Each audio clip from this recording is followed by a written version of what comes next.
right turn, we're good. Meet up at the compound, group up. At 10-4. Yeah, for sure, dog. Good, little driver, straight on through.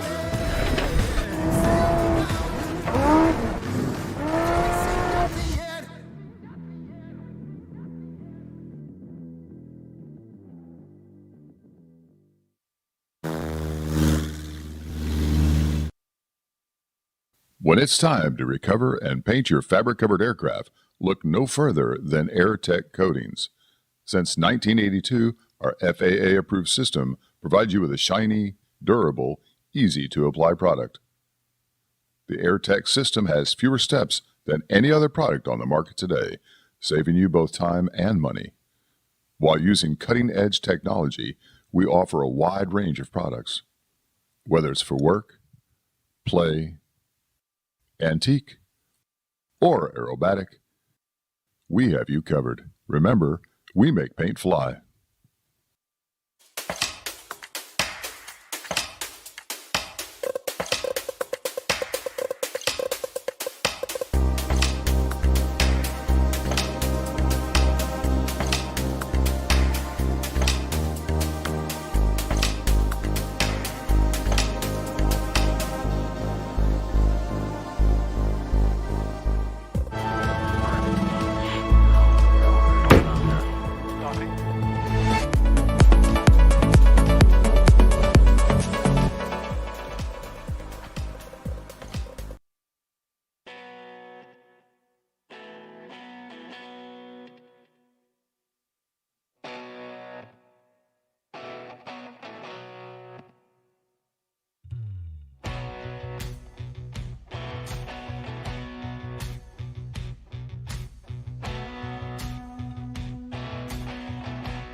There are thousands of airstrips that are dirt, grass, and mud across the United States, Canada, and the world.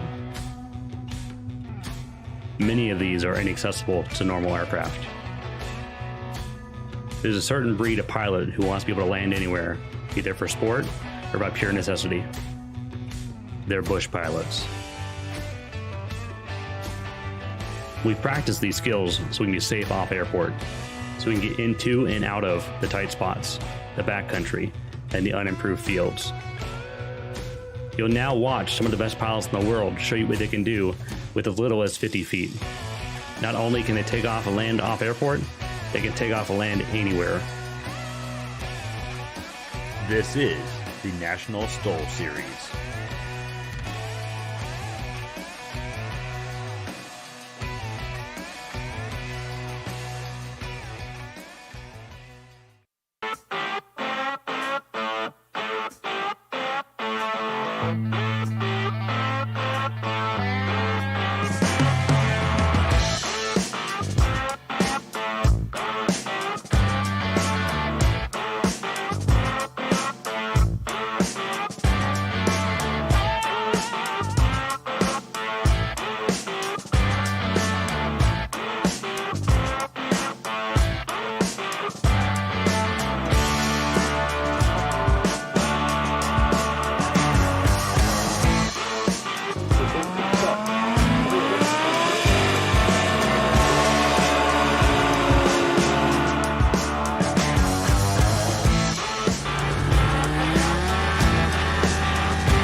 on that reversible prop as soon as his elastic both wheels hit the turn. That was outstanding. Boom. Now, did you see the shocks play out? I did. He was completely out of it. Jeff Womack, ladies and gentlemen, he's got a GoPro on that thing. Secondly, he's got a GoPro on a 2-cylinder, 39 horsepower, 1934 Aeronautica C3. And here he goes, ladies and gentlemen. No tail wheel, just a tail skid. Perfect. I guess I'm going to go hold a baby alligator. See you guys later.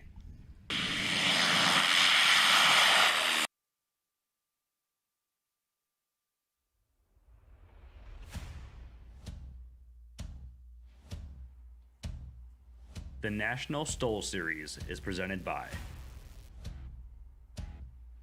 Vlad Gardner Aviation Insurance.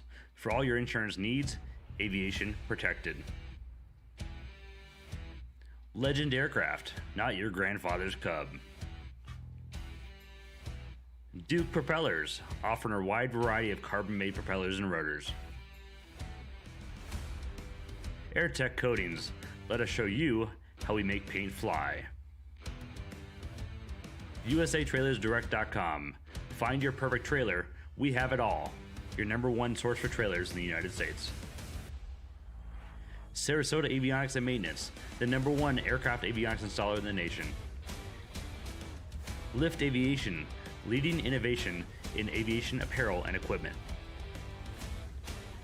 Rugged Radios, the official communications provider of National STOL. FlightHelmet.com, fly with safety and comfort, leave the noise behind. McFarlane Aviation Products, thousands of parts, save thousands of dollars. Flight Outfitters, for all your National STOL gear and apparel.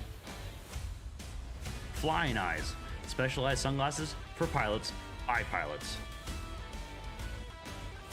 Special thanks to local community sponsors, Jeff Davis Parish Tourist Commission, Coushatta Tribe, ETR Jet Center, Avi Nation, Dispatch Aviation. And now, live from Jennings, Louisiana, here's your host, Ryan Dembrowski and Colonel Matthew Peterson. Welcome to Swamp STOL.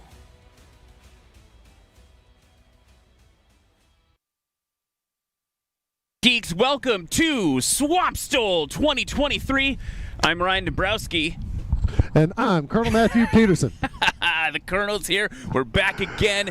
Yes. Very different from the first time. Yeah, let's high five about it. Very different from the first time I was here. It was a little hot. Now look, I'm in 3 layers. And I'm still cold, well, folks. I don't mean to brag, but you notice I've got a very nice jacket here. I'm just going to give a little shout out. You're looking good today. I'm looking a little underprepared for being a Wisconsinite. But yeah, we're here. Swamp STOL 2023, Swamp STOL Trois.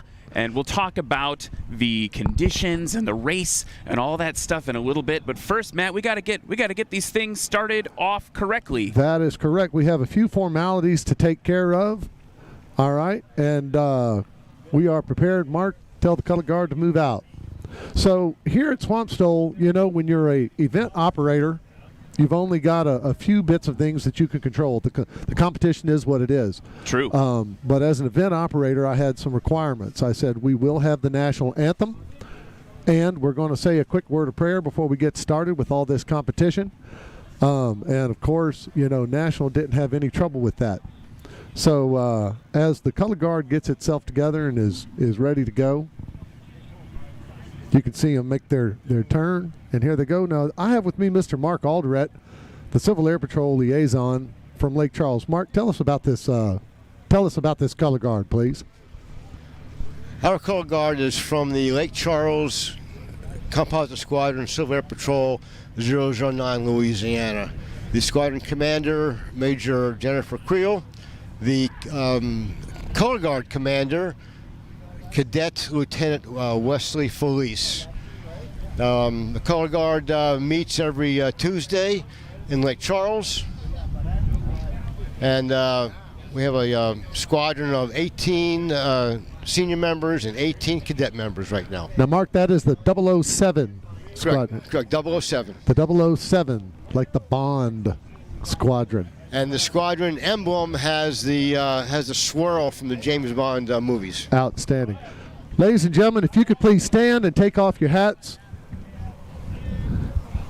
All active military and veterans may render hand salute as we have the national anthem of our country.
Ladies and gentlemen, if you could remain standing, and please join me in a quick word of prayer for our contestants today. Father, we thank you for this day. We thank you even for this weather. Lord, thank you for bringing us together where we can enjoy our pastimes together. Please keep these pilots safe today as they compete out here on this field, and keep all of them and all of our spectators safe on the ride home. We pray for these things in the name of the Father, and the Son, and the Holy Spirit. Amen. Ladies and gentlemen, the formalities are completed. Mr. Mark Alderott, thank you very much, sir. It's good seeing you again. Ryan, we're ready. We are ready to rock and roll. It's time to get some STOL action on. We've got all the STOL fans in the crowd. Despite the weather, we're already getting a great crowd. If you guys are in the crowd, I want to hear you hoop and holler right now. You ready to see some awesome takeoffs and landings?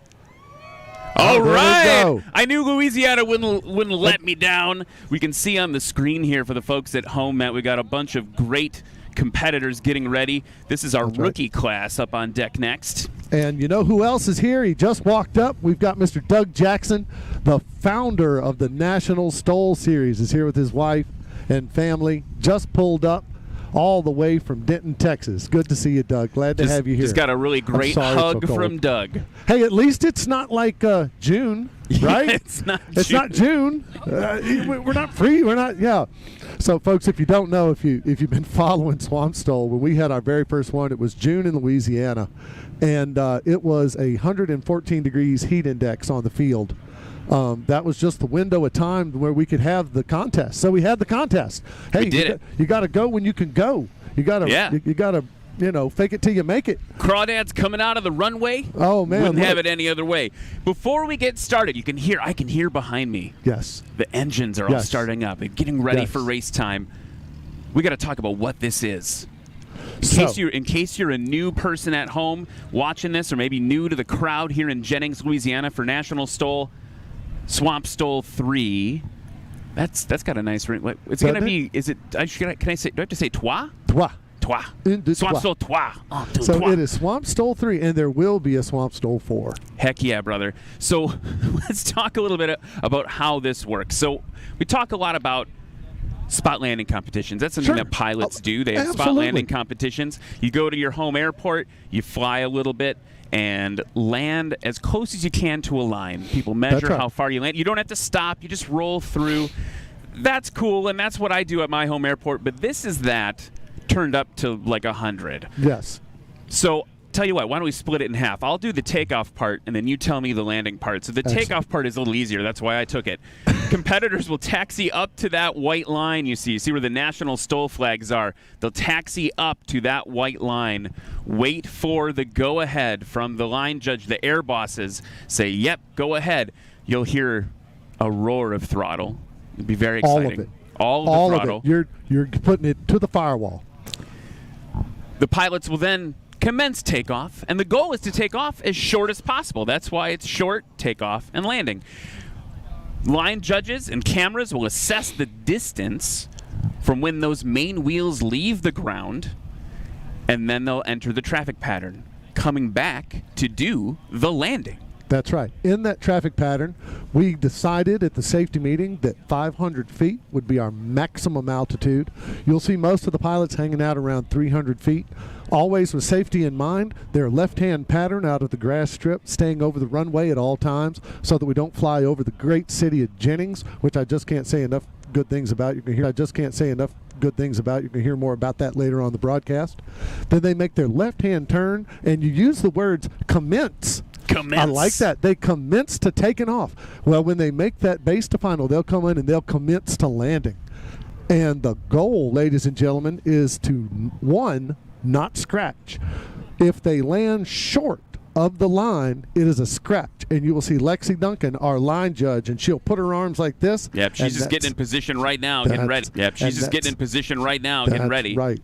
So that would be a scratch, and you'll see her do that. And then the crowd's going to go, oh, and everybody will be very, disappointed.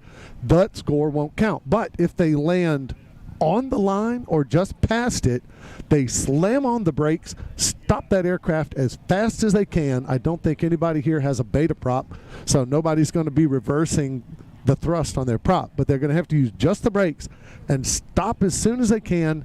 And then the judges, the line judges, are all volunteer line judges, are going to measure that distance, and that's their second score. And we add those together. You add those together, that's your total score. Now of course, and Ryan and I talk about this all the time, there's a lot of mental game that goes on here, because if you scratch, your first score doesn't count.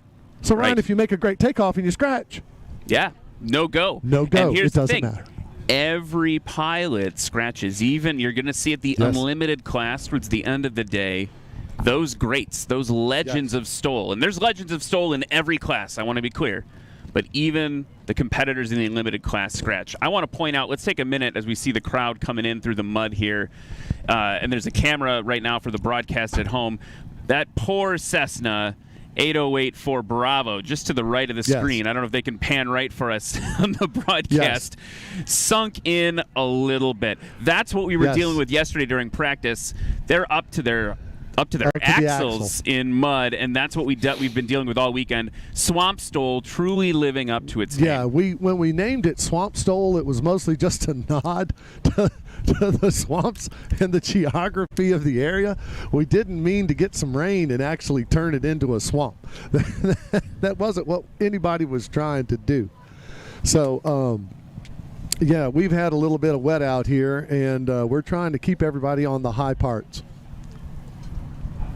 So we do have some highlights from yesterday. Do we want to take a look at some of that? Let's check out some highlights from yesterday. Everyone get pumped. Stay warm. The more energized you are in the crowd, the warmer you will be. Let's roll this video. I vowed I would never compete. I'm like, it's not for me. And I still say I'm not competing. I'm in the rookie class, just the most laid-back class. There's no regulation on what kind of plane you have or anything else. So the touring class, it used to be just touring airplanes, and now that we've switched around the classes, because the 170Bs would always win, so they ended up putting us in the Bush class, which it's a touring airplane, and the word has it, Austin Clemens isn't coming, because the Super 170's in his class, because he was pretty scared about the Bs. My name is Sean Johnson, flying National STOL competition in the Bush class. My name is Justin Tisdale. I'm flying a Zenith 750, flying in the Spark class. My dad and I would always go to events and things like that, and I would always look up and just see people flying. And for me, it was something that I dreamed of doing. It's something that he dreamed of doing. We grew up like kind of poorish, and he was a cop, and couldn't really afford to do that kind of stuff.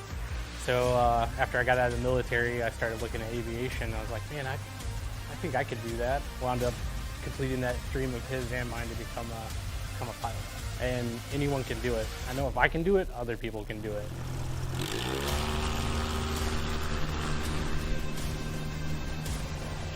I'm going to be in this new class, the Bush class, so I think that's pretty awesome that they think that these bigger 4-seater airplanes can compete against these planes that are 3 times the price.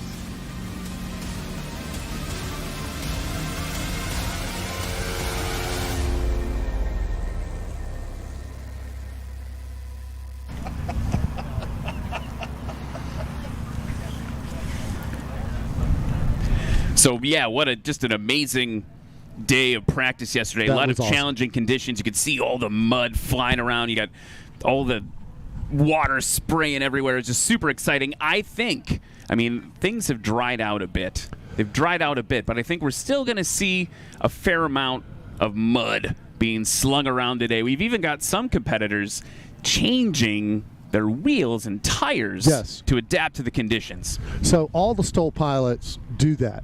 They have different tires and wheels that they like to use. And please don't show me the radar picture. And they all they change the equipment, and some of them even change the tuning of the planes depending on what kind of competition they're in. And they'll change the setup of the plane for what kind of competition they're in. This is truly aviation competition at the highest level. Let's talk about these rookies. These are the rookies. So talk about highest level. These are the people who starting out, getting their feet wet, literally. That's right. Their mains wet, literally. We've got coming up for you David Warren, 1959 Cessna 182. Eric Bentley, 1953 Cessna 170. Kelly Qualls, he was putting in work yesterday during practice in his 100 horsepower 2007 Cub Crafters. He's all the way from Hot Springs. Nick Ardillo in a Cub Crafters Super Sport. And at the back of the pack, Chris Jameson, 2005 Zenith 701. There's Kelly Qualls taxi in front of the booth, already kicking up some mud. Already. But listen, these pilots, these planes are used to getting dirt on them. These are backcountry aircraft. They are designed to go out into the backwoods, and have all this fun, and that is exactly what they're going to do today. So looks like we've got Kelly Qualls at the front of the line, Nick Ardillo right behind him, and then here comes Chris Jameson in that Zenith. The other two piecing out. We'll get them started. So this is really exciting for National STOL in the third season, 2023 season for National STOL. This rookie class, a way for the rookies to get some air under their wings. That's right. Get mentored by some more experienced pilots. That's right. Cannot talk enough about the mentoring that goes on here. It goes on around the campfires. It goes on at the social events. I took a video last night of the lobby of the Hampton Inn, and it was amazing. It was just filled with pilots, and it was just the deafening roar of pilots talking to one another. It was just absolutely outstanding. Current conditions, winds out of 020 at 10. Nice solid 10 statute miles. Overcast at 9,000. So all told, pretty good flying weather. Look at the density altitude, Ryan. Negative 1,000 feet on the density altitude. We're flying underwater. We have a negative density altitude here. And what that means for you folks at home, that the air is cold and it's dense. The planes will create more lift, and we will get better scores. The headwind is really looking good. All right, a headwind always favorable. You always want to have a headwind when you're trying to take off. And the only thing that kind of messes with pilots as far as wind goes are gusts. And we'll talk some more about how pilots adjust for gusts on their finals. But the more headwind you have, obviously, the lower your score is going to be. Yeah, more wind equals more better. More better. They taught me more that in school. school. More wind is more better. Kelly Qualls on the line right now, number 86, Sport Cub, 100 horsepower. He got his pilot's license back in 2007, and so far he's got 100 hours since last May on it. So he's flying a lot. Kelly's in a good area to fly too, up there in Arkansas. Absolutely, yeah. Got a Continental 0200 in it. And VGs, we could talk a little bit about VGs and the shocks, the Acme shocks, dude. Some mods he's done to it. So those vortex generators, here he comes. He's ramping up. He's got the tail up. That's a little nice flare for a rookie. Here we go. Popping the flaps. There he goes at about 100 and I'm calling that 123. We'll see the score on the screen here and relay it to you in the audience momentarily. Now, for those of you who've never watched one of these broadcasts before, myself and Ryan will sit here, and it's kind of a game. We like to just call it, but then the judges call it in, and Tom is in the studio to our right. And here he goes. Here comes Nick. Nick Ardillo and the Cub Crafter off short. Oh, very short. He's off 60? 75, 70, 65 probably. That was a really good one. And now comes the Zenith. By the way, Nick Ardillo, you got to look out for him. He's in the rookie class, but he's a retired KC-135 pilot. He's bringing the nose up early. And there goes the Zenith. And around 80 feet. Yeah, so Nick is in the rookie class because this being his first competition. Now, that doesn't mean he's a rookie pilot. If you're flying a KC-135, you are no rookie pilot. You are an expert and a military-trained professional.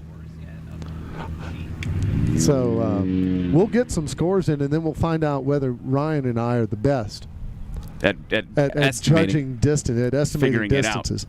It out. Well, Matt, we got a minute here. While Kelly comes in, while he's coming in on kind of extended final, he's got those flaps dropped. Are you throwing a knife hand? Is that no, what you're doing? with knife hand? You've been hanging around me too long. I've been hanging around you way too long. You've been hanging around I want way to talk too long. about one of our sponsors. I want to talk about FlightHelmet.com. They're helping us make this possible. FlightHelmet.com, they're specializing in the sales and service of flight helmets, comms equipment, clothing, safety and survival equipment. They're full service. The pilots, you can go check out more information in your welcome bag if you're a pilot here at the competition. But everyone go check out FlightHelmet.com. Here's Kelly Qualls now on short final. Flaps good. Dropped. Looking good. Keep it steady. You notice there's not a lot of buffeting. I think we've got a good stable headwind today, and that is going to... Now drop those flaps, Kelly. Drop them. Dump them. Dump them. Dump the flaps. He's still got the flaps in. I want to point out there, did you see that he basically slid on locked up tires for That's right. 20 to 25 feet, I think? So they do get 3 tries at this, folks, and Kelly will start getting it dialed in. But I want you to notice he landed way to the right of the start-stop line. That's not that unusual for your first run. You're in there, you got the butterflies. What you want to do is you want to get one in the books. Just get a score in the books, because what you don't want to ever do is triple scratch. That would be a bad deal. Triple scratch. Here comes Nick. Nick Ardillo.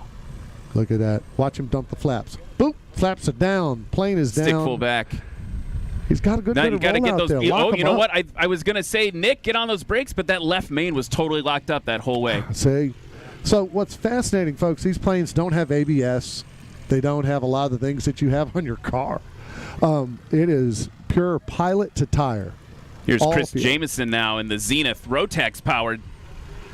Over the line. That was very good. Getting that aerodynamic braking with the controls full back. You see that elevator's all the way up, and he's squirrely at the end there. Squirrely at the end, but you got to give him credit. He when he planted it, it did not bounce. That plane was out of energy when it hit the ground. Folks, give Kelly a wave as he comes by. Yeah, they can hear you in the stands, folks. Give him a big cheer for these rookies. They can hear you, and give them a big thumbs up. Don't worry, they're having a good time. They want you to have a good time too. And I don't want to understate what it feels like, even for someone like Nick. Flies for a major airline now. Yeah, he's pumped. He's kicking some mud. Dressed to fly for the first time. You at one point were a rookie in this series. Yes. How would that first competition feel? You've got butterflies. Here comes Kelly. Here comes Kelly Qualls. Even better. Even better. Look at that. Okay, so he pulled early, and he slogged around in what you call ground effect, and that's great. So now that he's got one in the books, folks, the pressure's off, you see. He's already got his score in the books, so now he can take more chances. And he can pull a little bit earlier, and which is exactly what he did. That was a good run. And here comes Nick. Flaps in. That takeoff is all about timing, right? It's all about making sure that you're taking that bite of angle of attack at just the right moment. If you wait too long, the plane comes off the ground too easily, you maybe waited a little too long. Exactly. If it doesn't come off the ground, you tried a little too soon. Exactly. It's all about that timing. Here he comes. He's picking that nose up early. Hey. There we go. Chris Jameson What a rookie class. Are you sure this is the rookie class? It's the rookie class. Now let's talk about the standings after that first run. In third place, Nick Ardillo with 274. Chris Jameson, second place, 233. And Kelly Qualls just edging him out by 4 feet, 229. Now there's 2 more runs to go. They're really close. So we're trying to find out here in the booth, folks, how many runs we're going to give these guys. I say give them a bunch. Give them a...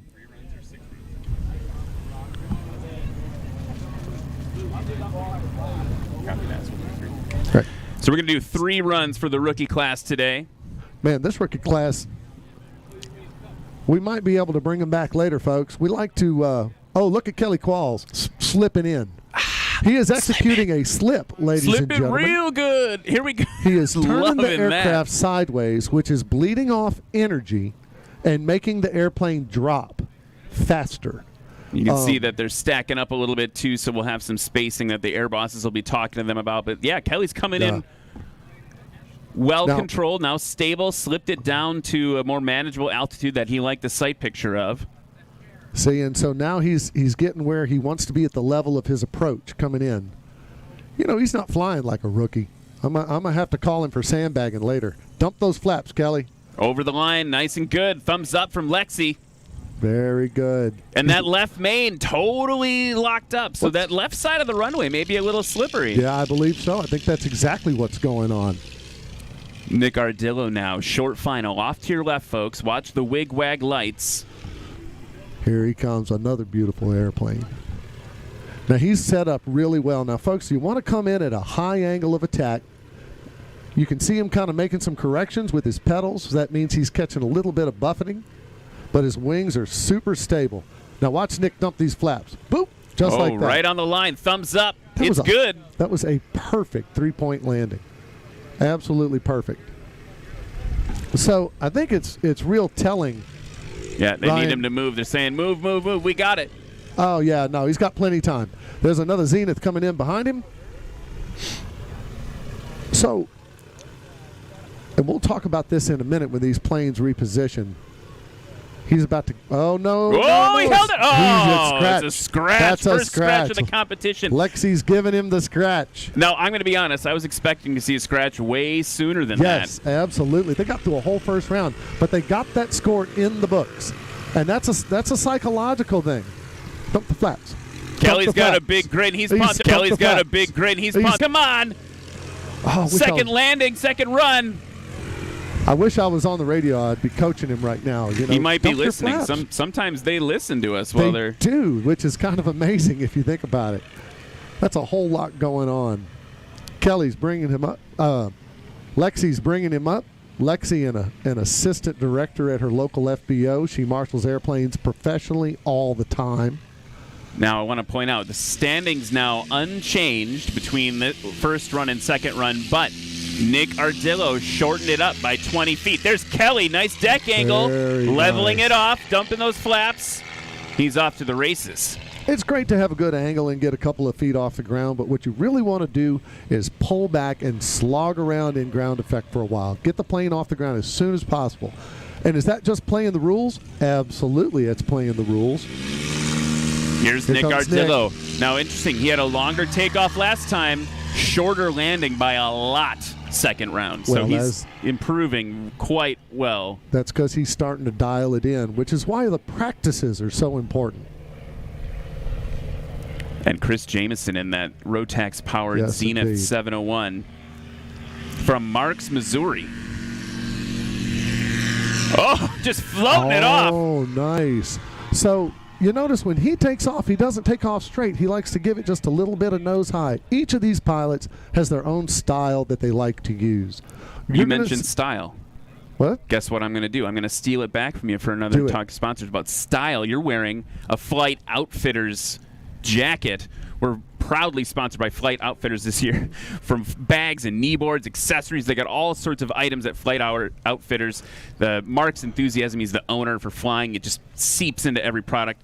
Coming soon, you're going to see exclusive National STOL jackets For Flight Outfitters. Professional announcing. Flight Outfitters. And I'm going to say Flight Outfitters a few times to make up I for don't that. mind Flight telling Outfitters. you, I'm kind of proud of my jacket. I really like it. It's very warm. It's good. Flight Outfitters. It's very warm. I wouldn't go to Gainesville without it. And so here comes Kelly Qualls again, having already gotten his score in the books. All the pressure's off of him. He's just having fun. Having already gotten his score in the books. All the pressure's off of him. He's just having fun now. You got to watch out for these guys. When they start having fun, that's when the scores start coming down, and that's when you start seeing the better flying. Look how slow he's going down, and that's when you start seeing the better flying. Look how slow he's going. Yeah, he's got it He right is coming there. in. He has got all that energy. Get that nose up, up. Oh, scratch for Kelly. But Okay. that's fine. He's still in the lead of the rookie class, and he definitely had the room, sort of. 4 feet. He's got 4 feet of room, of safety room, to try to be a little more aggressive. So currently 225. Actually, he did DQ on run 3. Excuse me. I'm looking at the he's stats DQ here. on run 3. We won't have to put it in there. And it's important to mention, if you win the rookie class today, that's right. Guess what? You can't go back to rookie class. You're not a rookie it's anymore. a one-time thing. You are no longer a rookie. So, nice. Thumbs Look up at from Nick the coming line in. judge. Just totally locked up, keeping it straight on basically ice. So, what Kelly was trying to do on that scratched him, he was trying to get his nose high and stall the aircraft right past the line. The problem with that is sometimes you stall the aircraft just a tad bit early. It's hard to predict that stall. Feeling a little bit of gust on the back of my head for Greg. Chris here. Held it off. Oh, a thumbs up from Lexi. That's good. He's got to get on the That's brakes. good. We're going to see that all day. Yes, it's going to we be just slick. Pilot's giving up probably an extra 10, 20 feet. Probably. Hopefully, with the headwind, they're going to pick that up in the takeoffs and this negative 1,000 foot density altitude. To have a negative 1,000 foot density altitude is just amazing. Would this be a good time for us to talk about Lift Aviation? We could talk about Lift Aviation if you want. We talk about Lift Aviation. They're a new sponsor this year. Absolutely. National STOL. And their love for flying drives them to deliver only the finest in aviation products. They believe that pilots deserve much more than what's currently offered. And so Lift Aviation is bridging that gap, making products for you guys. Not only do they make a fine helmet, they make a great helmet. Yeah. I believe it's supposed to be incredible. A really nice helmet. They make really nice shoes. That's right. They have the shoes, the special shoes. Later, we're going to see another one of our sponsors. We're going to see a lot of Legend aircraft flying. That's right. And they have a little internal competition where whoever wins gets to wear golden Lift Aviation shoes. Yes, and you've made it to the big time if Randy Hart asks you what your shoe size is. That means there's a chance you might win the golden shoes. So that's how you know you've made it. But it's going to be a shootout today. There are 3 Legend Cubs here today: Luke Spohr, Brian Steck, and then Colin Caneva, who are going to be flying in one of our later classes, and that's going to be a shootout. So let's talk a minute about this rookie class. I think we're going to go to commercial, and then let's do it. Let's pay some bills. Get at it. Touring coming up next. When am I supposed to sort of fly? Any idea on time? Hey, I'm Chad, and I am Legend. Customize the customer service, their willingness to sit down and almost do kind of a ground-up one-off creation. On top of that was the other manufacturer that I was looking at. If I were to spec and out of a Super Cub, and Legend Aircraft was willing to build that for me.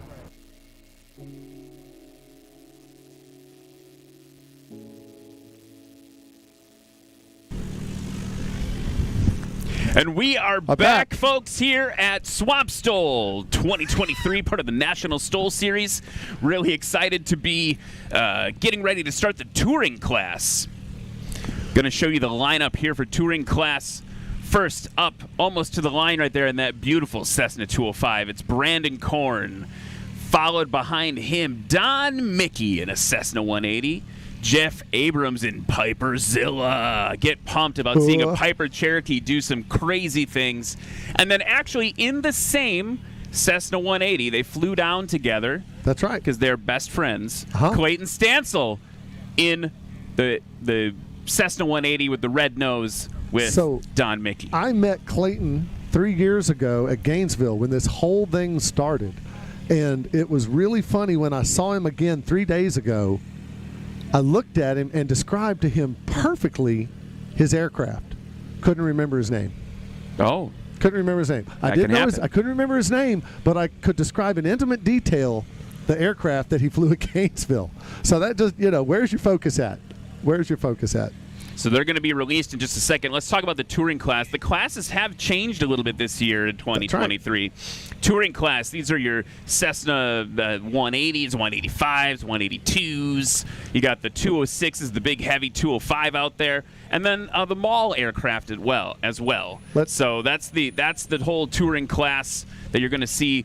The class rework. I don't know, for a spectator perspective, it's going to be any different for you guys, but for the pilots, it just means that they were reworked based on some of the stats we were getting in on aircraft and pilot performance. Correct. So Tom Flannery had 3 years of data from STOL competitions from National STOL, 3 whole years of it. And then the classes were reworked based off of that data as to what people were actually flying. Of course, this caused, here he goes. Nice. Keep it up. Hold it up. Nice. Okay, everybody, did you see how he pulled it off, then slogged around in ground effect with the wheels just a few inches above the ground? It doesn't matter how far those wheels are above the ground. It counts where the wheels leave the ground. So that was a great takeoff for a 201. For anybody. Even for a 205? For anybody. For a 205. Okay. So here comes Don. Here's Don Mickey in the 180. Now, Don doesn't pick his tail up at first. Bites. Get that bite. There he goes. Little too soon, but that's all right. He'll tune it up in the next round. But can you imagine having a 180 that you could travel all the way across the country in from California and be able to take that thing off in 225 feet and then load it up with all your gear, maybe your family. It's a true 4-seater. And go somewhere. And this is a true 4-seater that's the fastest aircraft on the circuit right now. A Cherokee 180, Mr. Jeff Abrams. Here goes Piperzilla off the line. He's got to wait for it. He's got those flaps. Come on there, Piperzilla. Listen to the crowd. This is great. We love y'all. Thank y'all so much. Nice. They're all cheering People for love Jeff that Abrams. Listen, Jeff Abrams, folks, I'm going to tell you what. He was a captain for UPS for years. He's now retired. He has flown over 538 Young Eagles. And that's nothing to sneeze at. That is nothing to sneeze at. What a guy. And that Cherokee 180 is the second one that came off the line. Wow. So that is the number 2 Cherokee 180 in the world. And, that's incredible. Very lovingly taken care of. And Jeff takes that airplane.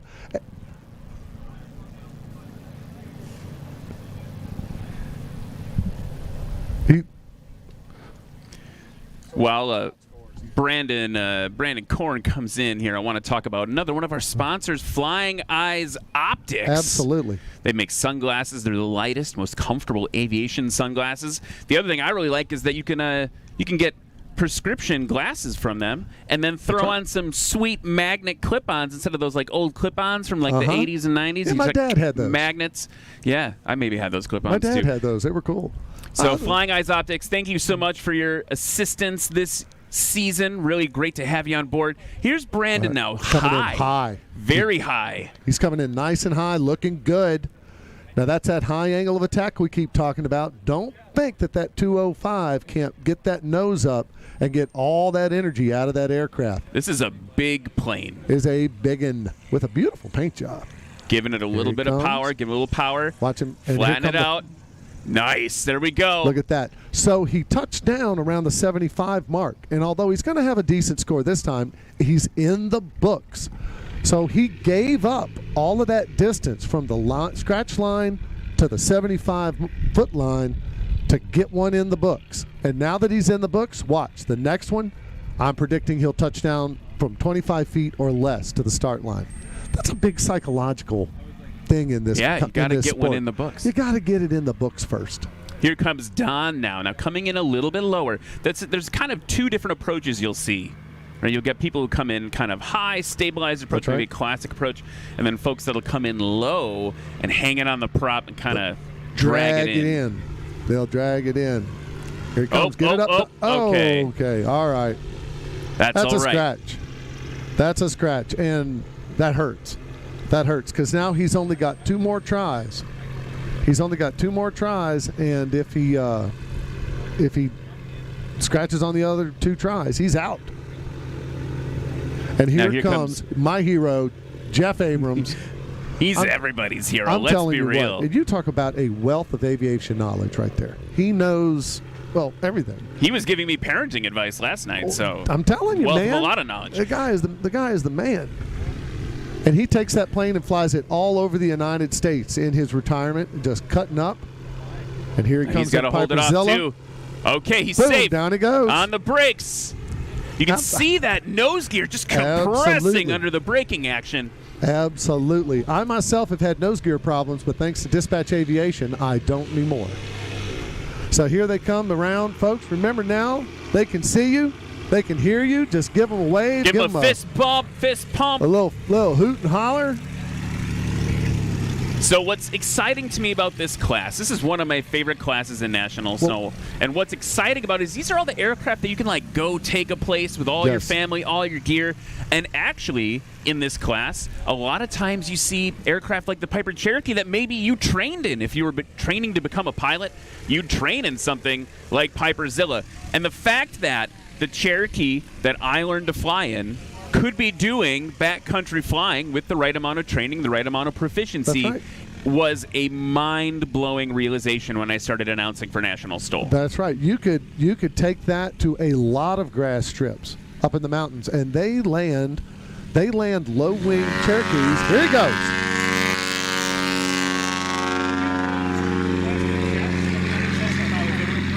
So number 30, the 205, taking off at about 126 feet.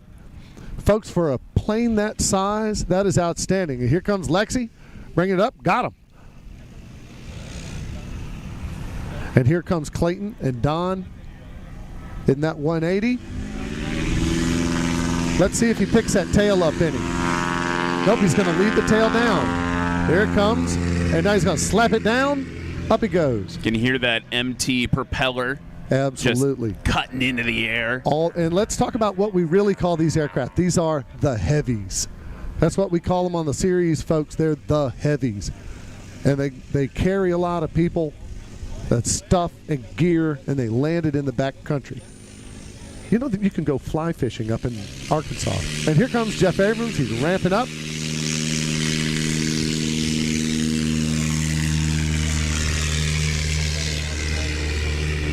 Pulling the flaps out, and off he goes.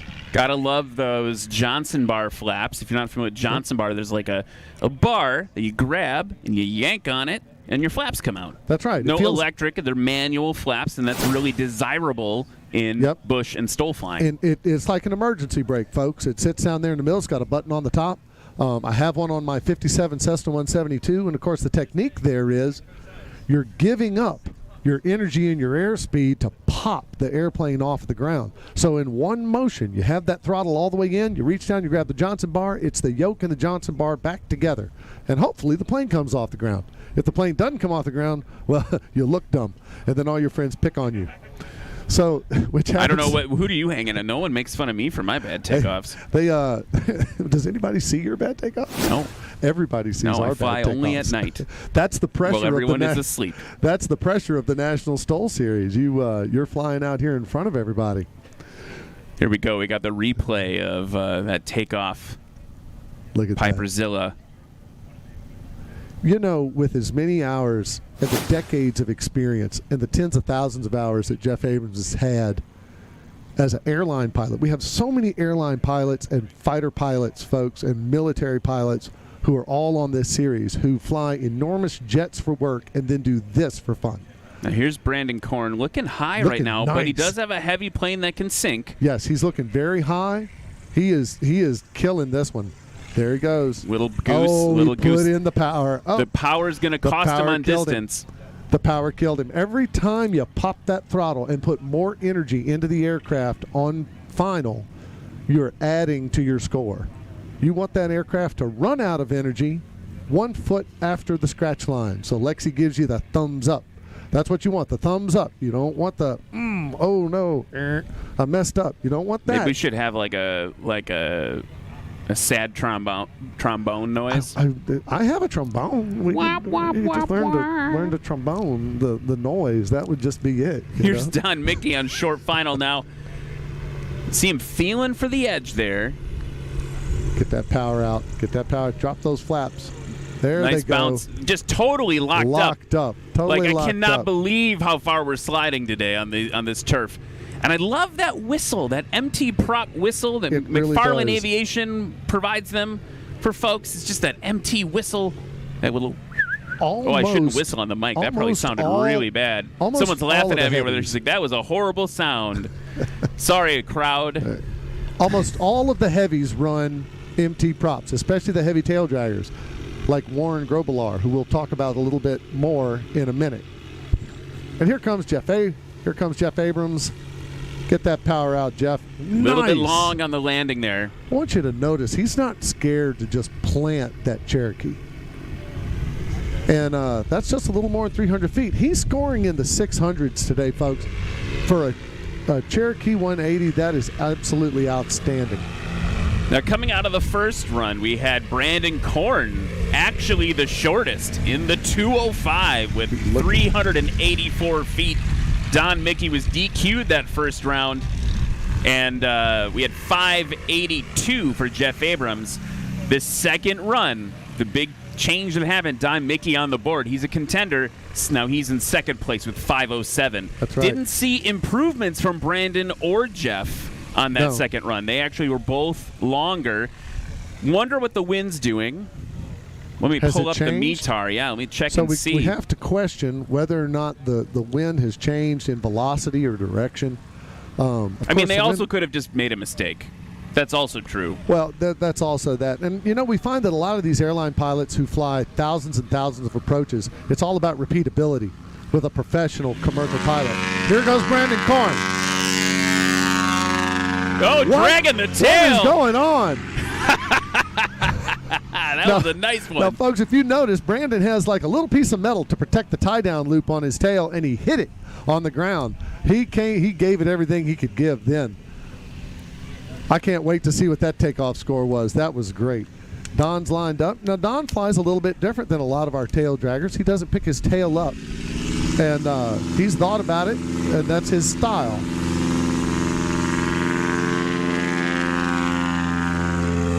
Tail up, tail down, tires up, good. Look, do you see his tail bounce twice?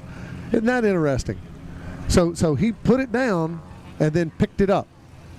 You'll see out there the scorer with the rugged radios. That's my son Andrew out there calling the scores back into the booth. And here comes Jeff Abrams. Throttle up with the Piper Zilla.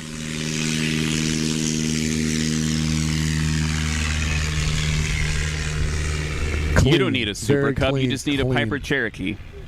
Absolutely clean. That is hard to beat.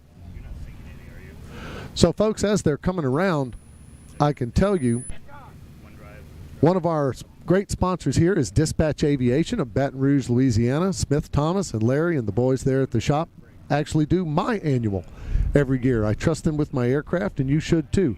I've had countless problems with my 1957 Cessna because it's built in 1957 and I fly it in the STOL series, so I'm putting it in pretty hard use. They've rebuilt my front shock 2.5 years ago, and I've not had to put a pound of nitrogen in since. This year at annual, I got a new cylinder and picked up a little horsepower. So I have had nothing but great experiences with those guys there, and they were kind enough to sponsor the breakfast here at Swamp STOL and feed everybody with the help of our local EAA chapter with President Barry TJ. So we've been very lucky to have great sponsors here on the National STOL Series, dispatch being one of them. Can I talk about another one real quick? You mentioned your son out there with a rugged radio. Absolutely. Rugged Radios, they got a background in off-road racing, motorsport racing, but they're also just really dependable communication in any environment. They're helping our air bosses, our line judges, our staff. They all communicate on Rugged Radios. So thank you to Rugged Radios very much for their support. And also USA Trailers Direct. You look next to us, this big white trailer. It's where all our broadcast communication stuff happens. They're the official trailer sponsor of National STOL. They provided that for us. Here's Brandon. Brandon, nice one. Digging the tail in a little bit. Look, he's picked up mud. He's got mud packed in his tail hook. Nice. It's falling out. The mud is falling out of his tail hook. Well, it's not a tail hook. His tie-down protector. His tail hook. No, you're right. It was tail a hook. A little bit briefly, yeah. He dug mud with his tie-down protector, and then the mud is falling off of his tie-down protector after he comes to a stop. That's amazing, folks. Now, he could take that aircraft, load it up with his entire family and all their gear, and go out to Montana. Lately, folks have been flying in Idaho, that's Steve Henry country. Beautiful, beautiful country up there. And you could also take that aircraft, load up your entire family, fly to DI's Cajun Restaurant just a few miles north of here. And here comes Don. Get that nose up. Get that. Oh, stop putting power in, Don. Okay, well now he's gone long. Now it did the safe thing. Long. Did the safe thing. But you know, that's okay. That's okay. That was coming in. He had good angle of attack. He was looking really good. Hey, John, would you put a safety vest on for us? Thank you. So we've got local media out here. So good to see Dion. We're getting them hooked up with a safety vest so that everybody can see her. Let's check that. Here we go. Piperzilla now coming in for the third run. Jeff Abrams looking to make up some distance here. Brandon Korn healthily in front of him right now by over 200 feet. Oh, yeah. It is very hard for a low wing to beat a high wing. It has happened. And this is the man who's done it. He's got a beautiful approach coming in. Boom. Energy's out. Plane is down. Brakes are locked up. Look at the turf flying. You know, I got a lot of respect for a man who's willing to run wheel pants on turf like this. He ain't scared. He ain't scared. Jeff is not scared. I don't think anything scares him. It's like 280, I'm going to call it. 280 there for Jeff Abrams. We'll see if the judges agree. All right. And there he goes. You know he's going to have mud in those wheel pants when this is all over. And then, so what's that's going to make his last? That'll make his last score? Now, folks, just so you know, the heavies are all in a class by themselves. We're calling it touring. The nickname is the heavies. They were never officially called the heavies. But we call them the heavies because they're big and they're heavy and they carry a lot. One of my favorite pilots, Mr. Andrew Patrick, couldn't make it in. His plane is still in the shop. He comes in with Bumblebee, his black, yellow, and white 182. We got the results in for the touring class here at Swamp STOL. So far. Now what's going to happen is Clayton is going to do a run with the next class. We're going to talk about them in a second so that we don't interrupt the flow. So his scores will be added to this. But right now, Brandon Korn, best run, 333. Don Mickey in that 180, 507. Jeff Abrams, 539. And then it's just all up to Clayton Stansel to try to upset that when he takes the controls now back from Don Mickey in that aircraft. Look who we got coming by here. We got Micah Lindstrom and Jeff Pohl, the slacker from Malacca. My buddy, my coach, my mentor, and Micah Lindstrom. Now, Micah and Jeff have been back and forth up there in Minnesota quite a bit now. Good friends, highly competitive flyers. And it looks like we got Miss Katie Wado out there getting warmed up. All right, we're going to take a quick commercial break. We'll be right back for more STOL action. Get pumped, everybody. STOL 3. Bush class coming up. Yeah, I got that right turn. We're good. Let's meet up at the compound, group up. At 10-4. Yeah, for sure, dog. Good little driver, straight on through.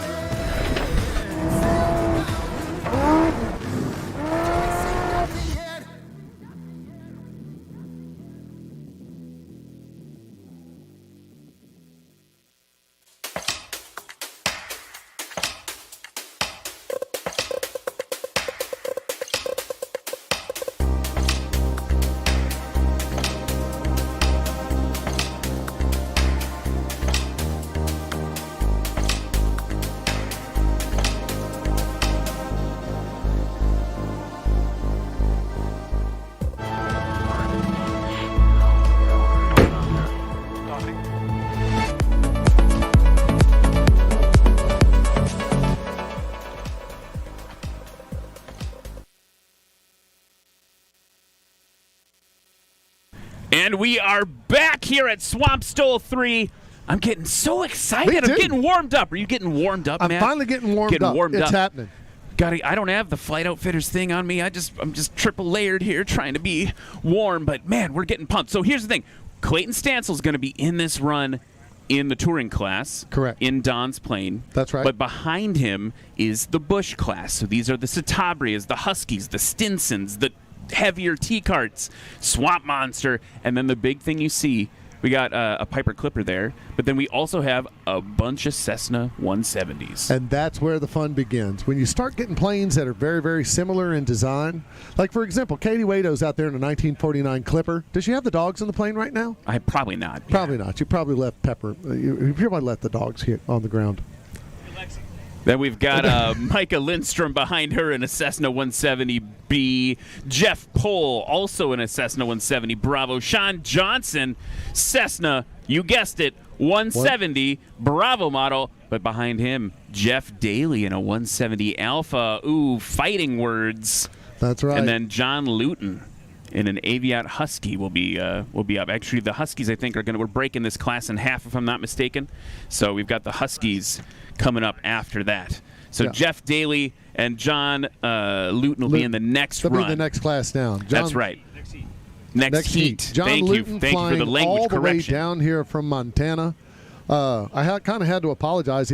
He has a house down on the lake down here, but he flew all the way down from Montana. It was cold up there. He gets down here, and now it's sleeting this morning. I have to admit, I kind of lost it when the sleet started coming down. I kind of lost my composure a little bit. That's just an average Wednesday in July in Wisconsin. Sleet. So Yeah, this is fine. not. Yeah, but you're not in Wisconsin. By the way, how did you like the crawfish? They were nice, yeah.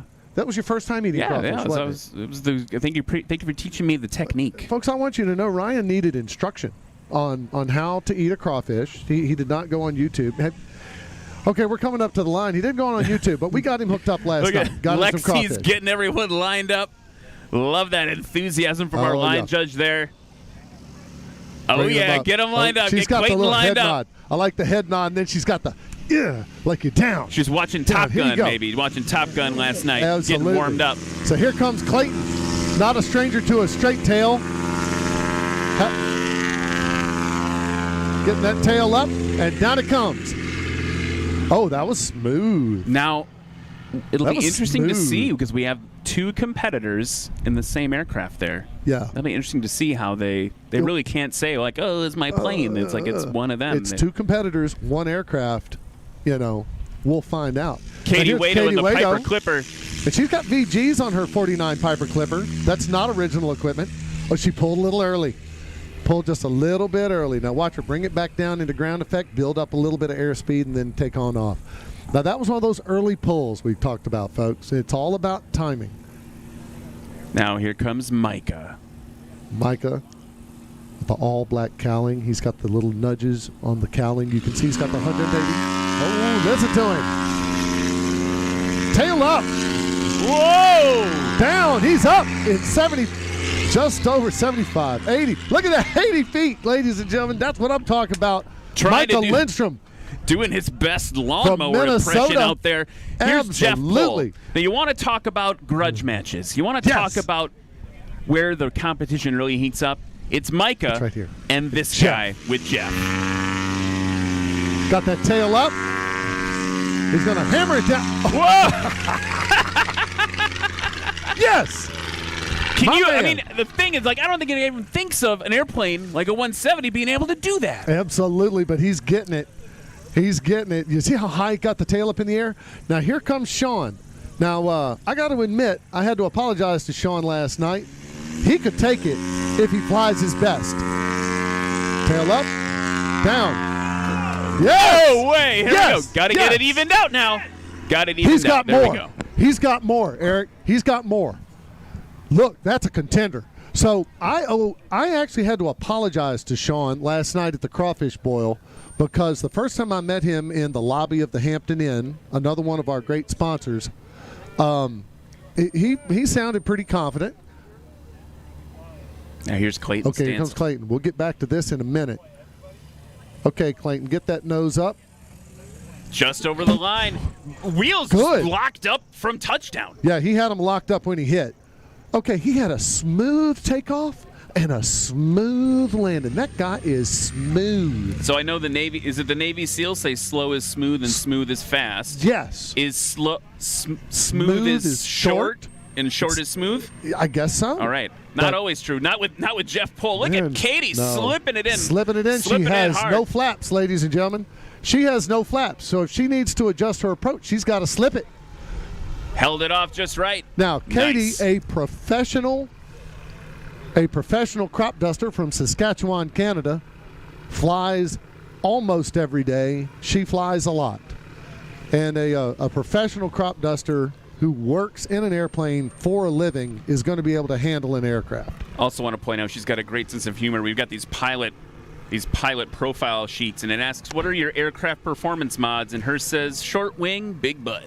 There you go. So I had to turn to Sean last night after watching him in practice because I kind of challenged him a little bit in the lobby. I said, dude, I've been doing this 3 years. Everybody thinks they can beat Jeff Pohl, and not everybody can beat Jeff Pohl. And last night I looked him straight in the face and I said, you could beat Jeff Pohl because he's a contender. He's good. We clearly saw that. I wasn't even expecting it. I was like, oh, here we go. It's some new guy. Whatever. Yeah. Holy cow. Yeah, he is outstanding. Here comes Here's Michael Micah Lindstrom. hovering it in. Oh. Oh, no. Nope. Lexi's giving him the scratch. Called it a scratch. Giving him the scratch. That's okay. going to hurt. That hurts Micah's feelings. It really does. He's going to have to trim some of that beard off. He's going to feel kind of tenderhearted after that one to scratch that short. He had it going though. Watch the Not replay much. here, though. Not much. Yeah. He didn't scratch by much. Now, Jeff Pohl off and to your left, folks. Coming in on short final. A little bit higher approach. So, Eric, back up for me just a little bit, buddy.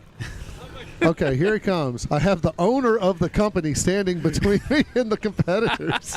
All right, a little power over Jeff. Whoa, there we go. Yes. Hit those brakes. Yes. Nice. That's what I'm talking. That's how it's done, ladies and gentlemen. When you see him come in and splay those wheels out like that, that means all the energy is out of that aircraft. And that energy is being transferred into the ground, and the wheels are locking up, and the aircraft's coming to a stop. And there.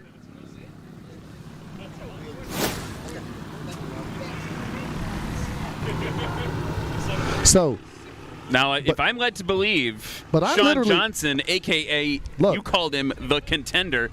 By the way, I had to eat my words. His airplane is called the STOL Trooper. I saw that. I love the sticker on the side. Here he is. Short Here final. Comes Sean, the STOL Trooper. His son's in the crowd, by the way. Oh, nose up. Okay. Nice. Locked up. Didn't even move the wheel. Gotta let him roll a little bit at the end He there. doesn't want to nose over. You don't want to nose over and dig that prop into the ground. But he did not finish as short as Jeff Pohl. But let me tell you, Look at the spread on the replay here. And just sliding down the runway. They're putting every last bit of that energy. Here comes Katie Wado, folks. She can hear you. She's got the door open. She's got the door open. She's got the door open. She can hear you. Window open for Mike. You could probably just don't boo him. I'm just kidding. He scratched. Keep going. Give him a cheer. Give him some encouragement. He came all the way down here from Minnesota to have fun in Jennings, Louisiana. My man, Jeff Pohl, the slacker from Malacca, the dirty bird. Now I want to go back for a second here. We've got Clayton Stansel getting ready to take off. I want to talk about where he is. Tail up. and tail down. Clayton is so smooth.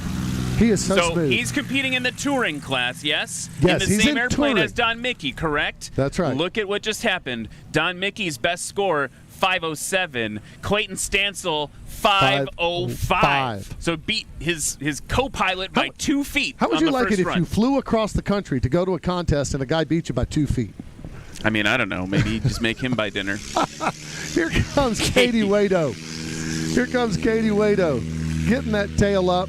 Oh, she judged this one a little better, and she's off the ground in 275. Yeah, so She Katie's lands on beaches and in fields, and she lands anywhere. She just doesn't care. I mean, she can land anywhere, but she's used to handling an enormous air tractor. You know, for her, flying the Clipper must be fun. Michael Lindstrom, ladies and gentlemen.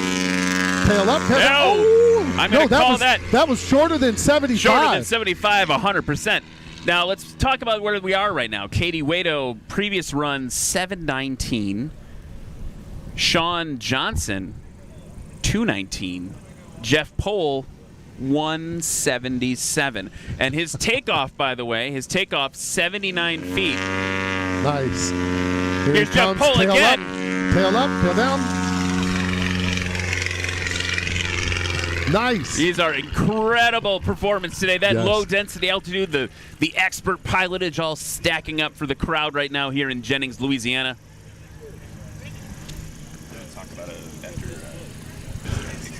So we're waiting. Sean pulls up. When he comes by, folks, you'll see the sticker on the other side of his tail. The STOL Trooper. Here he comes. Got it. And he's off really short, too. There he goes. All right. Looking good. Saw the McFarlane sticker. I think he's Absolutely. running McFarlane. A lot of the number one people in the series run those McFarlane props. They have a very good reputation on this series for being able to pull hard and be low vibration. And a lot of folks chase vibrations around. They chase vibrations around all day, and then they go get themselves a McFarlane prop, and they go, okay, that was the problem. Look at this. We have Smoky Mountain. Smoky Mountain Coming in. Thrill-Billy. Look, here he comes. On social Here thing. comes I Clayton. love this. Speaking Once of loving again, it. smooth. He's so smooth. Yeah. Got that whistle. How many hours does Everyone Clayton gets so have? quiet when he lands. Thousands. Now, of course, Clayton is a professional jet pilot, ladies and gentlemen. He flies people everywhere they need to go in jets, King Airs. He does private flights for. He's already fully contracted out, and that's just what he does for a living. And when he wants to have some fun, he comes down here and he does this. Now, Katie, on short final, has to slip it in. And she gave me a ride from Lafayette to Jennings the other day, and we had to slip it a little bit on landing into here. Here she comes. Slips been corrected, and a scratch for Katie. Oh, scratch. Lexi put that first arm up. I thought it was going to be a thumbs up, but no, it was a scratch. Oh, that's painful. So you did catch a ride back from Lafayette in that aircraft, didn't you? Yeah, it's great. It was really fun.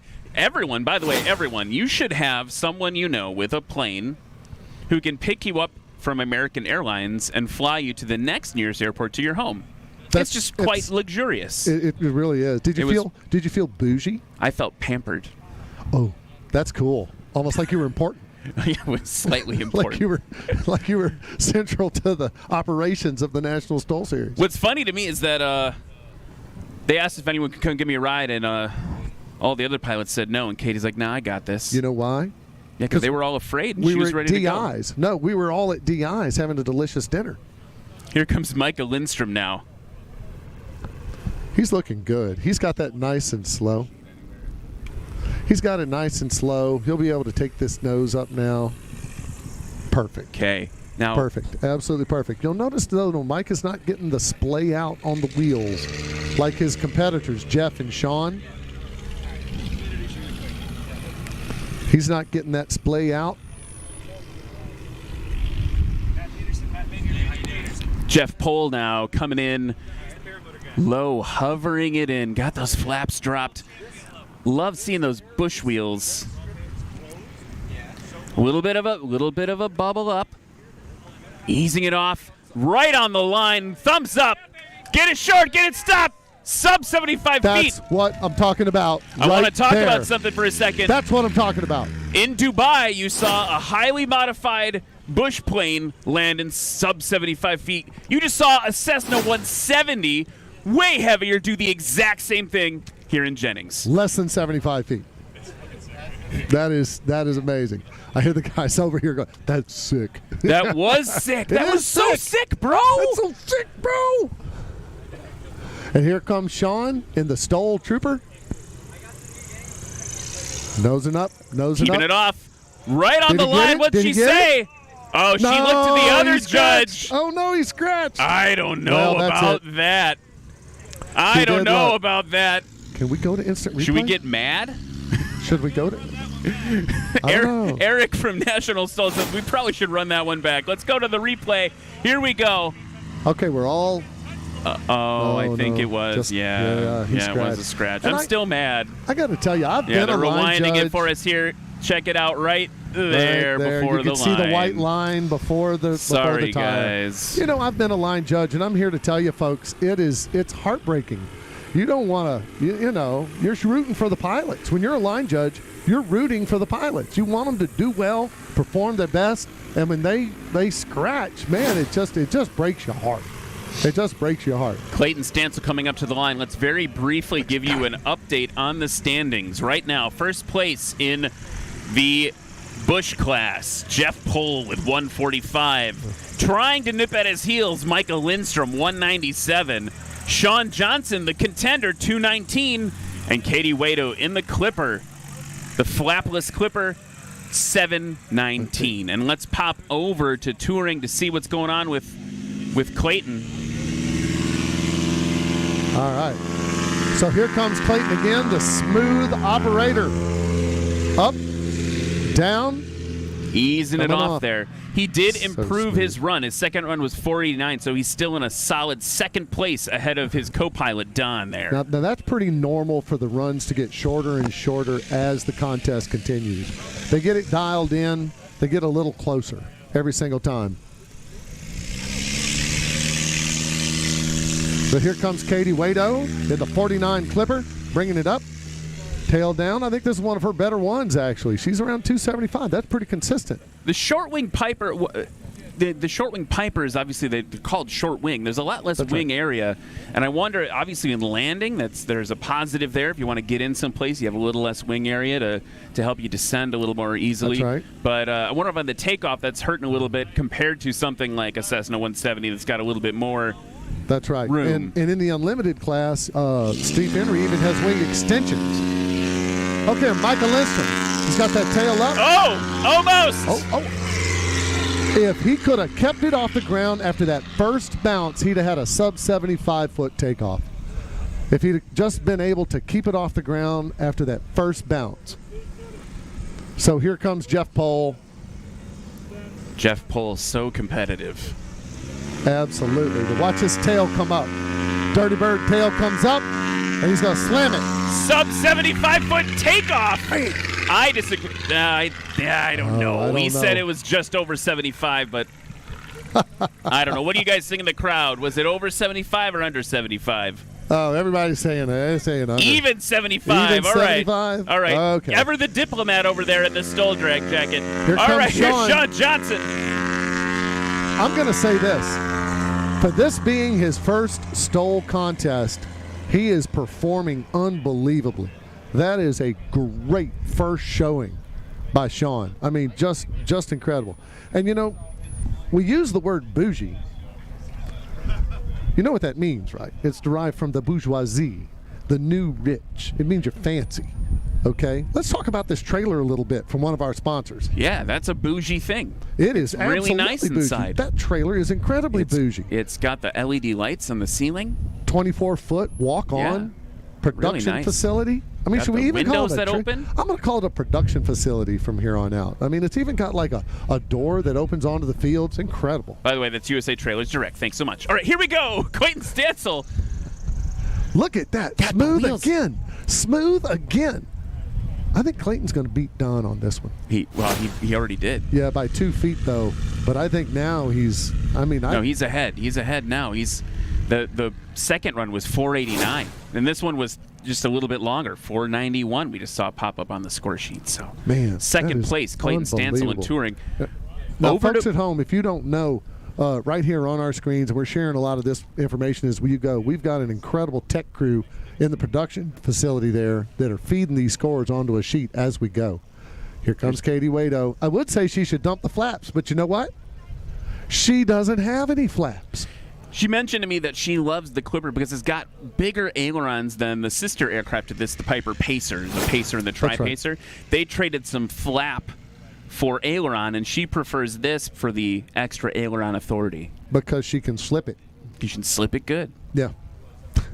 We got a little bit of time before our next competitor comes in here. I want to talk about Ladd Gardner Aviation Insurance, the insurance partner of National STOL, helping us keep everyone safe and taken care of. If you need aviation protected, you got to look no further than Ladd Gardner Aviation Insurance. Also, might as well take a minute to talk about Sarasota Avionics. Absolutely. Avionics shop that takes care of everybody. Provides a lot of prizes for the series. Sarasota Avionics. They're a maintenance shop, avionics shop. Love working with them. Appreciate their continued support. Check out Sarasota Avionics. Here's Micah Lindstrom now, hovering it in. Does this feel more aggressive than last time? It does, because he's a little higher. He's bringing it in a little higher. Now he's taking the power out, getting the nose up. He's about to dump the flaps. Flaps down. Just nice. Standing on the brakes. Just stand on those toe brakes. That's a good one. I hear some clapping from the audience. Absolutely. He deserves some credit for that. That was an absolutely great landing. Great landing. And he's being a good pilot by getting off the field when he's done. He's got plenty of time. Jeff Pohl's just hovering off the end of the runway there. Could you believe you could make a 170 do that? Look at the way it's just sitting in the air. Yeah, no, that's what I'm saying. That's just unbelievable. I mean, I'm not trying to undercut what happened in Dubai on the pinnacle landing. That was incredible. But like, we are seeing at least one portion of the challenge of that, the distance part of it. You're going to see landings shorter and shorter and shorter than that today. Now, granted, that was up on a skyscraper with a pinnacle landing and wind and everything, but we got wind here too. Check it out, helping out Jeff Pohl a little bit. Nice. Wow, that was kind of smooth. Okay, a little bit longer. Here's the thing. I heard some people go, because his tail touched. We don't care. The tail can touch before the line. It's just the mains that we're measuring from. So it is not a scratch if the tail touches. It's actually, I bet, a little preferred, right? You get a little bit of drag off of that. Exactly. You let the tail touch first. That means your nose is way high and you're bleeding off lots and lots of energy. So that is just outstanding. An outstanding job there by Jeff Pohl coming in. And, and once again, not to discount anything that happened with that stunt. But what I'm really proud of him is now I look on my feed and they're showing all the practice. All the work they did. All the work that went into it. They clearly deserve credit for all the work they put into that stunt. It was just incredible. Sean Johnson deserves a little credit for the work he's putting in. Look at this. Got that whistle. Got that MT whistle. Nice. Dropped it right in. Don't touch it. Don't touch it. Nice. Perfect. Oh! Perfect, ladies and gentlemen. And the crowd goes wild. Oh, man. He's a contender. Look at that on replay. Watch that again for a second here. I told you he was a contender. Transferring all that energy down, just standing on the brakes. And he let go of them at just the right point. Look, the stick's full back. Perfect. Nothing he can do but let go. Perfect. Wow. Perfect. Woo! I can't wait for the scores to come in and see where that puts him. I'm Jeff's telling you, I told it he needs to be nervous. Jeff's got to be a little nervous about this. He needs to be a little nervous with this guy on the field. This guy could beat him. Okay. So, unofficial results for the Bush class thus far. Things are getting tight, Maddie. Things are getting tight. Jeff Pohl currently in first place with Dirty Bird, that 170 Bravo model, 145 can beat. 45 feet. I'm so excited. I got to calm down for a second here. Yeah, 145 I want to point out feet. His second takeoff was 73 feet. And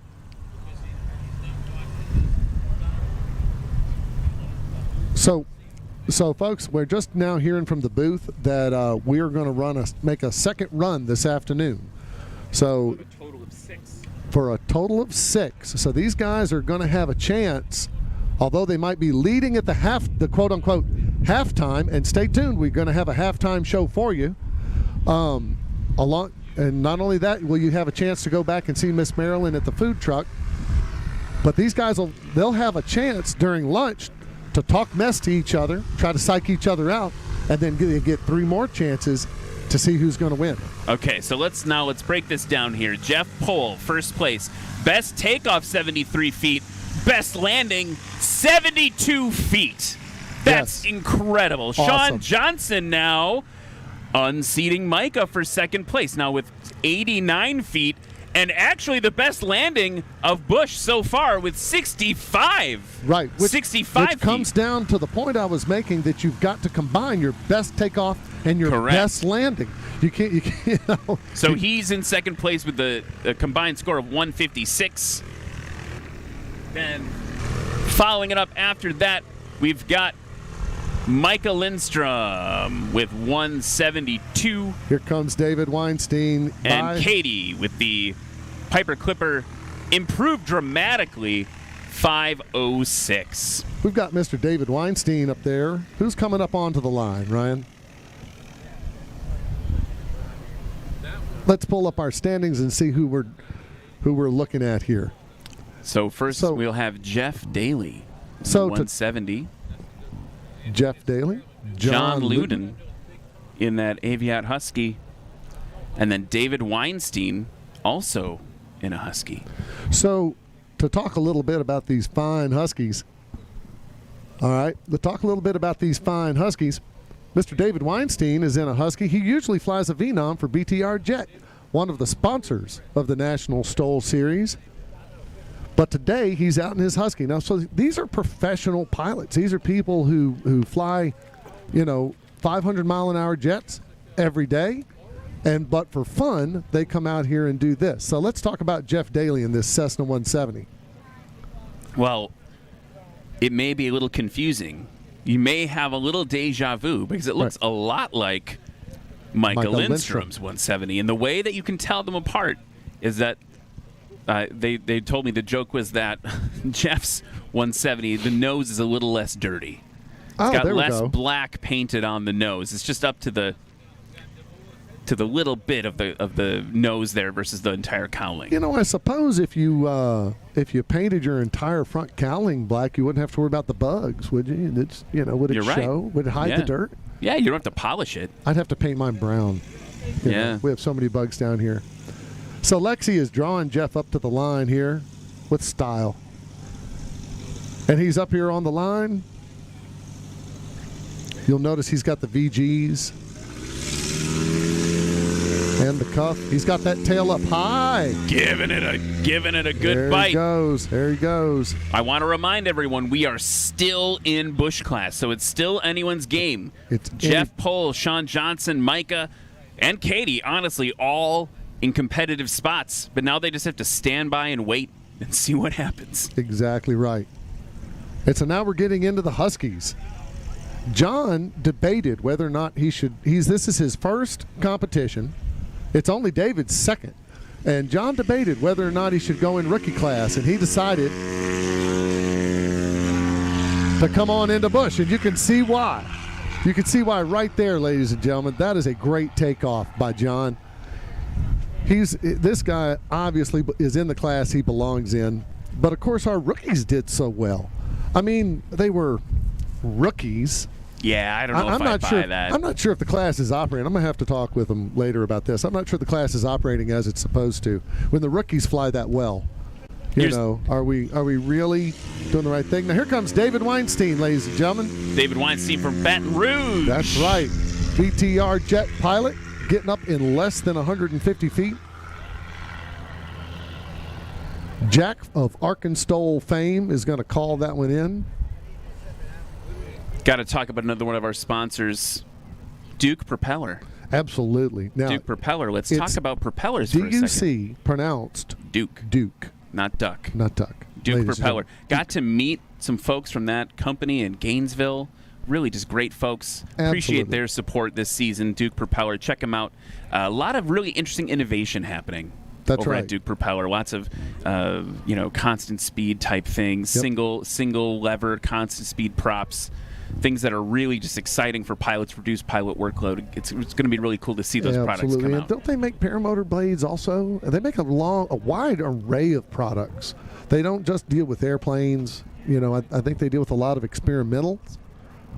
You know, and there's just a broad range of products that company produces.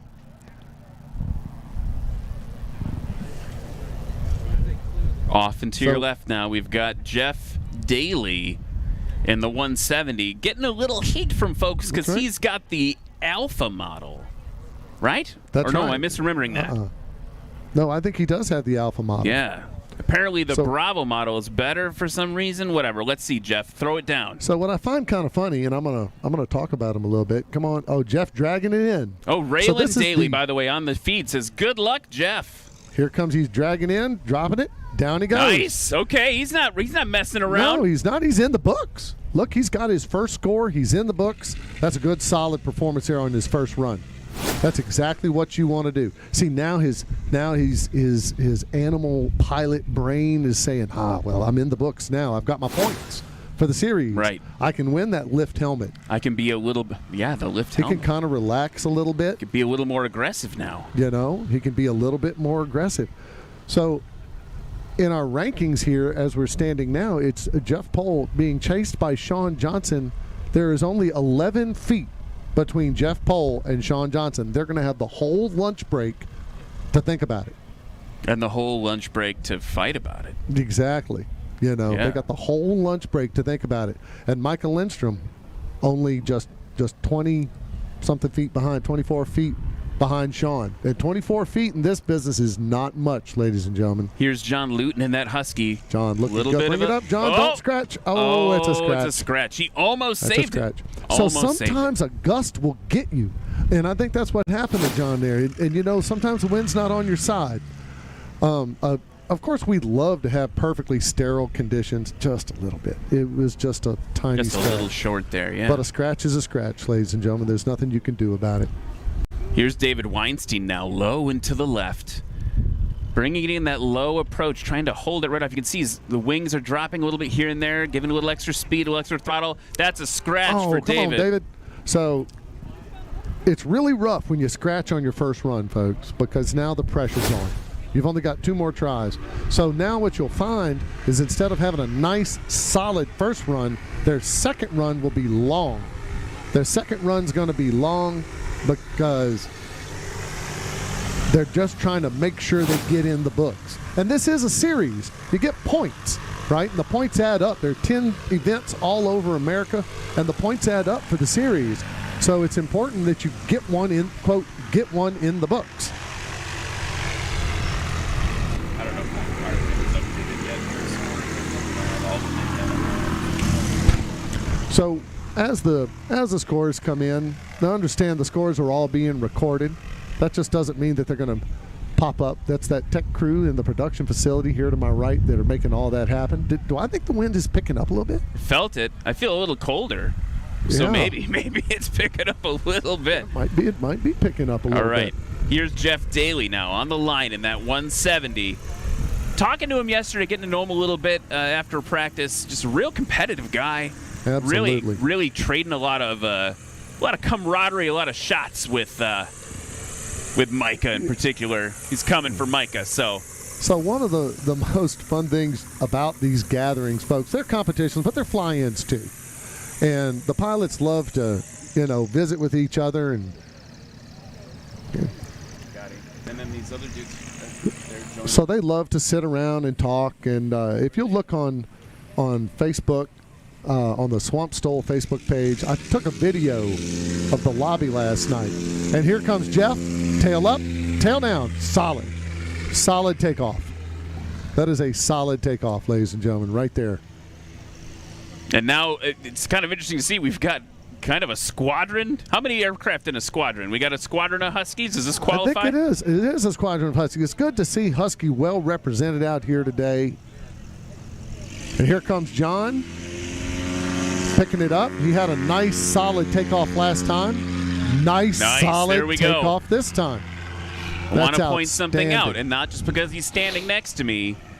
You just saw a Husky, which is like a purpose-built backcountry airplane aircraft. not go quite as short on takeoff as Jeff Pohl right there. And his Jeff Pohl did that 170. right there. He did that. 170. Yeah. So we're going to talk a little trash here. Well, maybe you will. I have to be nice. no, Here I'm we gonna go. talk Yeah, trash. he's getting the nose up. Come on. Little good. early there you on go, the bite. David. He's a little early on the bite, but he got it up, and off he goes. Now we got some news.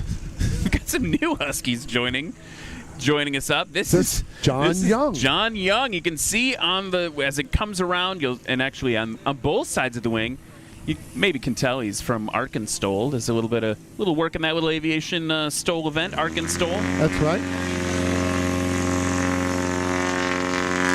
John Young getting that tail up. There we go, sub 100 feet for John Young. Very good, very respectable performance from John Young. Not sure he has enough stickers on that airplane. Man, I was going to make comment. I thought I had a lot of stickers on my airplane, but John has got me beat. Stickers make it go faster.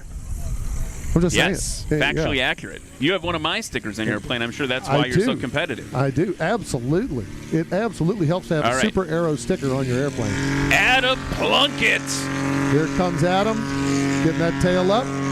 With the smaller tires, those wheels stopped turning real fast after he took off. Yeah, he sure did. You don't think he had any brakes on, do you? Maybe. I don't know. I mean, say Dirty Bird gives a shout out to AG. Okay, very good. So we're getting a note here from Mr. Jeff Pohl back here. The Dirty Bird gives a shout out to AG. Big shout out to AG. If you're listening, Dirty Bird says, hey, audience of, man, who knows? How many people watched the practice? The practice, there's over 17,000 people. 17,000 people watched live the practice yesterday. It's a big deal. That's amazing. Yeah, that is just amazing. The practice. 17,000 aviation-interested people that you might want to sell something to were watching the practice yesterday. You like that? You like how I did that? That was good. That was nice. So, do you want to talk about someone who might want to sell something? AirTech Coatings. We haven't talked about AirTech Coatings. We're not going to talk about AirTech Coatings. AirTech Coatings. They got that wet look. Let's talk about Robbie Stanton's Cub. Robbie Stanton. Yeah, it's that gorgeous. beautiful Cub. And that's Whoa, done birds. with Birds on the field.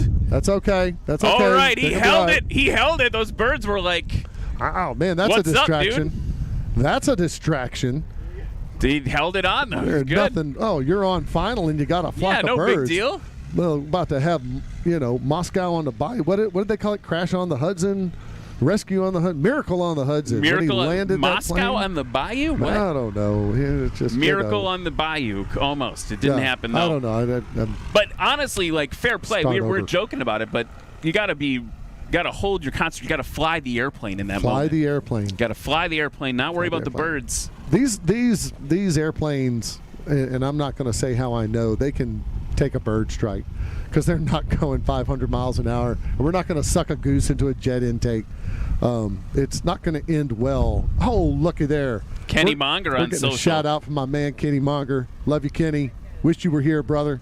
No, I don't, actually. It's really cold. It's really cold. We'd all be cuddled up in a corner somewhere. It's horrid. So Kenny Monger on social saying, love you guys, miss you. And Jeff Pohl, you rock. Man, Jeff Pohl's ego is going to get even bigger. You better watch out. We got Kenny Monger rooting for him. What a landing by John. Look at that. Get it stopped. There we go. That's what I'm talking about. He had all the energy out of that aircraft when it hit the ground. Now imagine if you had a little beach on a river, a little gravel sandbar. John would not have any trouble taking him and his wife and going out on that sandbar, having a picnic, enjoying the day, maybe do a little fly fishing. Sure. If your wife is into that, my wife's not really into that. But no, my wife does not fish. But David Weinstein coming up Weinstein. In a 1996 Husky. He's got Here he comes. A lot of energy. He went after scratching that last time. So he's safe this time. Exactly. That's exactly what happened. That got in his head, and he pulled that. He came in with a lot of energy to make absolutely sure he got his score in the books. Felt a little hot. Now he's got to bring it back for the next round. Exactly. Now, not hot for a man who flies a Phenom. So, but talking about AirTech Coatings, would you notice I got kind of excited? You did. Yes, I'm going. They throw seminars every now and again for a weekend on painting and covering aircraft, and I'm going. I am absolutely going. I've already talked with Kelly and Robbie. I'm going and learning from the best, because if you can paint an airplane the way Robbie Stanton can paint an airplane, and I'll never be able to it's paint a work like of that. art. I can't It's a work paint of like art. that. It is art. Chris Jones in the feed saying, "Go Stickers," which I'm guessing is a reference. Yes, and here come the Stickers to John now. Young, who's on short final right now. That's right. Here come the Stickers now, and he's getting up. Little burst of power is going to cost him. That's right. He should have dumped those flaps, but that's okay. He'll pick it up next time. Finishing just a little long. I love the Arkansas on the left wing. Now, that is a fine event, folks. If you ever get a chance to go up to Birds Adventure Center and go watch them run the course at Arkansas, that is just a really fun event and a great weekend. I go up for the week. And I'll be announcing Arkansas this year along with my good buddy Don of Patriot Cubs, and it's going to be a whole lot of fun. And I haven't music. been yet. I got to get down there. Well, the music is great, and the River Restaurant there caters the whole thing, you know, and the food is just delicious. Here, let's see if he can plunk it down. It's Adam Plunkett. Over the line. Man. Stick full back. He's locking him up. Very respectful, respectful landing. Really with the dad jokes. Really with yeah, the man. dad jokes. Come at me, bro. We're both dads, man. What are we going to do? Got a pair of dads. You know I was working on that for a whole pattern. Yeah, pair of dads on the mic here. All right, everyone, cheer for for them as they come on by. They can hear you. Here comes Jeff. Give him a little wave out here. I want to talk. So.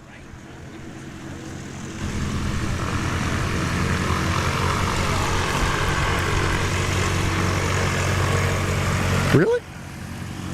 Okay, we're going to, I got to tell you folks one thing. I just want to say I'm really proud. I am really proud of this crowd for coming out in this weather today, folks. I got to tell you, this is a unique aviation event. You don't see this anywhere else in the world.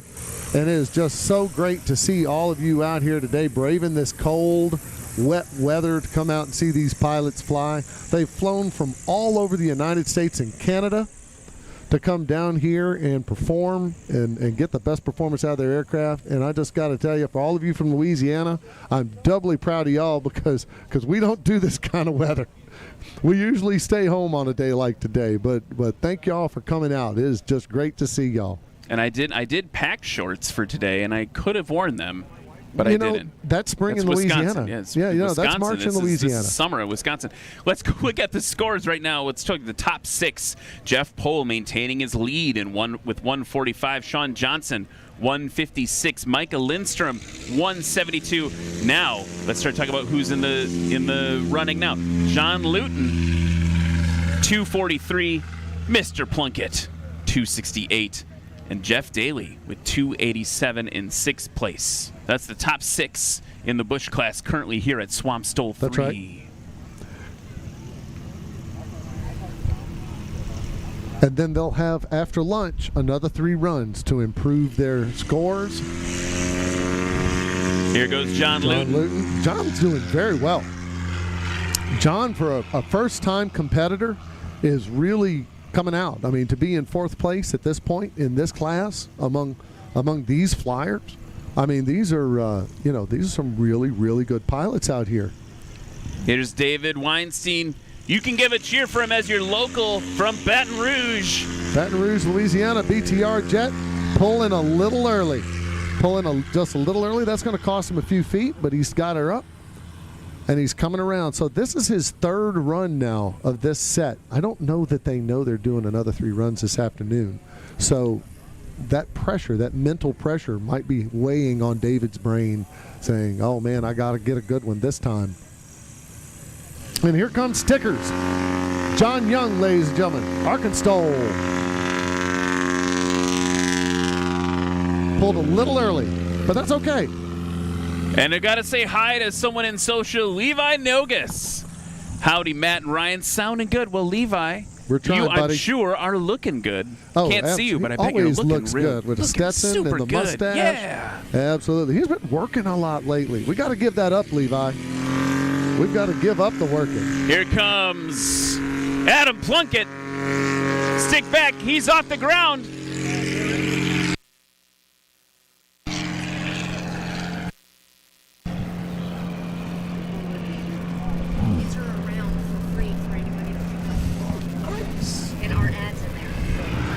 just so you know, ladies and gentlemen, here on site, Aviation Magazine, you can pick one up right here. They're for free all around, and you will find in it a National STOL advertisement with our schedules, websites. You can go online and find out how you can be part of all of this. And we always encourage people to come out, talk to the pilots, learn. You will come away a better pilot. And also, you're going to have a good time. Who we got coming in here? Slipping. So Jeff Daly's now coming in, and coming in. I think he's been really hugging that tree line, giving over the power lines there, dropping it in right when he gets over airport property. That's right. He's getting it down, nice and then and then he's dragging it in. That's a technique. Lots of people do it. Now he's got to be careful, though. He's losing a little bit of that wind off the nose there. The really scary thing about dragging it in is that you might get a gust and lose it, but he's not going to do that. Oh, no, he's scratched. A scratch for Jeff Daly. Oh, I love the fact that we can hear the crowd moan on this. Now, we hate a scratch, ladies and gentlemen. Lexi hates doing it. She doesn't want to scratch them. She wants to give the big thumbs up, but if they scratch, they scratch. You got to be honest because it's all on camera. Next up, John Luton in that Aviat Husky. I'll tell you, I hope John should be very pleased with himself for his first showing to be in 4th place after the first round of 3. That's incredible. And it was a long flight. I mean, to come down from Montana, Yeah, that's a flight. That's a flight and a half. That's a long flight in a small plane. So John Luton, let's look at his score so far. First round DQ, second round takeoff of 109, landing of 134. But that's how he got into 4th place. This second or third round takeoff here, 110. So just a foot longer, so very consistent. He's very consistent. Let's see what he can do on the landing when he decides to join us. Is he just floating that thing down here? Yes, he is. Yeah, he's just hanging out. It's fine. It's not like we're all waiting. We're all waiting on you, John. Come on, buddy. Look at that slow flight. That is just so incredible. Look at that. Look at that. How beautiful that is. Just floating down here like not a care in the world. Probably in his mind, he's imagining landing on a creek in Montana. There we go. Cut the power. Oh, no. A little bit of power is going to cost him. That little burp. That one little burp. Still a very respectable landing. What do you when you hear that throttle kind of that little burp of power, little burst of power? What does that translate to you in footage lost? So at least 10. That's at least 10, maybe 15. So when the Legend Cubs are out here and they have their doors open, they may not have their doors open, and you can hear the stall warning horn going off. Oh, here comes David looking good. David coming in a little hot comparatively. He's a little hot, but he's smooth. Keeping it locked up, that right wheel locked up. We've talked about the smoothness of Clayton's runs and how nice Clayton comes in. So smooth. David Weinstein also coming in just super smooth. You can tell that's a professional pilot, ladies and gentlemen. You can tell he flies a Phenom business jet all over the United States and the world because he comes in there and you can tell that skill is there. So also, to go back to one of our other sponsors, it's worth mentioning he's just making the 360 to give some distance. Yeah, he's just pulling the left 360 to give some more distance. That's a big thing we want to point out. We've got air bosses here. They're the unsung heroes of the competition. They're coordinating all the aircraft movement. And they said, hey, you're stacking up a little tight. No problem. Do a left 360. Nose up, Space John. it out. Nose up, John. Oh, scratch. Scratch for stickers. That's a scratch for stickers. Doggone it. Well, he's not going to like that, but he'll be okay. He'll be all right. He'll be fine. Rub some dirt on it. You'll be all right. Rub some dirt on your feelings. You'll be okay. So a 360 is a common maneuver used to establish distance between aircraft, and they do that at the direction. Either they make the decision themselves, they say, I'm too close, I'm the last person in line, I have the ability, I'm going to pull a 360, or they're directed by our air bosses. It's worth mentioning that National STOL uses professional, certified air bosses. Our 2 air bosses that we have here today have over 6 decades of combined experience. They're very experienced. They are both retired and just kind of travel around the circuit with us. And interestingly enough, one of our great sponsors right here, the Hampton Inn, provides a room for our head air boss with a jacuzzi in it because we want him to be relaxed. Yeah, it's a high-stress job. High stress, man. High stress. Here's Adam Plunkett now coming in.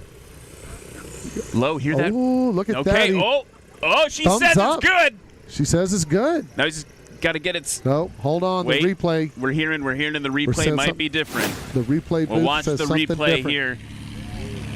They're slowing it down for us here in the booth. Sorry, you can't see that. And they're checking another angle here. this is amazing. I know you're all watching this back home. Look, it's kicking up dirt. It's kicking up dirt. It's kicking up dirt before the line. Oh, yeah, scratch. Oh, kind of an easy scratch to see from there. Yeah. Sorry. One of the greatest calls to ever make is to give the thumbs up when the tire hits the paint, because the rules are, if the tire hits the paint, it's good. You just don't want to pull up any grass or dirt before the line. And that's really especially hard to see that. Here comes John Young for his third run. And he's off maybe just under 125, I'll call it. Nice, looking good. That's a good, solid takeoff for John. If he can match that with a tight landing, he'll be looking good. I want to point out Adam Plunkett, also local to the state, Oak Grove. That's right. That's great. We're so glad to have these local pilots here showing out. It's a beautiful Husky too. Nice, solid takeoff, Nope. sub 125 feet. Plunkett currently in 5th place. That's right. Leveling off. That is a solid performance by a pair of Huskies. Both David and Adam have done very, very well today in their Aviat Huskies. You know what's funny is the weather, and I know we've been complaining about the weather, but it's great performing weather. What else have we got? Well, I wanted you to talk a little bit about Jeff Davis Parish Tourism Commission. I can't talk enough about Jeff Davis Parish Tourism Commission. This event would not happen without the great folks of the Jeff Davis Parish Tourism Commission. Separately, I just want to point out, we got a thing on the screen there. Folks from Arkansas, we're looking forward to having you there. I can't wait to announce it. Chris Jones says, Matt, we're looking forward to having you back at Arkansas. Chris, also, you could call me also. Absolutely. I'd come down. It is fun. It's a great event. Great music, great food, great people. Sorry, so we're talking about Jeff Davis Parish Tourism Commission. Say that 3 times do fast. It without the Coshada Tribe of Louisiana, who sponsored the Bernie Allen Band last night. We had a great time eating crawfish and listening to Cajun music inside, which was provided by the city of Jennings in their multi-purpose building. All of that getting arranged by Caitlin and all the great folks with Jeff Davis Parish Tourism. Just a great bunch of folks. And next year, I've got a surprise for next year. I'm going to tell everybody. Caitlin and I were talking. If we have to do it inside, we're going to ride everybody to the crawfish boil on a Mardi Gras float. Love that. You know who else would love that? Oh, John Young. John Young would love that. Here I he don't is know on if I short could have final. John Young on a Mardi Gras float. Here he comes. Another scratch for stickers. Come on, John. Stickers scratching it up. Does he know that he's getting 3 more chances after lunch? I don't know. Maybe he doesn't. I mean, if he doesn't, he's going to have his little bottom lip poked out. Now, interesting to notice, John's takeoffs have been improving. 127, 107, 110. But he's DQ'd on the last 2 runs. That's right. You got to get the landings. And there's a saying that we have here that you take off for show, land for dough. In other words, you can have the greatest takeoff in the world, but if you scratch the landing, it doesn't matter. Who cares? I mean, I'm not saying who cares, but your score doesn't count. Right? Yeah. Well, then what's the point? If you scratch, what was the point? Yeah. All that horsepower, all that brilliance, all that timing. There's something they taught me in elementary school. What's that? What goes up must come down. You got to come down as well as you go up. And, you know, I got to get it when we're talking about takeoffs, I got to give a shout out to Jaden Newman. I know she's out there watching. Has the best timing of any pilot on the series or anywhere. Yeah, she I'd agree knows with that. exactly when to pull that carbon cup. Absolutely. Okay, here comes another local boy in a Husky. And okay, very nice. Very nice. I need to talk with John. He's got to be a professional the way he flies that Husky. It's so smooth. These super, super smooth takeoffs. Super, super smooth landings. Want to go to results and then So, you want a commercial?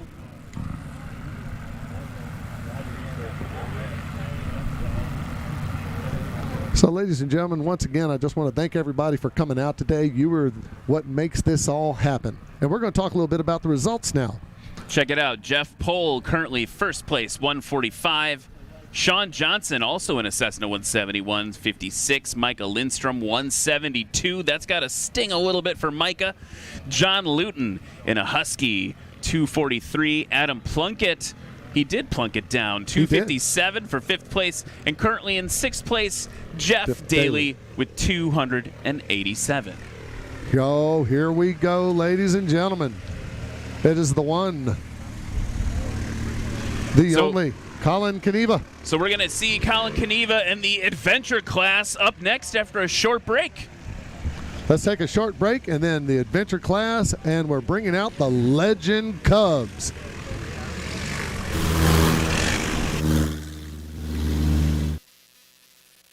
When it's time to recover and paint your fabric-covered aircraft, look no further than AirTech Coatings. Since 1982, our FAA-approved system provides you with a shiny, durable, easy-to-apply product. The AirTech system has fewer steps than any other product on the market today, saving you both time and money. While using cutting-edge technology, we offer a wide range of products. Whether it's for work, play, antique, or aerobatic, we have you covered. Remember, we make paint fly.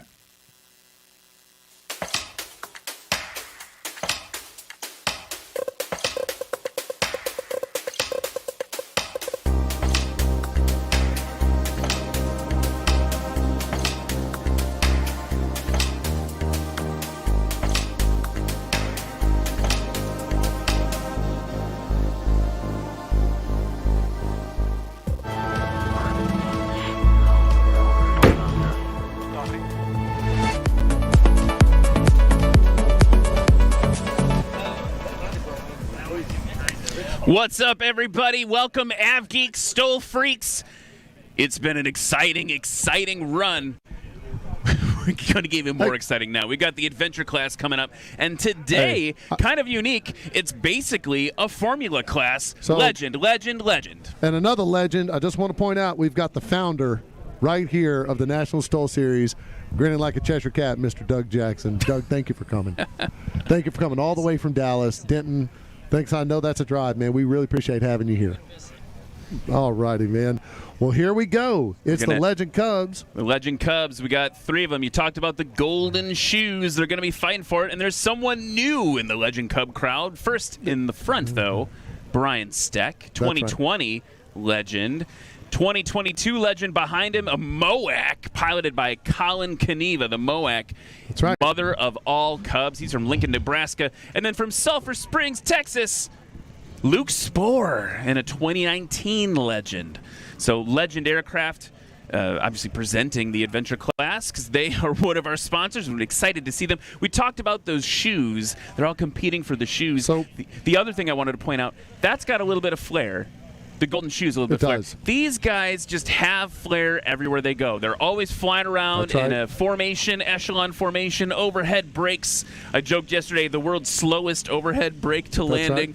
But really excited to see what they can do here today. Here comes a real top-notch pilot, Brian Steck. There we go. Sub 75 feet right off the bat for Brian Steck. So he's throwing the gauntlet down, and here comes his buddy Colin Kaniva, who usually flies a Carbon Cub, but now he's in a MOAC. I was talking to him last night. He said, I'm getting it dialed in. I'm not exactly where I want to be yet, but I'm getting it dialed in. It's starting to feel right. Anytime you switch aircraft types, there's a learning curve. That's right. Here comes Let's go, Colin. Oh, sub 50 feet. Sub 50 feet for Colin Kaniva. Everybody saw that. The gauntlet has been thrown down, ladies and gentlemen. The Colin Kaniva with a really short takeoff. And there goes Lexi giving Luke the little kissy, and she's all set. Here comes Luke. Luke Spohr. Luke is in a... Sub 50 feet again. What is going on today? It's going to be a battle of the lime green Cubs. This is it. Now the folks, to lay the story out here, you have got the veteran Brian Steck. There's a 26-second video of him with 80,000 views already of him making an absolutely perfect STOL landing. This guy has all the experience in the world. He also competes in STOL drag, and Brian Steck is kind of the experienced vet out of these three aircraft, being followed up by his friend Colin Caneva in a brand new aircraft. He's not used to this aircraft yet. He's figuring it out. Colin also a competitor, a high-level competitor, both in STOL drag, traditional STOL. I mean, he could think he could fly anything. Then you got Luke, the youngster, who came into Baton Rouge about 3 weeks ago with Doug Jackson, who you just met. He was sitting in the right seat of a Cessna Citation, all right, making his way in the aviation industry. The young man. So you got a young gun, the transitioner, and Brian Steck. We won't Steck. We won't young call, gun and the vet, the old vet. So here comes the old vet up front. He is high. Number Coming 221. in, boom, down and stopped. Just stopped. About a little bit more than 75 feet. Now, folks, you'll notice he came in at a high angle of attack. He didn't drag it in. Okay, so that's what you're looking to do. That was his first one. Now, I want you to keep this in mind. That was his safe landing. And all separately, right? I want to say his safe landing was only like a foot beyond the line. Yeah. It was about 3 inches past the white line. So that was his safe landing, folks.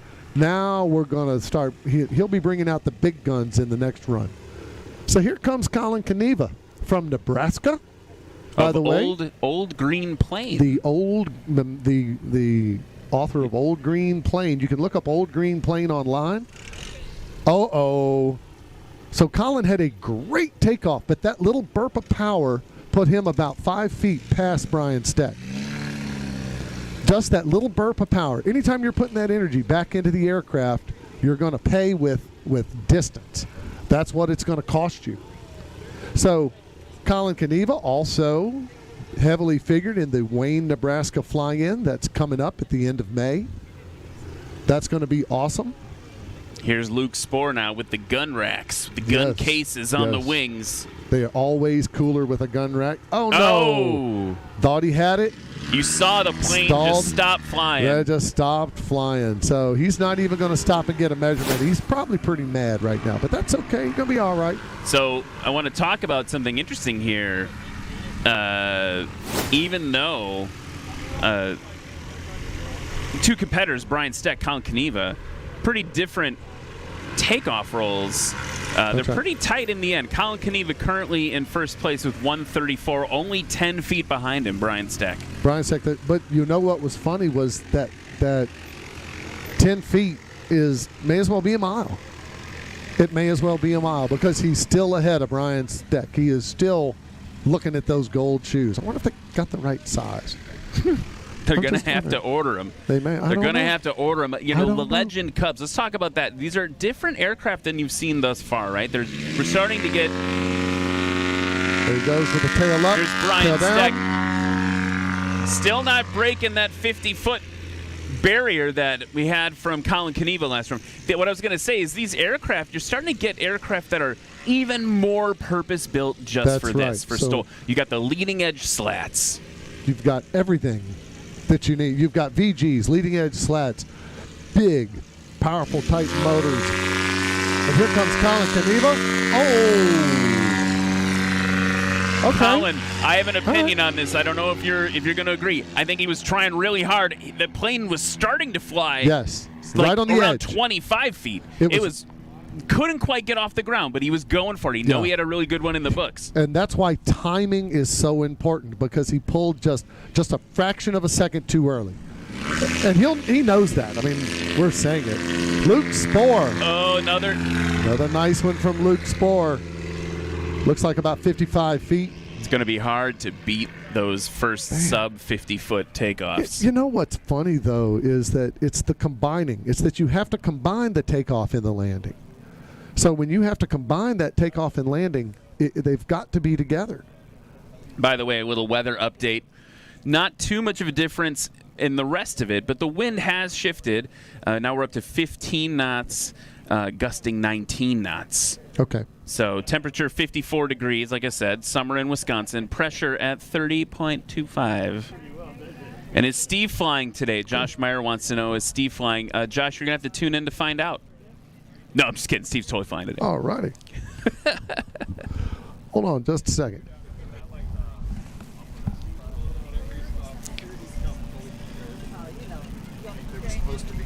Here comes Brian Steck. Got it touchdown real nice. A little bit of brake fade.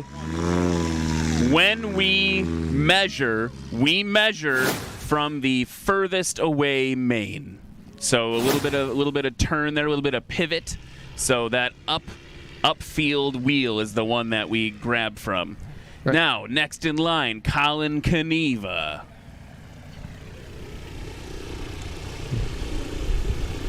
By the way, big improvement there for Brian Steck. Run 2, 110, 110 feet combined.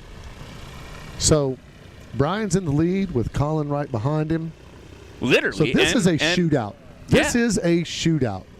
Well, it's a good thing Luke brought those gun cases. Yeah, that's right. You like that one? Oh, Here's look Colin. at him coming down. Okay. He got heavy on the brakes. Come on, Colin. Heavy on the brakes. Wait a minute. Take off 1, take off 2. Let's see where it comes out. We're waiting for the scores to come in. We're fans just as much as anybody else. We're all Ryan and I are sitting here on the edges of our seats waiting for the numbers to come back into the Excel spreadsheet. So that one was a little bit further back than the first one. He had 134 was the opening shot from Colin. Now he's at 159. Honestly, it feels like he gave that up just on his accuracy with the line. That's right. So now he's got to get that power out, Luke, and get that nose up. Actually, that looked really, really good. Here we go, locking him up. Tell you, that was a smooth landing. Now, it's worth mentioning, I've been to the factory there in Sulphur Springs, Texas. These airframes can take an incredible amount of abuse. I mean, you can really slam them around. And with those Acme Aero Let's shots cheer for them, folks. Let's cheer for them as they taxi by. Brian Steck in the 3 Legend Cub shootout. These airframes are designed to take just an incredible amount of abuse and impact. So when you see them coming in and they alight like a bird upon a branch, trust me, the plane is okay. The plane is all right. Now, I want to say, you said a shootout. Luke Spohr, first run DQ. What? Now he's nipping at Colin Caneva's heels, 4 feet behind him. 4 feet behind him. 4 feet is not much. That's a sneeze. Here's Brian Steck. Nice. Excellent. Great takeoff by Brian Steck, just in the low 50s. And, you know, he picked it up and he kind of slogged around in ground effect for a minute, which is what you're supposed to do. Lexi bringing Colin online. And then here we go. Tail up. You know what? Oh, it's a close one again. He got him. They're calling that like 49-ish. Yeah, he got him. He got him on that one. That's 49 feet on the takeoff. Now here's the trick. He's got to pair that, much like you pair a wine with a steak, with a good landing. He's got to have a good landing. That sounded a little bougie. That takeoff. It sounded a little bougie. You're learning. Here's Luke Spohr. Come on, Luke. Whoa! And look at Luke. Not to be denied, not to be left out of the conversation, Luke Spohr coming in at a 55-foot takeoff. So, as I've said before, you take off for show, you land for dough. These 3 guys are coming in. They're at 55, just lower 50s. They're mere feet apart, right? So when they come in and land, if Luke comes in and just really plants it, he could win. He could win. He could walk off with it. I mean, we're talking about an 18-foot difference. That's right. Front to back. 18-foot difference from 1, 2, and 3. That's nothing. That's absolutely nothing. The Legend Cubs really showing that Darren and Randy have really built a stable of really good pilots. And here comes Brian. Right on the line. She says scratch. We got a scratch on that one. Lexi says scratch. You can hear him hit that throttle in disgust. And you know what's funny, Let's look folks? at the replay here. You might want to go. I know you're here watching it. Yeah. Well, Yeah, not by that's a much though. stretch. Not by much. You want to go look at the broadcast later. They'll show the pilots' faces. They'll zoom in and show the pilots' faces, and you can see the emotion and the competitiveness and determination that these guys have got. You know. I was going to mention before, Colin, when he taxied by, normally he's like Mr. Fist Pump. Sure. Mr. like, Shaka, let's go. Focused. Completely Super focused. These are competitors. They are competitors. And look, they're all friends. I mean, they all fly together and hang out together and put their, hang their planes together. But when they're out here, it's like Mario Kart. There's no love. He's got to They're drop there to it win. in. He's got to drop it in. He's get that diving for power it a little out. bit. There we go. I came in a little high and fast. A little bit off to runway right as well there for get to Colin. go shoes with that one, but that's okay. That's still outstanding. I want to point out that any one of these three could probably land on a helipad pretty easily. Well, we've seen. Let's actually check. So that particular helipad. So when we're talking one of them about, has done it. One of them is Here Comes Luke. Oh, whoa, no, that's going to cost that's him. it. Yeah. Yeah. He caught a bad gust, ladies and gentlemen. Here at the National STOL Series, we're all about safety, and you can always go around. That is a saying they say. If you're coming in and you catch a gust and you think that gust is going to put you or any of the spectators, cameramen, line judges in danger, you do what you got to do. You hit the gas and you go around. If ever you feel like, these are the kind of things where we would put the safety of the pilots or anybody observing anything but first. You always have that option to go around, which is one of the reasons, that National STOL has such a great safety record. We always have great safety briefings from Jerry and John, and we always want to be careful. And so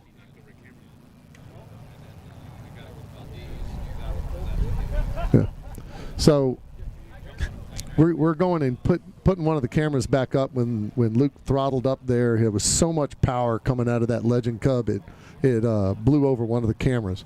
So everyone give a round of applause for the gentleman fixing the camera. Let's give it up. We gotta keep our stuff right.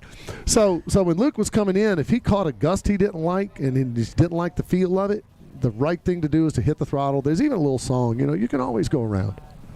You can always go around. That one counts. That last one counted just landing the land, right? Even though he touched? He didn't touch. He never touched the ground. That was a go-round. And, the wind can be a fickle mistress. And a scratch. The scratch on this last one here. I mean, you got to believe that after that smart decision go-around, but he's a little less focused in this moment. But also, not super pleased about that.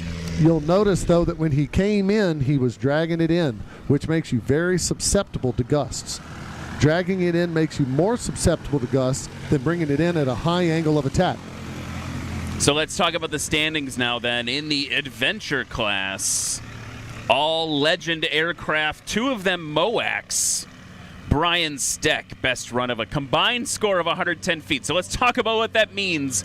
Best takeoff, 51 feet, best landing, 57. Colin Kaniva behind him with the best takeoff of 48 feet and the best landing of 80. So Colin's got to dial in those landings a little bit, still for a total of 134. Right behind him, Luke Spohr with the best takeoff so far of the heat. Luke Spohr with 43 feet takeoff and a 2019 Legend. 46-foot landing, 138-foot best run for Luke Spohr. So a lot of folks have been wearing rubber boots out here, and I have been to many fly-ins and competed at many National STOL events where I needed my rubber shrimp boots, my white shrimp boots, but you don't fly with your white shrimp boots. And so when you saw Justin Tisdale. When you saw Justin Tisdale come by, he chucked his rubber boots out of the airplane, both saving him some weight, and now he's. Let's talk about the lineup for this class. We're in the sport class now, folks. Sport class for national STOL this season here at Swamp STOL is Rick Boardman in a Cub Crafters Super Sport. Christian Grewan, seen him around the block a few times, just Aircraft Super STOL. And Justin Tisdale, the man with the boots, Zenith 750 STOL. I talked to Justin last night, so he is not competing in the rookie class, but this is his first competition. That's right. And he had his first practice yesterday, and he walked back and he said, man, I don't think I've ever experienced anything like that in my life. He was, I don't want to say he was shaking, something. but he said he was like vibrating with excitement. It's like something. He was really excited, really feeling it. Justin built that Zenith.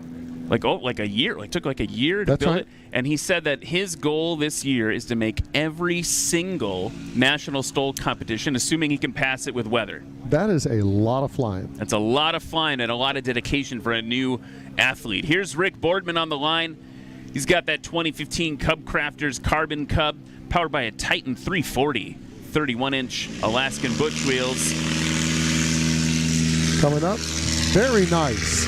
Really great for Rick Boardman there. You know, it's interesting talking to Justin yesterday. Josh yesterday. Josh was on the mic with me yesterday. He was talking about how, for Rick, that belly pod doesn't work the way you think it does. You think it would be extra drag. It actually improves things. Something about the aerodynamics of it. Huh. Here's Christian now in the Super STOL. Looking good. That is textbook. Like effortless. It was effortless. Just totally effortless. He just picked the tail up, got his speed up, pulled back on the stick, and just up he went. No problem. Here's Justin Tisdale now, the Mustache Flyer. That's right. You can look him up at Mustache Flyer. And he keeps everybody up when he makes his cross countries to come to events. He keeps everybody, in the know about what he's doing. Powered by a Viking engine. That's a little different. Right. Automotive conversion engine. Jan was not able to make it to this one. Jan Eggenfeller, the owner of Viking Engines, and his lovely wife were not able to make it to Swamp STOL. But the Viking engines are just coming out. They'll be at Sun and Fun if you want to have a look at them. Sport class, by the way, these are your Carbon Cubs, your Rans, your Super Legends, your Taylor Crafts, Dakota Super 18s, some Rans aircraft like the S-12, Just Aircraft Highlander, all be in this class. Basically, we've got a max gross weight up to 1320 here. That's so right. there's a weight differentiation between here and the Adventure class. That's right. And that weight differentiation also separates them a little bit in performance, which is why they've been grouped together that way. Exactly. And that's how these new classes got built.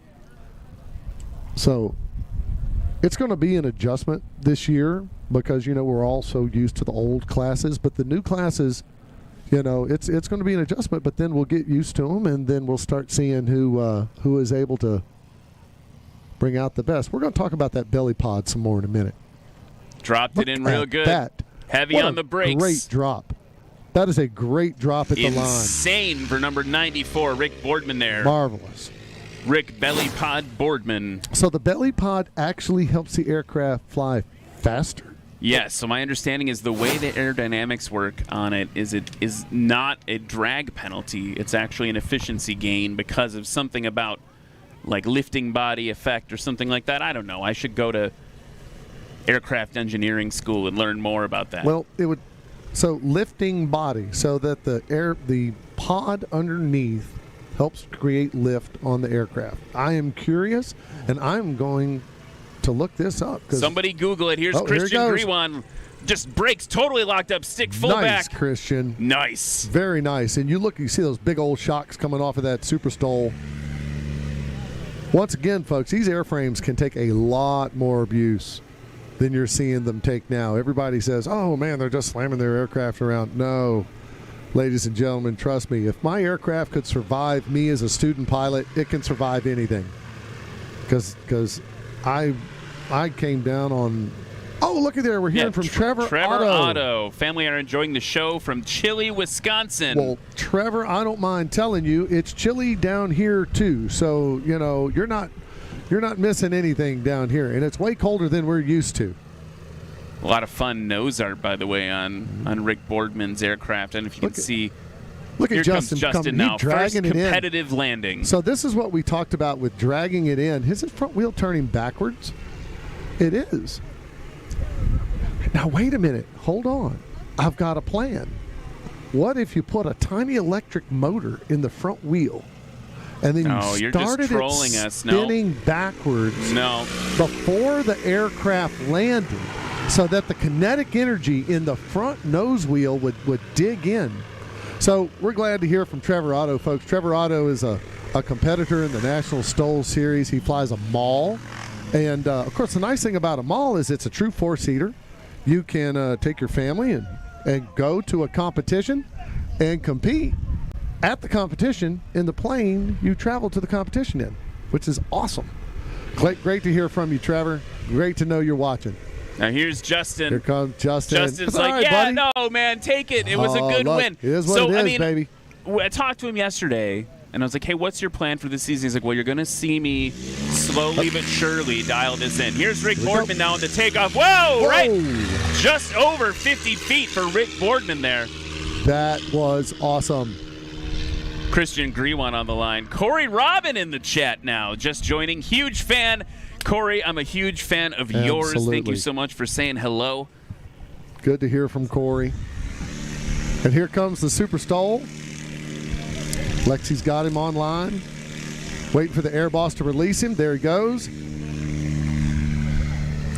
Definitely off sub 125. Listen to that motor. I got to find out what kind of motor he's got in there. That thing sounds beautiful. I want to put this in perspective, too. Like, I fly a 172. I don't think I'm ever off sub 500 feet. Like, this is like real. Like, everyone's making this look really easy today. I fly a 172 in competition and have taken off in 145 feet. Bonkers. What there you go. Stock. Here he comes. There he goes. See, he's getting it dialed in. That's what he was talking about. That's what he was talking about. Now, when he really gets it dialed in, you're going to see him pull back with authority. Like, he's going to know. He's going to make that decision. He's going to say, I've got enough forward airspeed. I have enough speed to get this aircraft off the ground. And he's going to pull back. Well, Justin, I mean, like I said, he said he was dialing it in. So he's like, I'm going to be faster, a.k.a. safer. That's right. And which is, speed is safety in some aircraft, right? Sure. So we need to dial those speeds back as he gets more and more comfortable, and I think that's great. He just wants to be earning points. So that's why he's here today, as he learns and learns and learns. So he's going to make the trip out to Outlaw in a month, and that's going to be a long trip in a plane that can't go 70 miles an hour. It's going to take him a minute. You're going to grow a long hair getting out to Arizona like that. Here's Rick Boardman again. Here comes Rick. Holding it off. Nice. High. Look at this.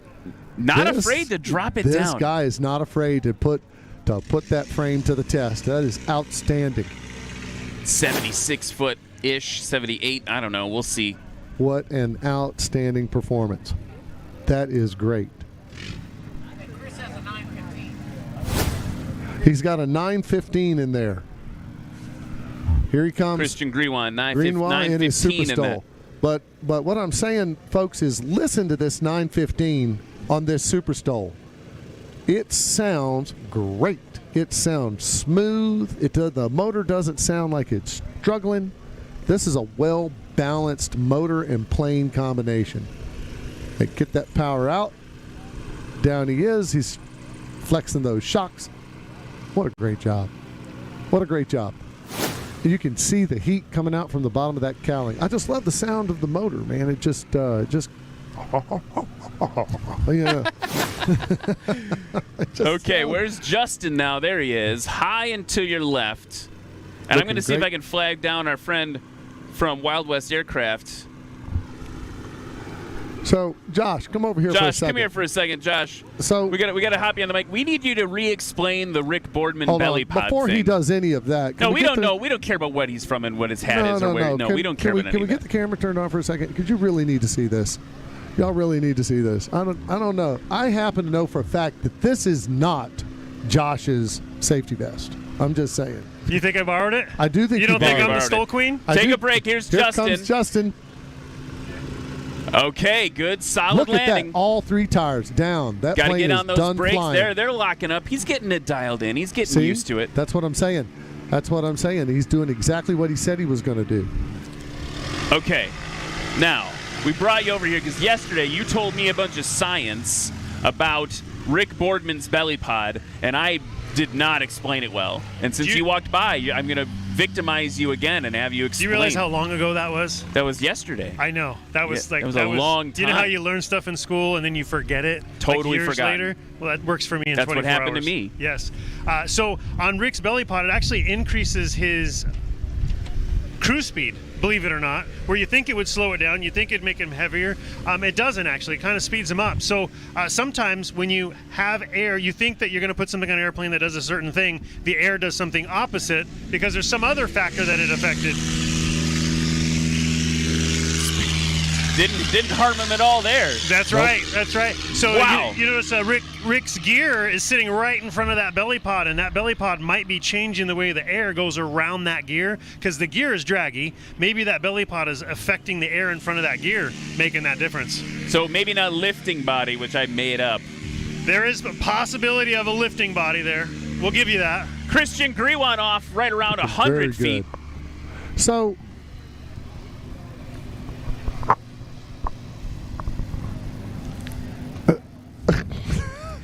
once again, no, that's a terror. So, you know, you're dad too, right? No, Yeah, we were talking to the guy in our ear. He just said the only lifting body we have in the competition is Warren Grobelar. Yeah, talking about you, Warren. But yeah, let's turn to him and ask him how he feels about that. But don't. Yeah. Here's Justin off the line now. Okay, we're bringing Tom. We're bringing Tom into the official bad dad joke. So club. the short version of it with the belly pod is #aerodynamics. Aerodynamics. It's doing something with the aerodynamics on that gear, probably in front of it, affecting that gear and making that gear less draggy, sitting right in front of it. And, you know, many times with props, for example, you'll put a prop on or you put a cowling on and you think the air is coming directly into that engine. In many cases, if you put flags inside of that engine cowl, you'll see the air go 180 degrees backwards and fly towards the prop, opposite, because of turbulence that you don't see and don't know and don't understand. And every cowling is different, every engine mount is different, every prop is different, and so you really gotta one thing. It's not a one design fits all kind of thing. So you can tell that this guy is from the experimental world and builds. Yeah, he might have a hand in one of our unlimited competitors. You can tell. We can tell, Josh, that you've got to try something and then put some telltales in there and see which way the air is actually going. Here's Rick Boardman now coming in. Watch him plunk it. Oh, right on the line. Very Thumbs good. Lexi up from says the line good. judge. Lexi says good. Look at that. Outstanding. We're in what's funny to me is now, over the course of the competition, we've normalized this. That landing, no one's even blinking anymore. They're like, oh yeah, sub 75-foot landing in an airplane? It's fine. That's pretty normal. Pretty awesome. We've worked you up to being totally comfortable with extreme aircraft performance here at National STOL. You're welcome. Yeah, you're welcome for that.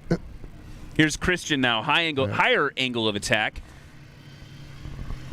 Hanging it on that 915 right against the line. Nice. Very nice. Locking them up. Excellent. Josh, before we let you go, do you want to give us any previews? You're obviously maybe people don't know, the crew chief over at Wild West Aircraft. Anything you can preview for us? Anything we should look for in a minute? Well, something new today that you hadn't seen yet and hadn't seen coming up quite so far is the knobby tires, little miniature tires. Now the big bush wheels and really any of the slick bush wheels or any of the slick tires just slide on the grass, particularly when it's wet. So this is a knobby setup we're going to try this time around and see if it can grab a little bit better, and our hopes are high that it'll work. Another thing that it changes is the ability of the brakes to work, because with the big bush wheels, it really taxes those brakes.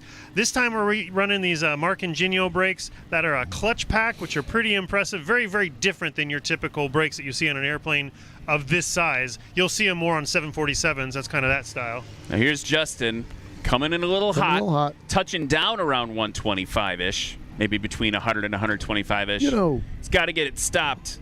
He just built that aircraft and has just started flying it cross country. It's going to take him a minute to get dialed in. And that's what it's going to take. It's going to take those hours in the airplane. How many hours do you figure Steve has in Yeehaw-style aircraft?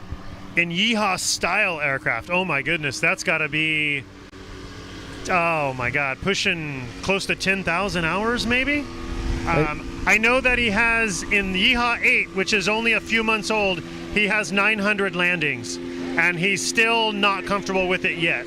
So, folks, when you talk about, these guys, they really put the work in. That's what you've got to understand. Well, I got to leave you for just a moment. I got to go videotape. You got to go this, do some work, and we got to do some work too. Let's talk about the standings at sport class. Rick Boardman holding on to it, 114. Christian Griwan, 208.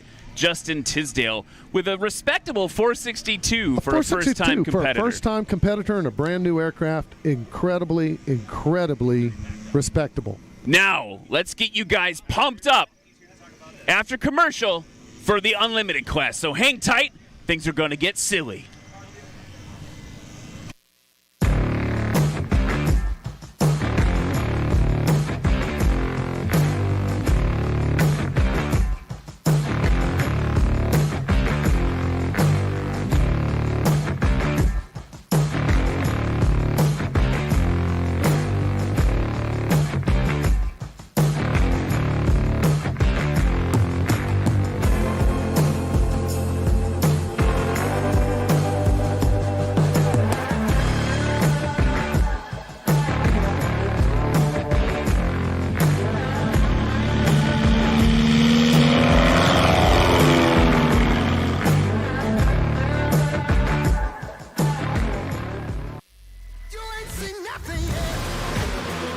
I got that right turn. We're good.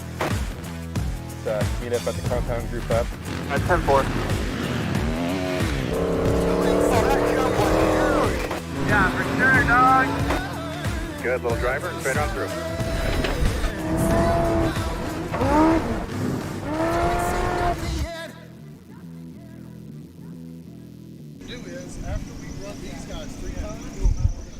And we are back in Jennings, Louisiana for Swamp STOL 3, Swamp STOL 2, here for National STOL Season 2023. It's time for the Unlimited class. I'm putting my epic announcer voice on because it is going to be epic.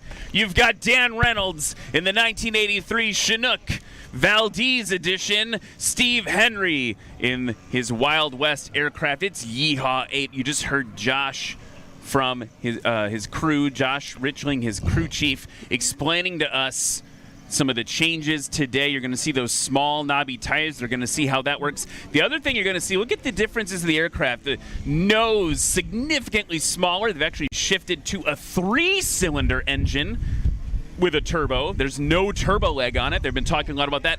And the other thing that you'll see is notice all of the extra pieces of plexi, all the extra pieces of window to help Steve see the line through, kind of like through that downward angle you can see by his feet. That's all new too. So like a helicopter. Like a helicopter. Now it's interesting because look in front of him at the Chinook. We've had that described, I think, as like a glass house, right? It's like also like a helicopter. Lots of visibility up there for Dan. And this is kind of the grudge match of the weekend. Let's be real. You've got the only person in that Chinook to unseat Steve Henry. That's right. Steve being the national champion last year. And here's Dan Reynolds come down from Canada with his family and to compete against Steve and see if he can't unseat him. Now, I think Dan's got nitrous oxide in here. We'll see if he feels he needs to use it. He had a great practice yesterday. That was on the National STOL sites. Get your phones out, everybody. I see a lot of them out already. Lexi's got him out on the line. Drone in place. We're ready. He's about to throttle it up.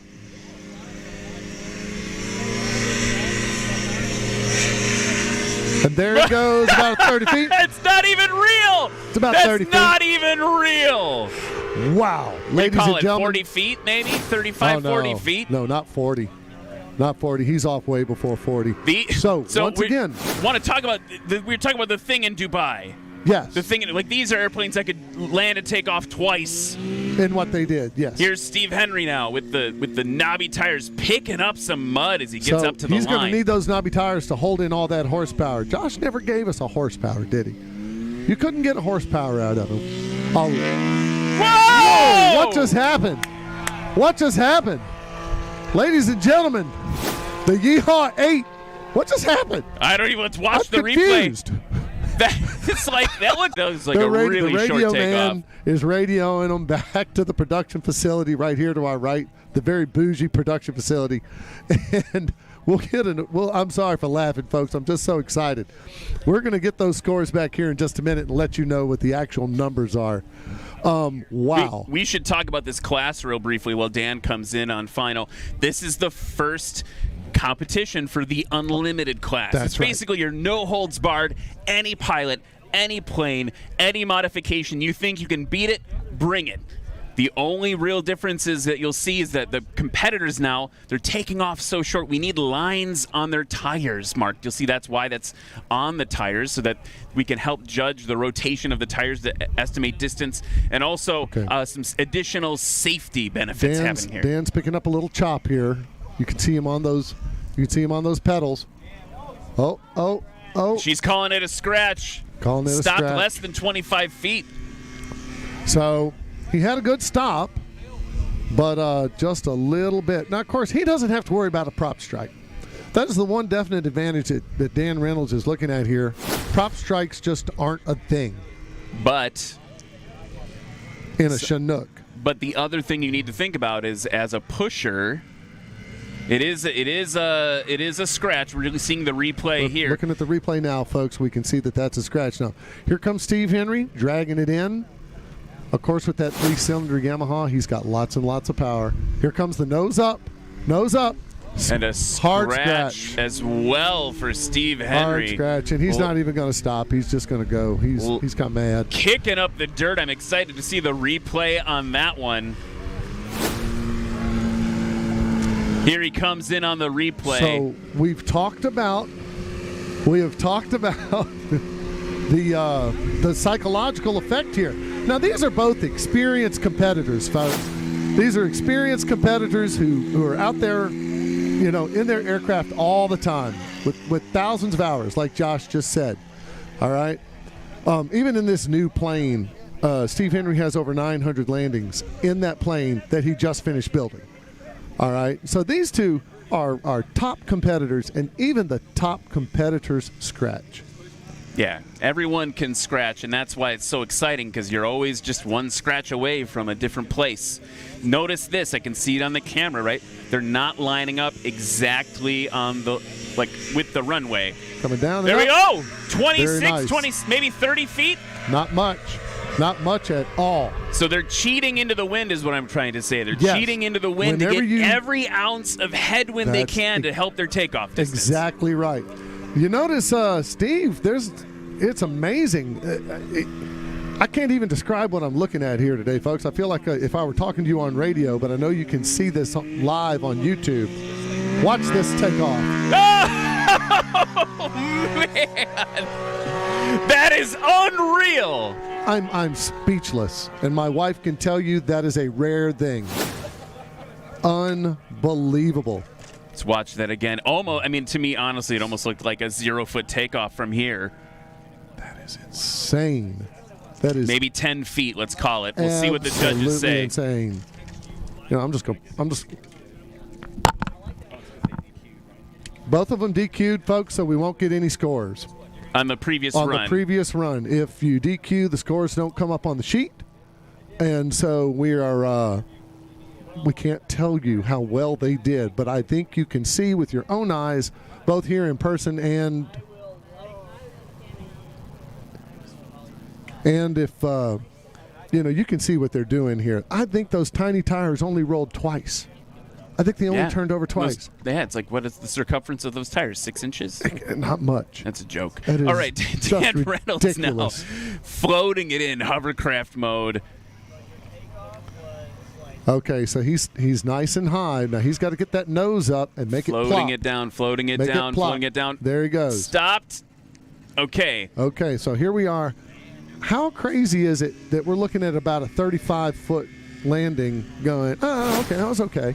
He could land on the top of a skyscraper. He could land on the top of a pickup truck. It's just ridiculous.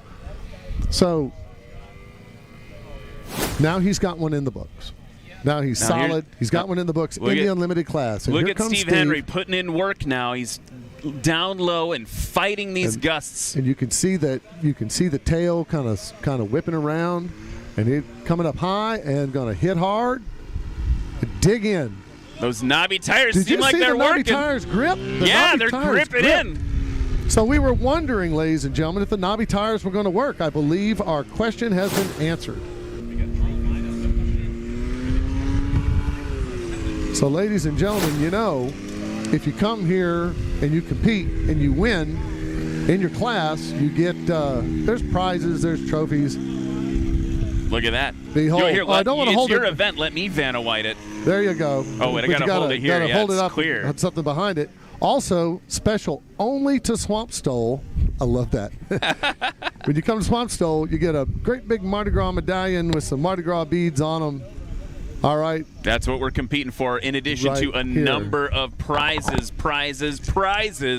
for the competitors. Here's Dan now, getting ready for run 3. In the standings right now, Steve Henry, first place, 63 feet combined. His first and second takeoff, 16 and 15 feet respectively. Dan Reynolds, 77 feet.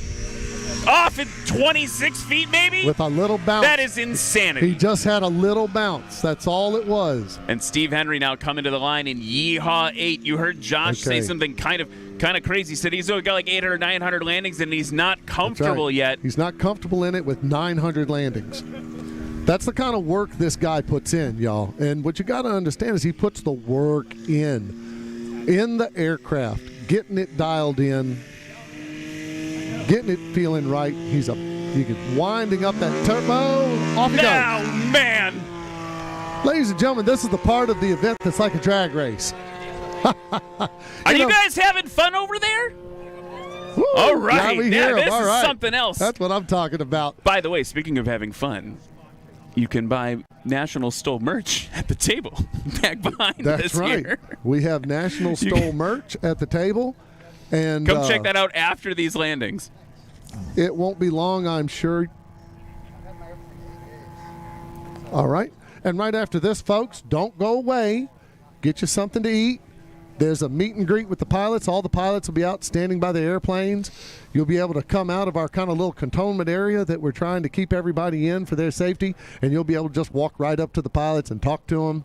All the pilots will be out by their planes, and you'll be able to just go out and mingle. Yeah, grab a bite to eat, talk to the pilots, meet and greet. Maybe they got some. They got some. I got some stickers. I'm not a pilot in the competition, but I got stickers. And they've got Gator on a stick. There's Gator on a stick. Gator on a stick. You got to get it. So do that, and then we'll be back to do it all over again this afternoon. That's right. After the lunch break, everybody gets another run. They get another chance at redemption.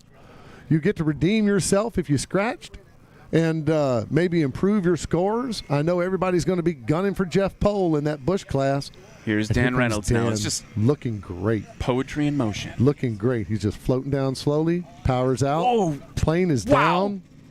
Jeez. That's pretty darn good, y'all. Like, I don't even know how to react to it. Like, it's visceral. It's a visceral body reaction in my body when he brings that thing in. That is really good. Now, once you notice, they improved their scores, okay? So Dan Reynolds' first landing that counted was 77 feet, and this one is definitely less than 50. When that says... No, that's total. His total was 77. Total 77. Here's Steve Henry now hanging it on the prop. Got that putting that nose tail up? down right on the Holy- line. Oh! You got to be kidding me. That was just have bonkers. got to be kidding me. That was incredible. Way to go, Steve Henry. I think Steve really took it to heart when Dan beat him that one time. He didn't was like like, guess what, buddy? I'm coming back. Yeah, he did not like that. He did not like that at all. We've So got we're like back here on the 100 pilots instant waiting to replay. see what the score updates are. We're on the instant replay. It is definitely good. That was bonkers. Definitely good. He landed, folks, about 6 inches past the white line on the scratch line. You can't beat that with a stick. So let's put it. We've got the unofficial results now for this first heat of the unlimited class today at Swamp STOL. Steve Henry, 35 feet with a takeoff of 13 feet.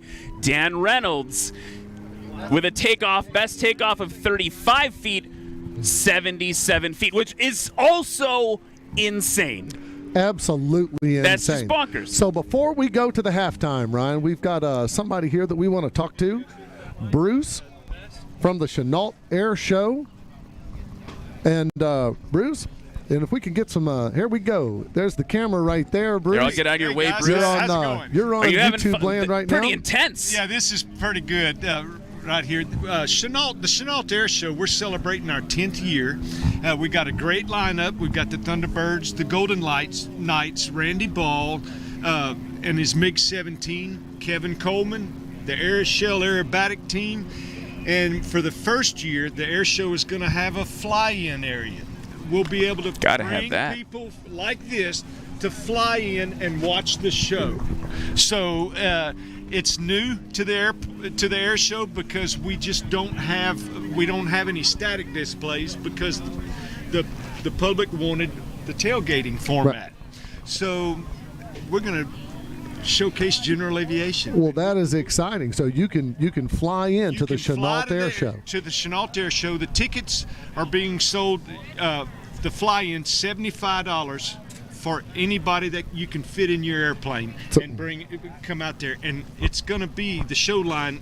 You're going to be just right so at Show Center. I could take my competition 1957 Cessna Straight Tail and come on out. The only requirement is that we ask you to tie your airplane down. Bring your own tie down. I mean, that's just good sense. You got to tie the airplane down. I think I can make it from Baton Rouge. Yes, I think I could make it from Baton Rouge. Go to ChenaultAirShow.com and buy your tickets. We're selling out quickly, and it should be all on the flyer. But we're going to have a pretty good show. We just need to pray for good weather. It's a great lineup. You got the Thunderbirds. I see Go Easy Aerobatics on there. Yes. Kyle Fowler with his kind of like spaceship looking thing. It's a lot of great.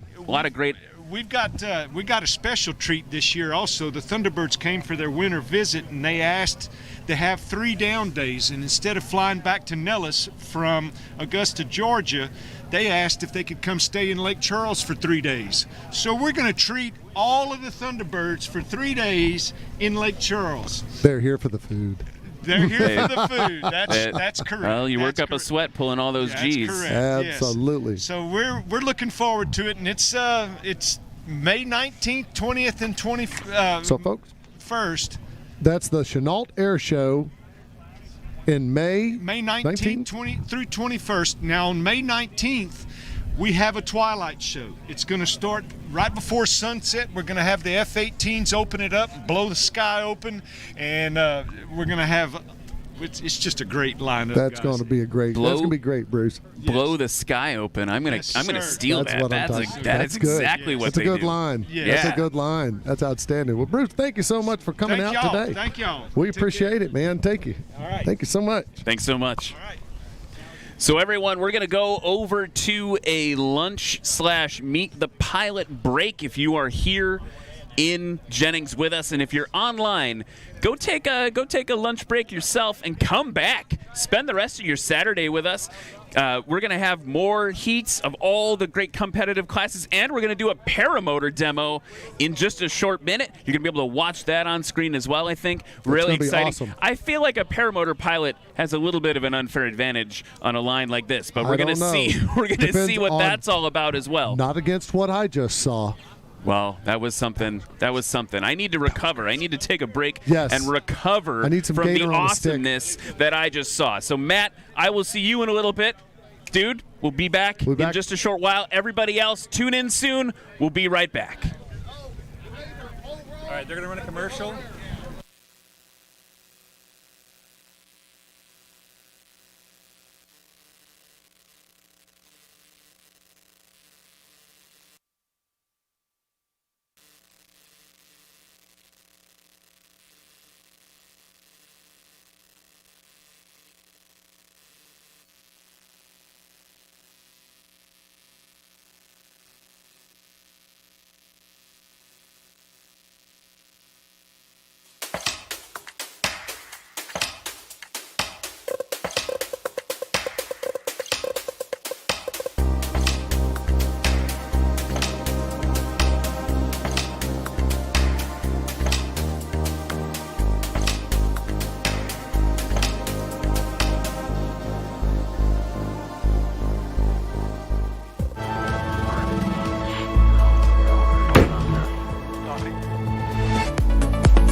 All right, ladies and gentlemen, we've got a paramotor here. Sean, who is that? That is Matt Minion from Lafayette, Louisiana. A local boy from Lafayette. Now, talk about Matt's qualifications here. We know that he is a world-class paramotor pilot. Yes, sir. Wait. Like I said. All right, can you hear me? Now we can hear you. Sweet. His name is Matt Minion from Lafayette. He's a professional pilot. He's been to over 36 countries. Wow, look at that. He flies the parabatics teams. He goes to Dubai. Dubai? So Matt has been to Dubai flying paramotors. World Air Games, yes, sir. That is amazing. And so can you tell me about what he might do now as part of the... Okay, Matt, Sean, we got to step out. Yep, let's go ahead. We got to step out here where we can see. So, Matt, I see that he's dealing with these breezes really, really well. Is he going to use that as part of the show? Holy cow. You know, it could be an advantage for him. Right now, he's filling out the wind. Naturally, he's... what would you call that maneuver? He's just doing wing overs. He's just sitting here doing wing overs, kind of getting warmed up. Yeah, filling the air out. Feeling the air out. He could go up high. He could do sats, barrel rolls, you know, but with the wind like it is, he might not do that.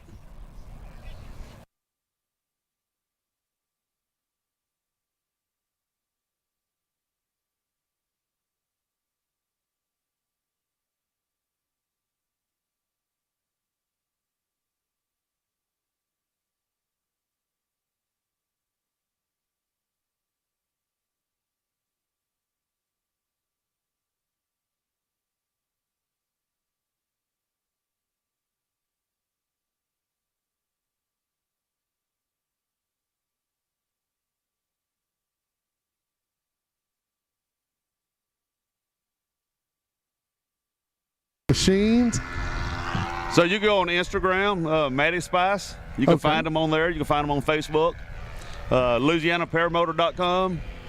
Now, I'm very familiar with LouisianaParamotor.com. We have a lot of the folks from the Louisiana Paramotor community here. They like to come out and camp, Sean. Yep. The turnout wasn't as great as we expected, the weather, you know. That's right. Matt's probably been flying about 10 years. I think me and him was one of the first two in Louisiana to start flying paramotors. So now he's out. Oh, I see what he's doing. Okay, Matt.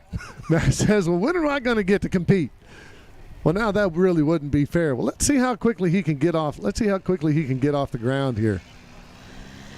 Now, folks, you'll see he's making all those little adjustments there. Sean, what's he doing with his? So he pulls those lines in, and this controls his paramotor. Yeah.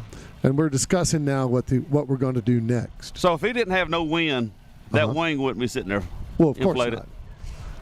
So he's able to just hold it, control it. Enough wind, look at it, he's backing up. He could just take off with one step into the air, you know. Well, I think that's what we're about to see. Now that he's landed on the line in just a couple of feet, Matt's going to back off and get on the line again. We're going to find out just how fast he can get off the ground. 3 steps. 3 steps, ladies and gentlemen. Look at him kicking his little feet out. It took him 3 steps, and he was off into the air. How about that? And a nice wing over.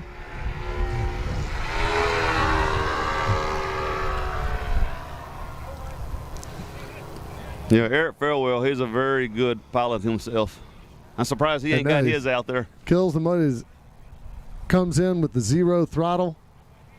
How about that, ladies and gentlemen? We do a lot of tandems, too. Take people up. Okay. Yeah. So you can take... So I guess you have to make adjustments for your wings, you know, because I'm a 250-pounder. You're not going to take me just I have taken up a 255-pound man on a foot launch paramotor myself. Oh, my gosh. Yes, I can't even possibly imagine. Yep. So when we do a tandem, I have a 42-meter wing, and doing a solo flight like he is right now, he's on an 18-meter wing. He's trying to go as high as he can so he can start to fly backwards. So he's going to feel the wind out, get to a strong wind, and try to fly backwards. Okay. Now, ladies and gentlemen, in case you're wondering, this grass strip has been shut down, no tammed, for this show. So there's no danger of this paramotor getting mixed up in any kind of air traffic. He's out of the approaches anyway, so we're not too worried about that. And he's going to go up there and see if he can't find a nice strong wind and put on a little flying backwards demo. Last year at Swamp STOL 2, Mr. Dan Reynolds was able to take his Chinook actually and fly it backwards on approach into 2.6, which was very intimidating for lots of people. That is absolutely amazing.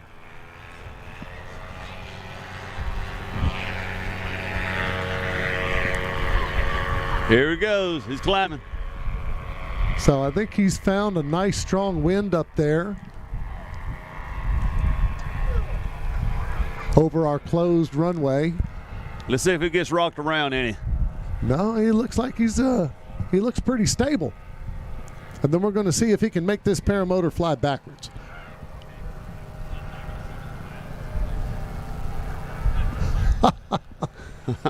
Sean, that's amazing.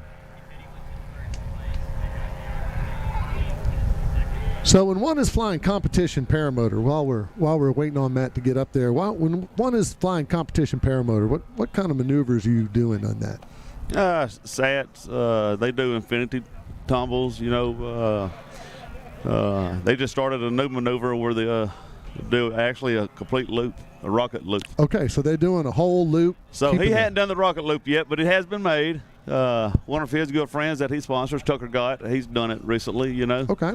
It's not something that we're going to do with our normal paramotor and our normal wing. They got a really strong motor, you know, to help get that loop up and over. But a SAT is a very familiar maneuver, you know, barrel rolls. We all pretty much do them, you know. Okay. Barrel rolls and... Yep. He's still climbing. He's still climbing. He's looking, folks, he's looking for that strong north wind, and he's going to get nice and high. Hey, and then keep eye on him. He might do a SAT. And now he's going to make it fly backwards.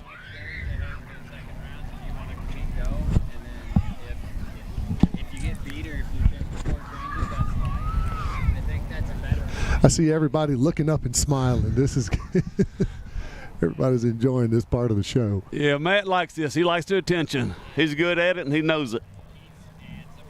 Let's see what happens here. He's cutting back into the head wind.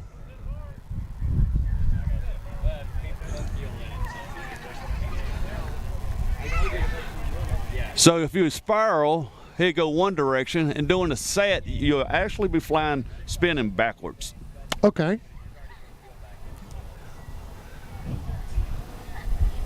Here he goes. Here, let's see. He's setting up, and here goes a barrel roll. Another barrel roll. Another barrel roll. So hit him to the right, to the left, back to the right. Another barrel roll.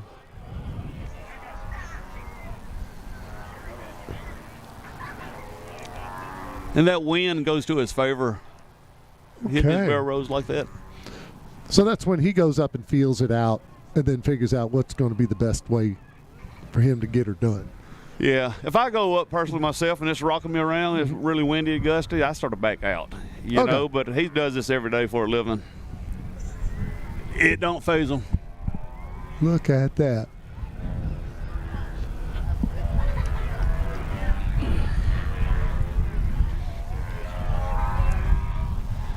He's just having fun up there. All right, John. Just keep telling the crowd what he's doing. Yeah, he's still hitting those barrel rolls left and right.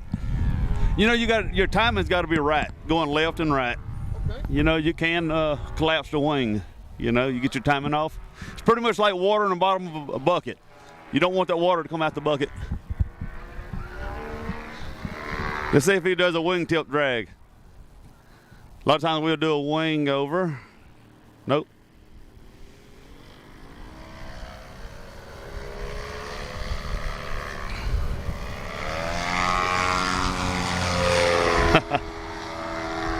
He's just out there having fun.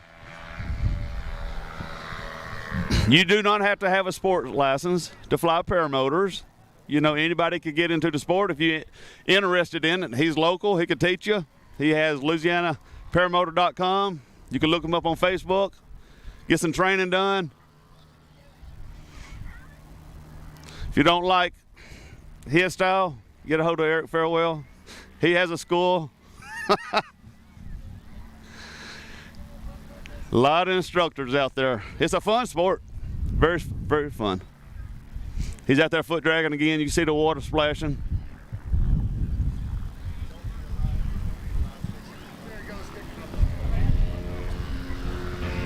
All right, there he goes, kicking up a little bit of water. Oh, yeah.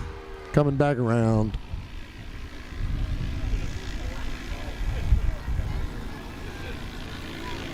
Coming back in.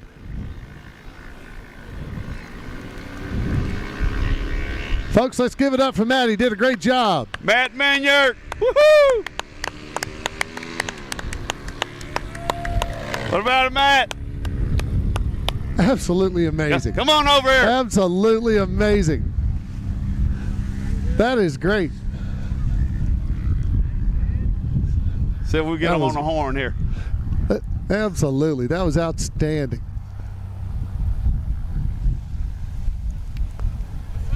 Absolutely. Yeah, Matt, come on over here and talk to us.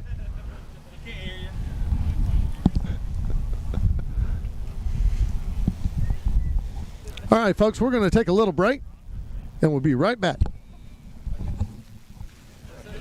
What up?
John Mickey from Albuquerque, New Mexico, flying a 1953 Cessna 180. Got the Norland conversion on the engine. Fairly rare mod, helps a lot. MT prop is wonderful.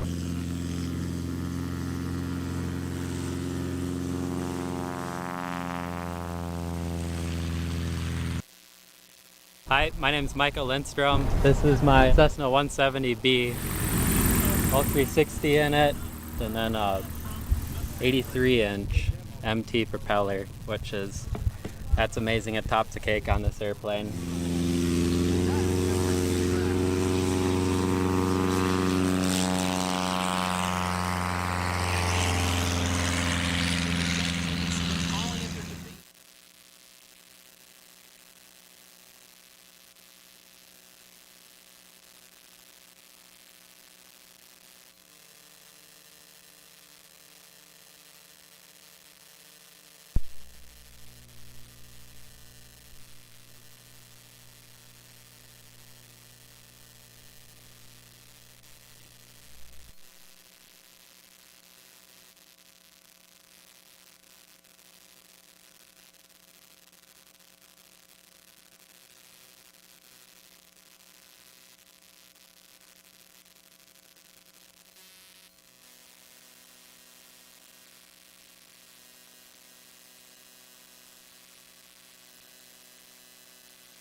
And everyone, welcome back to Swamp STOL 2023. I'm here with Eric Farewell now. We're getting ready to just tee off the afternoon's bit of competition. And before we do, Eric, you guys had I wasn't here yet. You guys had a pretty good day one. We had a great day one. But before we dive into day one, I want to talk about the drama. The drama. The drama. So here's There's the fun drama. thing. Guys, when you start into a business and you're trying to do everything right, sometimes you screw up. And we had some issues where we didn't communicate with all of our pilots that we were going to have a round two. So some of them packed up and got ready to go home. So we are having a round two, but this one is for the viewers. This is for the viewers to see and enjoy. Our scores are cemented, and that's okay, right? Our scores are cemented where they are right now. So this will be scored for the live viewers, but it will not affect the placing in the season. In the season, correct. Got it. Because these guys flew their hearts out this morning, and we want to honor that. And, you know, we definitely have some dissenters. We have some folks who are a little upset. Sorry, Colin Kaniva. Because we had the idea, hey, what we could do is, you know, we could see if certain groups wanted to be rejudged together, and it just didn't work out where we had enough groups that it was going to be a hit or miss thing. So what we're doing now is we're saying, hey, we commit to our fans and to our pilots that we will do things as clean and more systemized as possible. Tom in the booth back there, my co-owner, and I were just scratching our heads going, how can we make this fair, fun to watch, and easy to understand? Because that's one of the primary principles of National STOL, is that something that's easy for any viewer to get excited about, to be pumped about what those scores are. So we're going to be enjoying judged competition with scores that don't affect the national standings, because we've already run that out.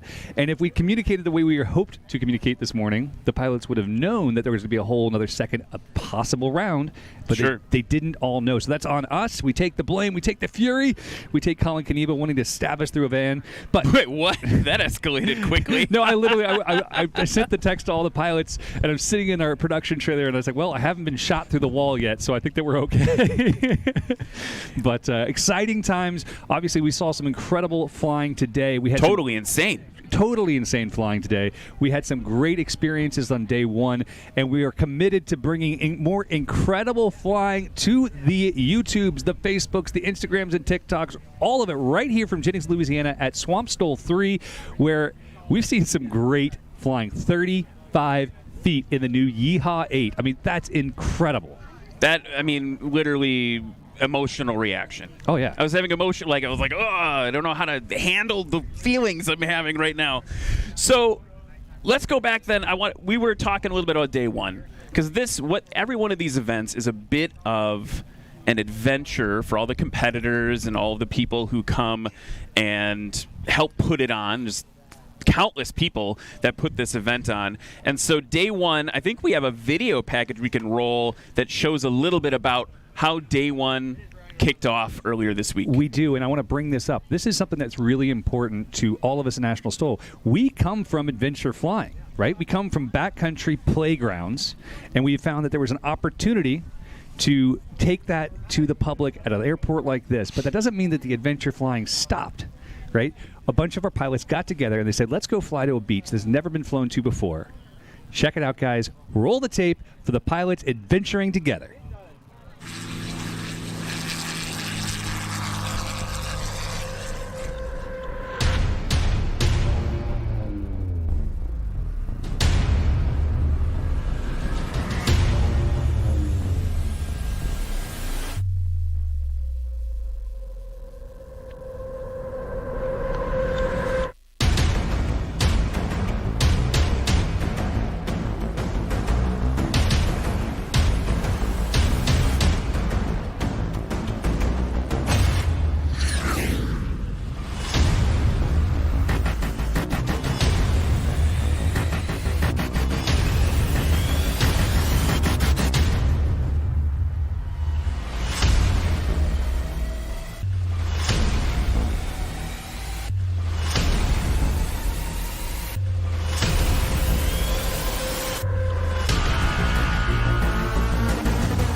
And we're back, ladies and gentlemen. Ryan Dabrowski on my side here. I have loved hearing you announce all weekend long. It's just such a blast to see the passion that you bring. So exciting that I forgot to turn my mic on. No, I almost said professionalism. No, I mean it's been a roller coaster emotional day, right? We watched some really intense competition. I mean, we saw a Cessna 170 land shorter than 75 feet. Right, like that's insane. That's not something you see normally. No, and it's really interesting to see that these airplanes, like Jeff Pohl's airplane. Jeff Pohl won our class, and Jeff Pohl's airplane has a full interior. This is not a stripped-out aircraft that's designed just for racing. He's going to get back in that airplane and fly back to Minnesota in comfort, right? Yeah. That's an incredible feat to have an airplane that capable that's still comfortable. No, I mean, this is what we're talking about a lot, about the accessibility of this sport, right? We obviously finished with the high drama, the excitement of the unlimited class, Steve Henry, Dan Reynolds, like basically helicopters instead of planes. But the accessibility side of it with 170s, 172s, these are airplanes that, like, I co-own a 172 back in Milwaukee, and if I were feeling proficient and I wasn't sitting here, I would probably be competing, right? It's something that's accessible to everyone at all these different levels, and it also, I don't want to get on too much of a soapbox, but makes people better pilots. It does. Just to put in the reps. 100%. And those repetitions are what allow us to know that when we have a challenge, like if we lose an engine, we can still be safe pilots and most importantly, keep our passengers safe, right? Sure. As pilots, we carry such a great responsibility, and taking the opportunity to practice and know exactly what the performance of our aircraft is. We were having a conversation around the dinner table, and I can't remember who it was, but the conversation was something along the lines of, we're going to be at, 240 feet for the pattern altitude or 300 feet for the pattern altitude. Oh, I can easily do a 180 back to land if I lose my engine. And he knew by 20 feet exactly how high he has to be to make that turn of death, right? That critical turn. Yeah. And that's amazing. What is it? The forbidden, the impossible turn. The impossible turn. But once you know with enough repetition exactly what you need to do, you're a much safer pilot. So with that said, I'm going to let you back to have this mic all for yourself because we're about to get started, which means I'm going to be running around like a chicken with my head cut off again as we roll back into National STOL at Swamp STOL 3, round 2. So before we do that, we got to talk about what yesterday was like at practice. We got another package to check out. Yesterday, practice was pretty intense. It was. It was people, and a lot of people were doing things for the first time. We talk about Justin Tisdale, right? He's in the sport class, never done that before. He's he got done. I met up with him at the concert for the competitors last night, and I said, "Hey, man, how'd it go today?" He's like, "Well, it was like a little long, but it was safe." And I was like shaking with excitement when I was done. He's like, "I got to get used to this performing in front of a crowd, making sure that I'm being competitive and safe at the same time." So we saw a lot of firsts yesterday. We also, interestingly enough, did not see Steve Henry yesterday, and I'm wondering if that was a little strategic on his part. Definitely could have been. He was practicing, but he didn't practice with us. He went to the main runway to practice, which was an interesting move. But what we saw a lot of with like Justin, what I love about this and this community is Justin got out of his airplane, and I went over to shake his hand, and he just like fell on me and gave me a hug. He's like, "That was epic." He's like, "I was terrified, but it was epic." Well, you saw him land on a beach. In day one, he was landing on a beach. I think that might have been his first beach landing under the mentorship of all these other pilots. It was his first off-airport landing. Man, what an experience! Good for him. We actually named it Justin's Spot because that was his first off-airport landing, which is pretty cool stuff. So as we're rolling into this, guys, check out the practice, and our competitors are on the roll. This is the first national STOL event. I vowed I would never compete. I'm like, it's not for me. And I still say I'm not competing. I'm in the rookie class, just the most laid back class. There's no regulation on what kind of plane you have or anything else. So the touring class, it used to be just touring airplanes, and now that we've switched around the classes, because the 170Bs would always win, so they ended up putting us in the Bush class, which it's a touring airplane, and the word has it, Austin Clemens isn't coming. There's a Super 170s in his class, because he was pretty scared about the Bs. My name is Sean Johnson, flying national STOL competition in the Bush class. My name is Justin Tisdale. I'm flying a Zenith 750, flying in the Spark class. My dad and I would always go to events and things like that, and I would always look up and just see people flying. And for me, it was something that I dreamed of doing. It's something that he dreamed of doing. We grew up like kind of poorish, and he was a cop and couldn't really afford to do that kind of stuff. So after I got out of the military, I started looking at aviation. I was like, man, I think I could do that. Wound up completing that dream of his and mine to become a pilot. And anyone can do it. I know if I can do it, other people can do it.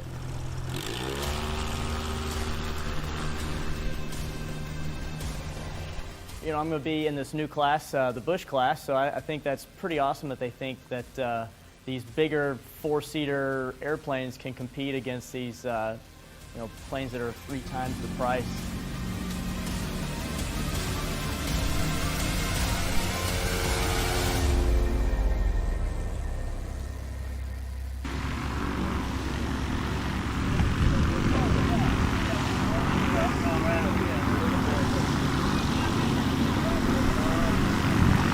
Everyone, welcome back. It's time for the afternoon excitement here at Jennings, Louisiana. Swamp STOL 3 for National STOL. Make sure to check out the rest of the season that's coming up. This is just the first event of a year full of STOL adventures. NationalSTOL.com. You can also check us out on all the various social platforms. I've really been enjoying the National STOL TikTok account. It's been a real fun one to watch. Make sure to see all of that cool, great stuff. You're going to see a lot of content from Swamp STOL today on all of those accounts, so check them out. Give us a follow. Say hello to us. Joined by my side, the Colonel himself, Colonel Matthew Peterson, is back in the booth. Matt. I wish it was a booth. I really wish it was a booth. It's a tent. Yeah, it's a tent. Didn't like cut through it and make us so cold. But you know, I got some gator on a stick. I got some alligator on a stick, and I'm better. I didn't get any gator on a stick. That was a missed opportunity. You could have just let us know, man. We could have gone over to Miss Maryland's should have done that. Got you some gator on a stick. You'd have been okay. That's all right. Well, so let's regroup a little bit. This morning, like Eric mentioned just a little bit ago, this morning is what counts for the results for the season, for the national standings. That's this morning. This afternoon now, we're just putting in more reps. We're getting folks, you at home and you at the fence, some more exciting STOL action. We're still going to be able to give you scores, but they're not going to count for the national standings. So excited to see that all kick off. We're starting back up with our rookie class, and here's who we've got on the line. Coming up, Kelly Qualls. in that Sport Cub. Did really well this morning. Based on the unofficial results, will not be in the rookie class moving forward. Kelly Look at Qualls, that first place. Yeah, 229 feet combined for Kelly Qualls. Chris Jameson behind him. 2 aircraft behind him, but in that Zenith in front of all you, the 701 Whiskey Bravo. Chris Jameson's in that aircraft. He was in second place in the rookie class, 233. And behind him in the Cub Crafter SS, Nick Ardillo. Nick, talked to him a little bit last night. Great dude. Definitely someone who you got to keep your eye on. Former military pilot, flies airliners now. Really great to see him do that. He walked up, he's like, hey, no one knows my name. And I was like, I guarantee they're all going to know your name soon, bud. No question. Absolutely. And I tell you this, I want you to notice that there is only 4 feet between Kelly Qualls and Chris Jameson. Just a mere 4 feet. Yeah. So that's pretty amazing. Yeah. That's pretty amazing. That is a high level of competition right there, folks. But like you say, Kelly is no longer in the rookie class anymore. And he's moving on up. There he goes. The other thing I wanted to point out is look at the consistency from Chris Jameson this morning. Run 1, run 2, only a 1 foot difference in combined score. So that's also something to pay attention to. That's outstanding. Kelly Qualls coming up to the line now. And we're kicking off STOL action here at Swamp STOL 3 in Jennings, Louisiana. Now we're getting down into things like personal bests, bragging rights. You know, when you fly STOL demo at Sun and Fun, there's no official score. The points don't count for the series. Sure. You're just shooting for your personal best. And last year, kind of thanks to you and I going up and doing a little flying around. That was fun. I appreciate that, by the way. It was a blast. And thanks to all of that, I was able to really able to improve my personal best there at Sun and Fun. And those are numbers I still throw around to these days. Yeah, I'm your good luck charm. Oh, absolutely. Absolutely. Went back to the basics. Got back to what it's all about. Just basic good flying. Want to point out, by the way, everyone's just chilling here for a second because the engines have also been chilling. So it's a little cold. We got to get the engines up to operating temperature. I don't feel that I'm up to operating temperature. All right, here goes Kelly. Nice. Like 100 feet for Kelly Qualls there. Very nice. That's just that's a strong sales pitch for a classic tail dragger, classic bush plane right there. Off in 100 feet, go anywhere, do anything. That's where all of this sport was built in the beginning. Here's Nick Ardillo now. Bringing it in at 80. Very nice. Nick Ardillo, look at that bank angle. Really getting it. If you were driving by on the interstate and you saw this, you would probably wonder. Yeah, Chris did really well on that one. That was a really solid. I think that was solid almost his almost his shortest takeoff. Getting there. Actually, I totally lied. That was 84 feet. So his worst takeoff so far, but he's working into it. Wow, I'm consistent as well. Look at Kelly Qualls now, high and to your left. Flaps dropped, slipping it in. I love a good slip. It just looks so cool. Look at that. Yeah, he's way high. Slipping it in, flaps and slips at the same time. Uh-oh, boom, too much. Definitely slipped it all the way in, but a nice bounce over the line for Kelly Qualls. He doesn't care. He's just here to have fun. He's so glad these points don't count. So I can't help but wonder, with all of the pressure off, will they perform better or worse? That's a really good question. Because, that nervous energy kind of, gets your adrenaline going. makes you want to perform better. But now it's all for fun. It's just for us, you know, and it's for them improving themselves and becoming better. Look at Nick Ardillo. Now that going to be happy with that one. He's got to get on the brakes a little bit more, but he's going to be happy with that one. Also, just really beautiful aircraft, right? I like that maroon. Yes, indeed. That maroon color. Oh, hold on. Chris Jameson now coming up to the line in the Zenith.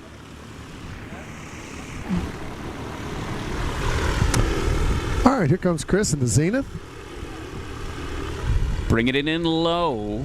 Got that Rotax-powered engine, and he's looking like he... Oh, scratch. Oh, just barely a scratch. Son. Scratch. I didn't want to call it too soon, but I kind of saw it.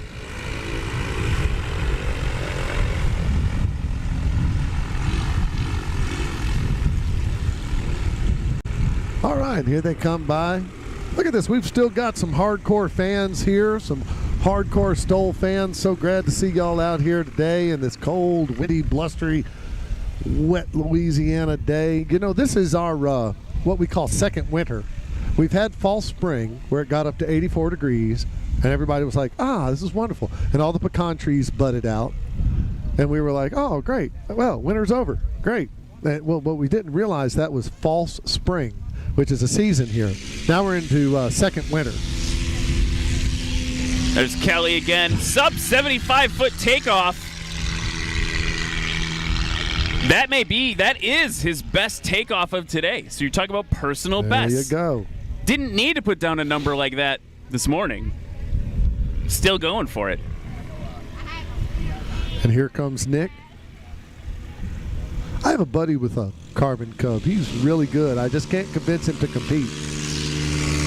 There you go, Nick. Oh, way sub 75 there for Nick Ardillo, too. Now, he has been playing in that range all day. 65, 77, 69. That one was 71-foot takeoff there. So really great to see Nick competing aggressively. Chris Jameson now. I kind of love that. Yeah, there we go. That's more about what we're looking for from him. We kind of call it 60, I think, I bet, based on the lines. It's like the one line you and I are lined up on. Yeah. There's no parallax for us here. 60 feet. The way that his method is really interesting, right? He's just like wheeling it, and then it just floats. Right, and Jan Eggenfeller and I have had long discussions about this because I think they could do a little better if they just kept everything slick to the wind and then just popped it at the last minute and got that rotation. I've been told that a nose dragger actually has an advantage over a tail dragger in that the main gear is further back and is the fulcrum of the lever that pops everything up, that you could actually get a better pop with a nose dragger. But, you know, that's why Kenny Monger's out there just killing it. Sure. You know? Is he in a Kenny nose dragger? Monger, not someone to mess with. No. Turn your back on him and he'll beat you. Ask Jeff Pohl. Chris Jones on social says, nice job, Kelly. And that's right, he's coming in for another one. Sweet. So no Very issues with the previous scrub bounce. That's right. The scratch bounce. Yeah, he got over it. He's fine. And here's Nick Ardillo just hovering in out there. He's a little to the left. He's gonna center that up. There we go. Just a little burst of power to get it over the line. Nice three-point landing there. Very nice.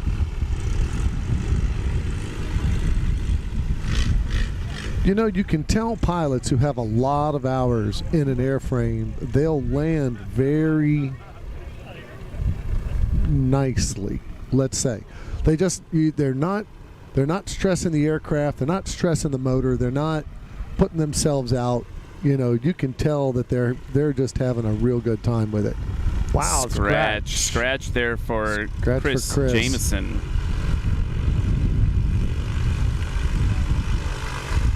We got a little bit less wind today, 9 knots now instead of, I think we were 10, and then gusting Yeah, gusting almost up to 20 knots.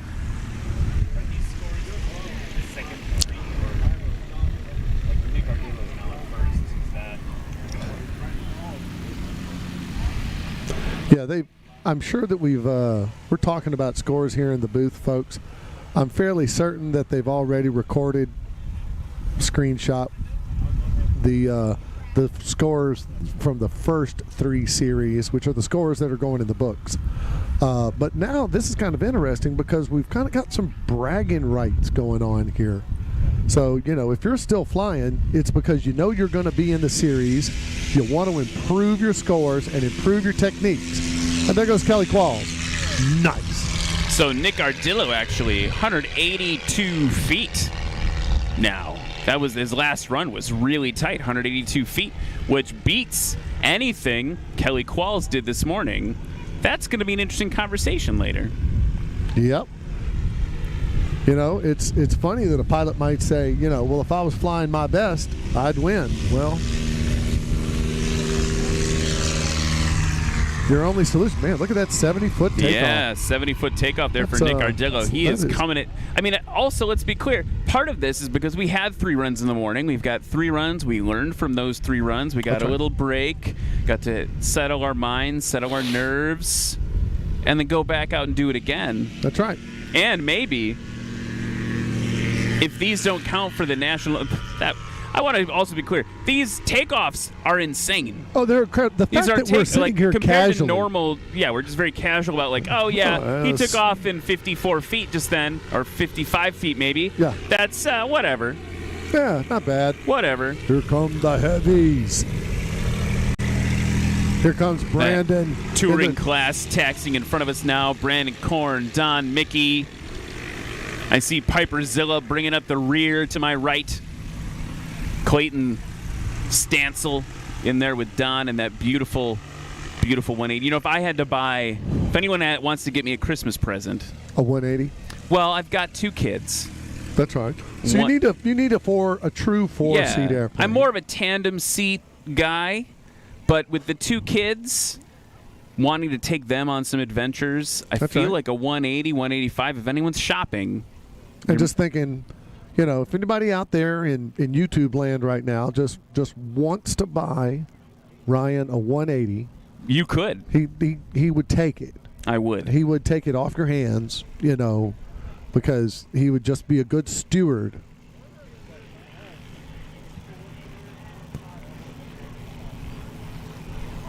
Okay. So let's talk about what Kelly's been doing so far in this second round, or I guess his 4th, 5th, and 6th round. First takeoff, 94-foot takeoff with a DQ, little Dairy Queen on the back end. 5th round, 74-foot takeoff, 127-foot landing. And this round, unfortunately, 108-foot takeoff, so he's going to have to really make up that distance in the landing. Well, he's coming in right. He's nice and high. He can get that power out. There we go. Locked up those tires. Loving that today on the grass. It's starting to still feel like it's getting drier. It's steady getting drier.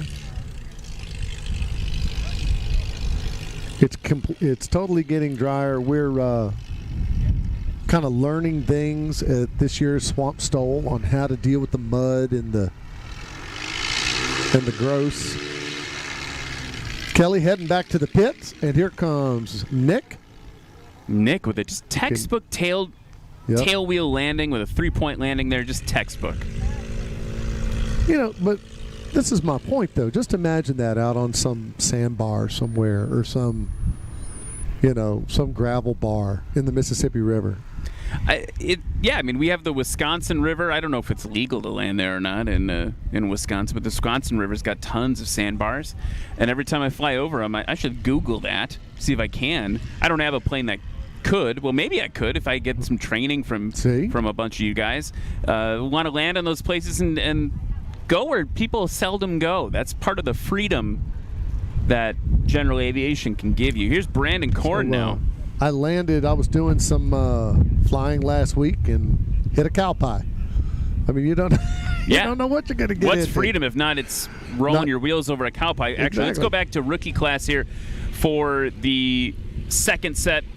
Nick Ardillo actually bopping up in front of Kelly with 182. Kelly's best performance this 4.56.208.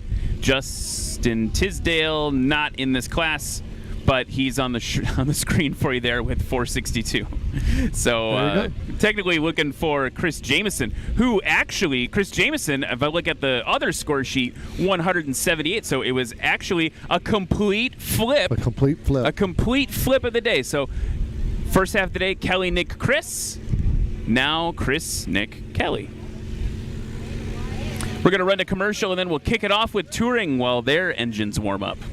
I'm Don Mickey from Albuquerque, New Mexico, flying a 1953 Cessna 180. Got the Norland conversion on the engine. Fairly rare mod, helps a lot. MT prop is wonderful.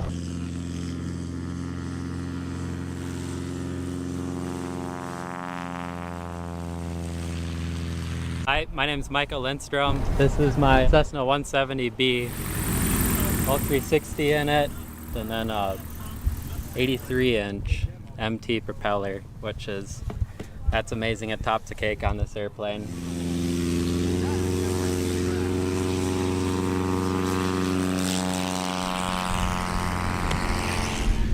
And we are back, and we're staying warm because the STOL action is getting hot here at Swamp STOL, National STOL 2023 season.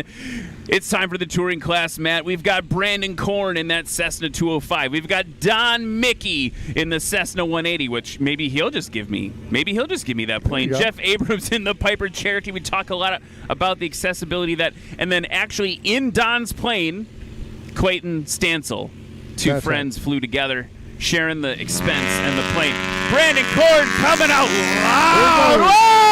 Oh, wow. Look at that. 90-foot takeoff in a 205. How's that even possible? Oh, man, I was so excited. I think I inhaled a crawdad. Are you okay, buddy? I'm fine. You'll be all right. I'm going to be okay over here. Be okay, Nobody man. Be scared. I'm fine.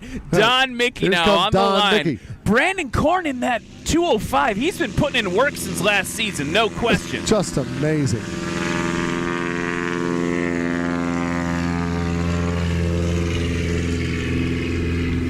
Don Mickey just kind of going for it.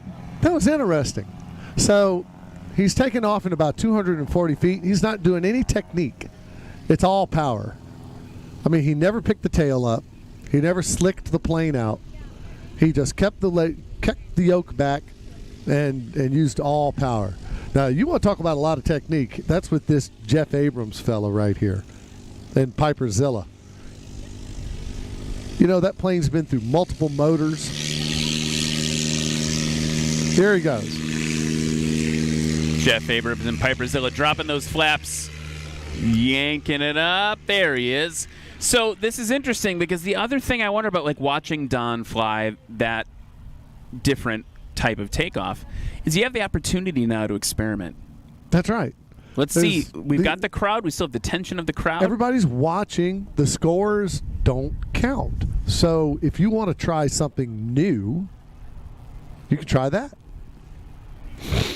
Speaking of trying something new, AirTech Coatings. How's that for a total non sequitur transition? AirTech Coatings, our friends at AirTech Coatings. We talked about them this morning. Just making, they make paint fly. That's their kind of motto there. And the thing that's blown me away, seeing some of the AirTech covered and coated aircraft. I mean, Robbie Stanton, the owner of AirTech, he has a personal aircraft that literally looks like it's wet, freshly out of the booth all the time. I've not seen aircraft that beautiful. So AirTech Coatings, check them out. Look them up if you're covering an aircraft, painting an aircraft. They're worth the time to investigate. So AirTech Coatings, we appreciate their support. They've really stepped it up for us this year. Legend Aircraft, you're going to see later. We'll talk about Legend Aircraft. Here comes Brandon Korn now. Coming in with a nice high angle of attack, getting that nose up. Nice long pull, brakes all locked up. A little bit of brake fade on the right there. I think so. I think he is suffering a little brake fade here towards the end of the day.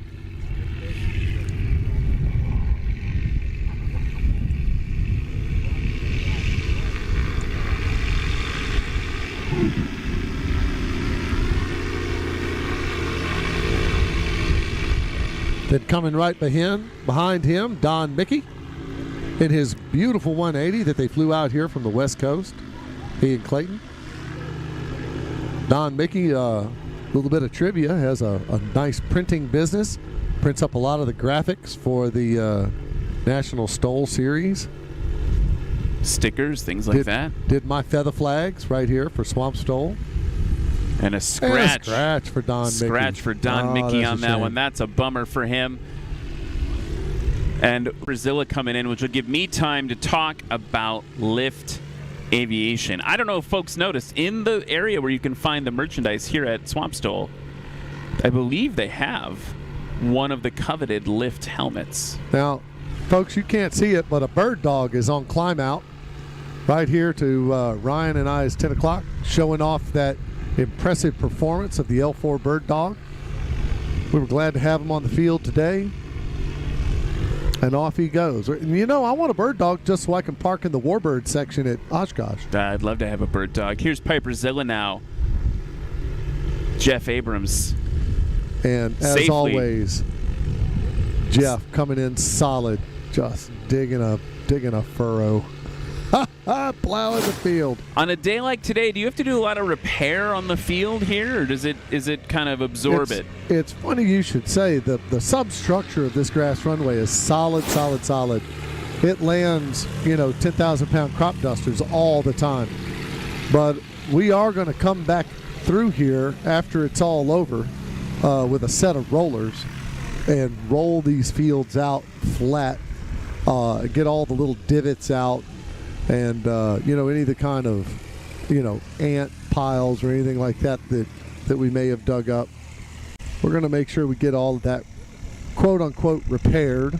The field really repairs itself. As a matter of fact, I think I see Keith going, and he's got a divot there. He's gonna go and repair the divot like on a golf course, or maybe just pick the divot up and get it off the field. You got to keep no foreign object debris, right? We got to be careful about. That's right. Well, the nice thing about a crop duster grass strip is it gets lots of fertilizer, and this summer they'll have to cut this thing a lot to keep the grass down. Things grow here quickly. You hold still, and the jungle will come and get you. So, they're going to be out here and they'll roll it and fertilize it, and by the end of the summer, you won't even be able to tell that anything's even happened here. That you won't be able to tell that we came out here and even had a competition. So here goes that. No, I'm just checking to see if there's any traffic that the air bosses are waiting for. We might be waiting on traffic. There's, now that the competition is over, the scored part of the competition, and folks have had themselves some gator on a stick. I can see that, folks are starting to drift out. Oh, well, here's Heli Pilot, by the way. Go Piperzilla. Watching from a rainy Florida. There you go. Jeff Abrams and I were talking about how much fun it is to fly from Louisiana to Florida and make that Emerald Coast run all the way down the Emerald Coast. Whoa, dragging the tail on the way out. Yep, he had a little bounce after. Jack Klein has got it. In the event of a bounce like that, we measure from the last time the wheels touched the runway. The very last time for the wheels touching the ground. Here's Don Mickey on the line now. You can see he's cheating. We can see from the not cheating, actually. Cheating into the wind. He's right. His right main is on the wheel. Left main's a little ahead because he's trying to get as much wind on the nose. Here he goes. So, an interesting note. That was a good, clean takeoff by Don Mickey. Another interesting note. If you have a tire and it's a little before the line, it penalizes the pilot. Correct. We will let you pull down and turn around and come back and reset.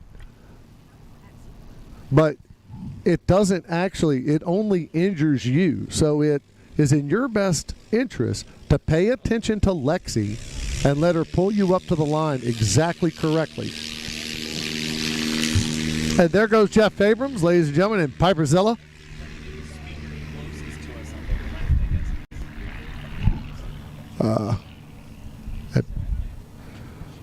I understand that National STOL has got a PA system on order, a brand new PA system. This PA system we're operating on today is very large and heavy. And the one thing you do not want when you're transporting PA systems in airplanes, as I have often had to do with this one because it belongs to me, is have something that's super heavy. It's, obviously, know. And I've been waiting out before I cube out in my cargo, which is a serious problem. And now I've got my Rummarita jug that I have to bring, and it's glass, so I got to think about that. You got to think about that. You can't have any Rummarita explosions. I'm not going anywhere without my Rummarita jug. That's I get that. That's just I get not that. happening. That's an important thing to have. Oh, it's necessary for a STOL competition. Brandon Korn coming in now. High and to your left. First takeoff, 90 feet with the DQ. Second takeoff, 108 feet. Let's see what he does on the landing. The current standings for this chunk of competition, well, actually, we're only one in, so it's hard to say. But remember, previously, Brandon Korn in first place with 333 feet combined in a Cessna 205. So that's really good. He's going to land a little long on this one. But imagine, folks, now that is a 205. I want you to imagine you take your whole entire family plus luggage, and then you find yourself a nice grass strip up in the mountains of Montana or Wyoming or Idaho. It's just some gorgeous backwoods flying in Idaho. Or you just want to take your whole family out to DI's Cajun Restaurant, just north of here, about 12 miles, and you're making a cross country and you want to stop and get some really good Cajun food. You can do it in this aircraft. You can land on any kinds of grass strips, unimproved strips. It opens up your options. You've got all sorts of options that you can do. And the same thing for this 180 with Don Mickey. You can fly your whole entire family and land in the mountains on a grass strip. Very nice landing for Don Mickey, locking those brakes up. And I got to give credit. If you want to look for interesting backwoods flying, that's a great place to get started on backwoods flying. You go to Fly Oz. They're part of the Arkansas system up there. They're them and Arkansas all up there in Arkansas. They're not part of Arkansas, but they have a lot of grass strips that you can use that are all up in the Ozarks of Arkansas. And there's even places you can land your plane, get out, and fly fish. That sounds amazing. Doesn't it? I mean, that's just something I'd love to do. And if you're Jeff Abrams, you could do it in your Cherokee. Safe over the line. Nice.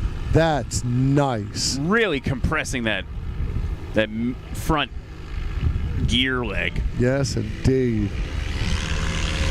Now, he's got to give it a lot of grass because he pushed up a lot of grass in front of his tires. He's got to get over that hump. Jeff Abrams, fourth round score, 533. We'll see what this one comes in at for the fifth round. His takeoff for the fifth round was significantly better, like just short of 60 feet.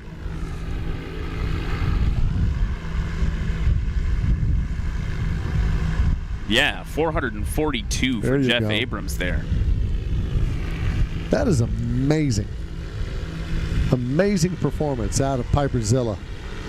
And you think about the pilot operating handbook of these aircraft. I don't think numbers like this are really inside them anywhere. No, and when they write the pilot's operating handbook, even back in the 50s when they were writing pilot's operating handbook, they did have a legal department, and they said, well, you better, put a little fudge in there. We don't want anybody, trying to get the greatest performance out of these aircraft as they can. These competitions, this is where you find out what the aircraft really can do. And here comes Katie Waito with mud on her airplane. Katie Waito in the Doodle Clipper. That's right. And Micah Lindstrom coming up behind her. Michael Lindstrom loves yoga pants, is what that airplane says. I've seen him wear them, so I'm sure that's exactly what that's referencing. You've seen him wear yoga pants. That's what it must be. He really loves yoga pants, is what it says. It must be about how comfortable he finds them. All right. Okay. Here's Brandon Korn. Wow. Look at that. I don't think 85-foot takeoff in a 205. That is incredible. Do you think, I mean, maybe folks in the crowd, like, it's hard to tell how big that airplane is. It is, it's a giant general aviation airplane. Like, it's just really big. That is a massive aircraft. And its carrying capability, just amazing.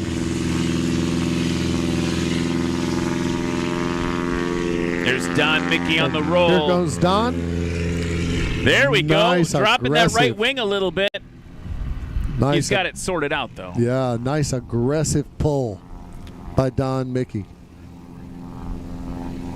And here comes Jeff for his last go-round.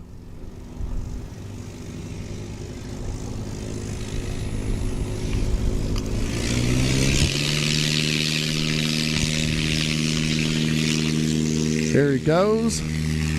He's going to get those flaps, nose up. Look at that. That was actually really nice. It looked very smooth and controlled.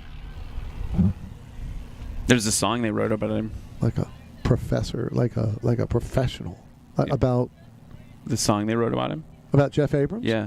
Smooth operator? Yeah. Yeah, I thought you liked that. Oh, the dad jokes are coming out. We did it again. The dad jokes are coming out on the National STOL Series, ladies and gentlemen. Everyone, my name is Ryan Dabrowski. I'll be here all night. And I'm Matt Peterson. I told you. I've trained myself. Folks, Ryan and I have been announcing together for quite a few years now, and Ryan being the professional lead announcer, me being the feckless rube. I've trained myself that whenever he says, well, I'm Ryan Dabrowski, I just instantly say, and I'm Matthew Peterson. And I'm just flattered that one that you called me a professional, and I also need to look up in a dictionary what feckless rube means. Feckless rube. Oh, no. And even when it comes to this stuff, somebody asked me, they said, man, you've put together this flying competition. This is great. How did you do it? And they ask all these questions, and I say, well, first off, you are assuming I know what I'm doing. It's all about the team. It's all about folks like Jeff Davis Parish Tourism and the mayor's office and the city of Jennings. And they're the ones who make all this come together. Without them, this just wouldn't happen. Let's see if he can get that energy out. Oh, he's off floating. Yeah, lost about 70 feet there just before touching down. But look at the ruts he's digging. I know that is incredible. But look, we're gonna throw some fertilizer on that, and it is going to grow over that so fast. I'm convinced in the state of Louisiana, if you just held still, the jungle would come get you. Oh yeah, I carry a chainsaw for personal defense. That makes sense. Yeah, I heard that the vegetation can be aggressive. It is very aggressive. I cut trees down at my home airport all the time. It is a constant battle to keep the trees out of the approaches. Get out of the way, trees. I know. Those trees, they just grow in the way. And, trees and airplanes just do not mix. Don Mickey. With a scratch. With a scratch. Scratch on his last one. Scratch. But look at the slide. Save the brakes. Nah, Don. he's going to just see what he can do. Well, there is a prize for most consistent, but that would have come in the first three. So, well, we wait for Jeff Abrams here in Pipersville. I want to talk about a couple other sponsors. We've got Ladd Gardner Aviation Insurance. Man, you want an aviation protected, you go to Ladd Gardner, you see their flag out here. Everyone that I know that's dealt with them just loves them. Very professional, taking good care of their pilots. So Ladd Gardner, appreciate your support there. We've also got to talk about Duke Propellers. Absolutely. And we'll talk about them after this landing. And here comes Jeff Abrams. Very nice. That was sweet. That was his brakes locked up. His mechanic must really have those brakes tuned in. Man, those poor wheel pants are just going to be chock full of mud. You know what? He is not scared. Duke Propeller, we got to talk about them. Like I said, just a lot of really crazy innovation. You heard me mention it this morning, Duke Propellers, tons of innovation in propellers and other parts of aviation. And I heard yesterday that one of the things they're developing is a propeller that's like a constant speed, but it's all one lever for the pilot, so the workload is reduced. That's really exciting for all of us. Look at this. Frank Knapp, the legend himself. On, there he is. Frank and Chris Knapp. Lil Cub. Google it, children. Google Lil Cub. They're watching from Arizona. Frank, I got to tell you, when I saw Lil Cub for the first time up at Valdez, it changed my understanding of what aircraft could do. Isn't it amazing? We'll see him down at Sun. Well, you won't, but I'll see him down at Sun and Fun. You won't, Ryan. Way to rub it in, buddy. Matt. Sorry, buddy. I'm sorry. I didn't mean to do that. All right. But yeah, Frank, looking forward to seeing you and your lovely wife. We're going to have a great time down there at Sun and Fun at Lakeland, Florida. You know, I'm going back to work for a week, and then it's back onto aviation. I'm taking. Love it. I'm looking at it as I'm taking a week off of aviation. Yeah, it's your vacation from aviation. Exactly. I'm going back to work, taking a week off of aviation, and it's right back to it. Folks, you can see we now have got Clayton flying in the 180. And so the number in the window has changed for those with eagle eyes. That's right. And we've got Piper Zilla in the background going to go get some fuel. And he's going to throttle this thing up one more time. Clayton Stancil on the roll, and he's off. There he goes, and here comes Katie Wado. Lexi's got her on the line in a 1949 Clipper. I'd compete with my dogs in the plane. I think that would be kind of fun. I don't know if that would be fun. What Her if they dogs bark have at seen you? everything. She's dancing in the cockpit right now. Those dogs are so chill. Those dogs are so chill. They have seen everything. They've been flying with Katie forever. So you know if those dogs are used to flying with Katie, they know what a slip is. Yeah, they got to be used to slips by now. Not bad. You can see the professional ag pilot in Katie's flying always. Yes, absolutely. Absolutely. And she will fly in conditions the rest of us are just, no way. Here's Micah Lindstrom on the line with that MT propeller.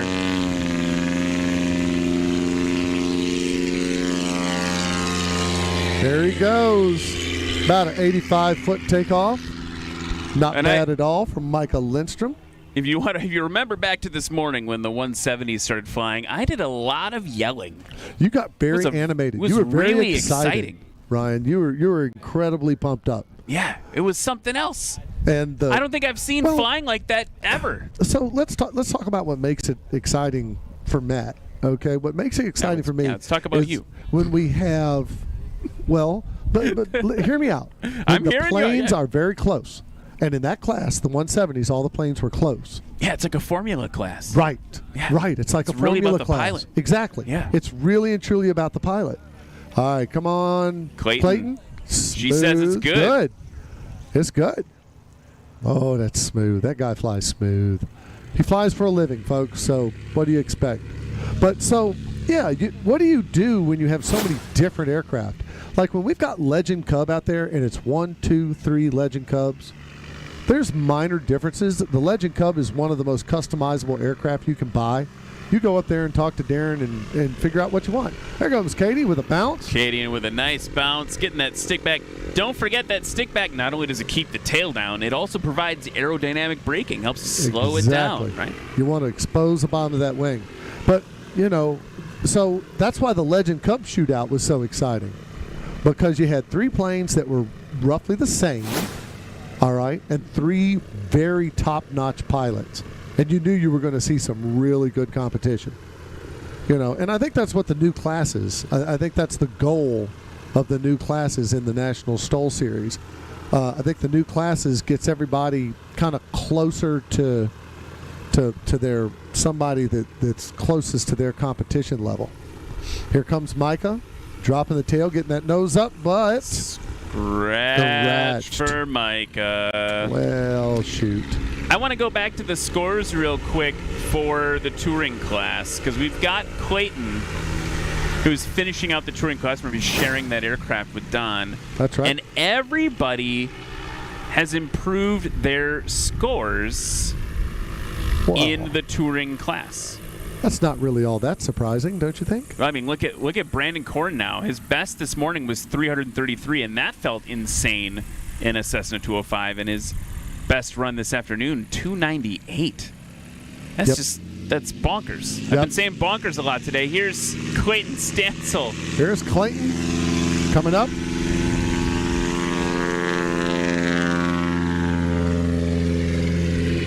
And he's off. Daniel DeSalvo, excellent production. Thanks for making this live. Standing by to fly in JFK, wishing I was at Swamp STOL. Daniel, we wish you were here as well. Absolutely. Thank you so much. Thank you so much for the compliment. Actually, I sent Daniel $20 in the mail like 2 weeks ago, so we would say that. So. Oh, okay. It's a very expensive compliment. $20. I was about to say, wow. Yeah. I'd have done it for $5. Oh, I remember that. There goes Katie Wado in her 1949 Clipper. And right up to the line, up. Michael Lindstrom here. You can tell it's him instead of one of his other competitors because he's got more black on the nose. Got That's right. McFarlane Aviation MT prop getting ready to whistle its way back in a few minutes.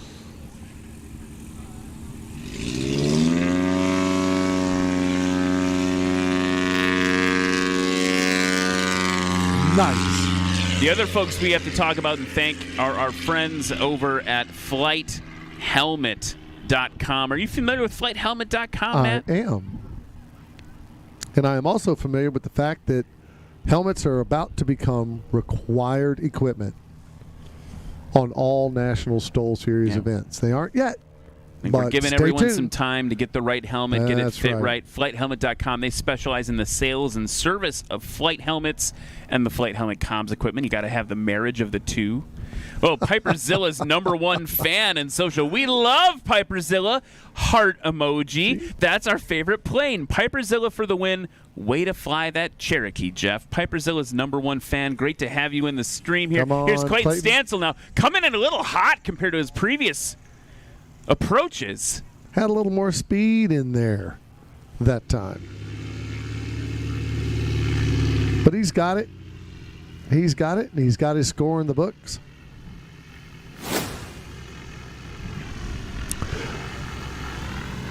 I was not aware that Piperzilla had a fan club. Well, maybe I can be the #2 fan. Online. I tell you what. And here comes Katie, coming in a little high, trying to get that power out. Down she goes. He's got those tires locked up. Something interesting, I keep thinking about this, right? So when I fly my 172, I've got toe brakes. Right. And I'm pretty sure all the aircraft here today have toe brakes. I know sometimes when we have like J3 Cubs and some of those lighter, older planes, they have heel brakes. And that's a little tricky. But I'm thinking about the dexterity. This is going to sound really nerdy, but the dexterity required to like modulate those brakes really sensitively feels hard to me. Because for me, I feel like I'm kind of always just like on, off when I fly. Right. But you got to like really be able to modulate that pressure. Here's Micah hovering it in. Because there is no ABS on these brakes. You can't just stomp on them and forget about it like some kind of modern brake. He's over the line. He's over the Thumbs line. up from the Lexi line says jump. good. Sub 75-foot landing at There a you 170 again. That's what got me amped up this morning. That's what he's looking for. That is precisely what he's looking for. So that's a helicopter pad, right? Yeah, that's a helicopter pad. That's a Michael helicopter Lindstrom. pad. So, his best landing. Let me dig into the stats here for you. His best landing was 123. Remember this morning, Micah scratched 2 out of the 3. That's right. So when we talk a lot about any pilot can scratch and how that can change a pilot's day, right? We used to say, don't worry. Like Steve Henry even scratches sometimes. Yeah. And we saw that this morning. Sure. Micah now putting down aggressively competitive numbers, that he wasn't able to do this morning because of the scratches. Yeah, see, and so that's why you're always on your first one. Your first one, you just get one in the books. If you land 10 feet long, 15 feet long, who cares?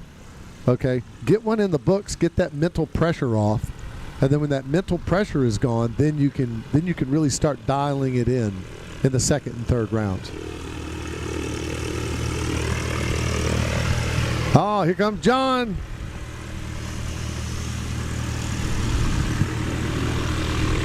Look at that.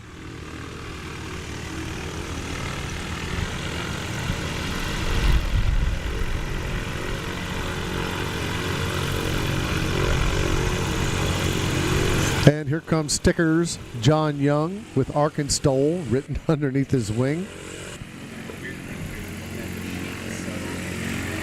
So I'll be going up to Arkansas here in about 6 months and announcing up in the backwoods of Arkansas at the Birds Adventure Center. It's going to be a great time up there. You know, if you get some time off, you ought to come up and see it. Arkansas is a great flying competition. It's completely different from traditional STOL, but the same. A lot of the same skills that the pilots are using here, they build on these skills, and then they take these skills up into the backwoods in the mountains of Arkansas where they compete. We got somebody on departure here. I thought it might be my buddy Joel Dobson, but it's not. And here comes Clayton for his last run.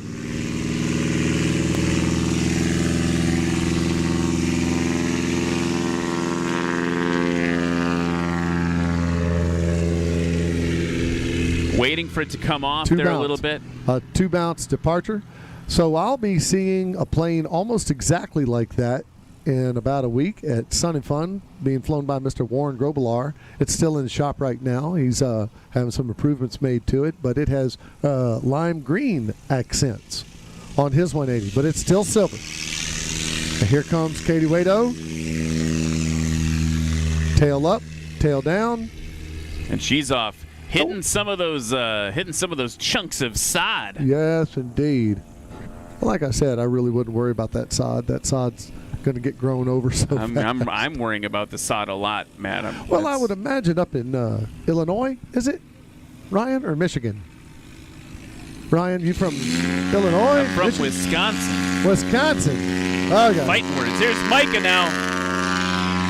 Nice. Looked like about somewhere between 70 and 80 feet. Micah getting aggressive, trying to show off for his mentor, Jeff Pohl here. Trying to show off. I don't think Jeff will be flying anymore today. I think he feels that he wants to just let his score stay. Doesn't want to give Micah the chance to come up here and whoop him, because then he'd have to hear about it all the way back to Minnesota. So, I'm sure in Wisconsin that the grass does not grow like it grows. I mean, in the summertime, I cut my grass every week. I cut my grass sometimes twice a week. Twice a week? Yeah, just once. It's like once or twice a year. Got to cut twice a week. Really? July, yeah, like Okay. July and August, yeah. No, imagine. I got a guy for that though. Imagine 4 months like that. I got a guy for that too, but they both went to college. Yeah, my guy did too. My guy went to college, and now I'm having to do it myself. I mean, life is just unfair. Here's is it Clayton Stansel coming in. How beautiful 180. I know, and look at how he's so controlled. I know. He's got to It's get so that stick back. professional. There we go. Digging up, man. We are digging up that specific part of the runway really well.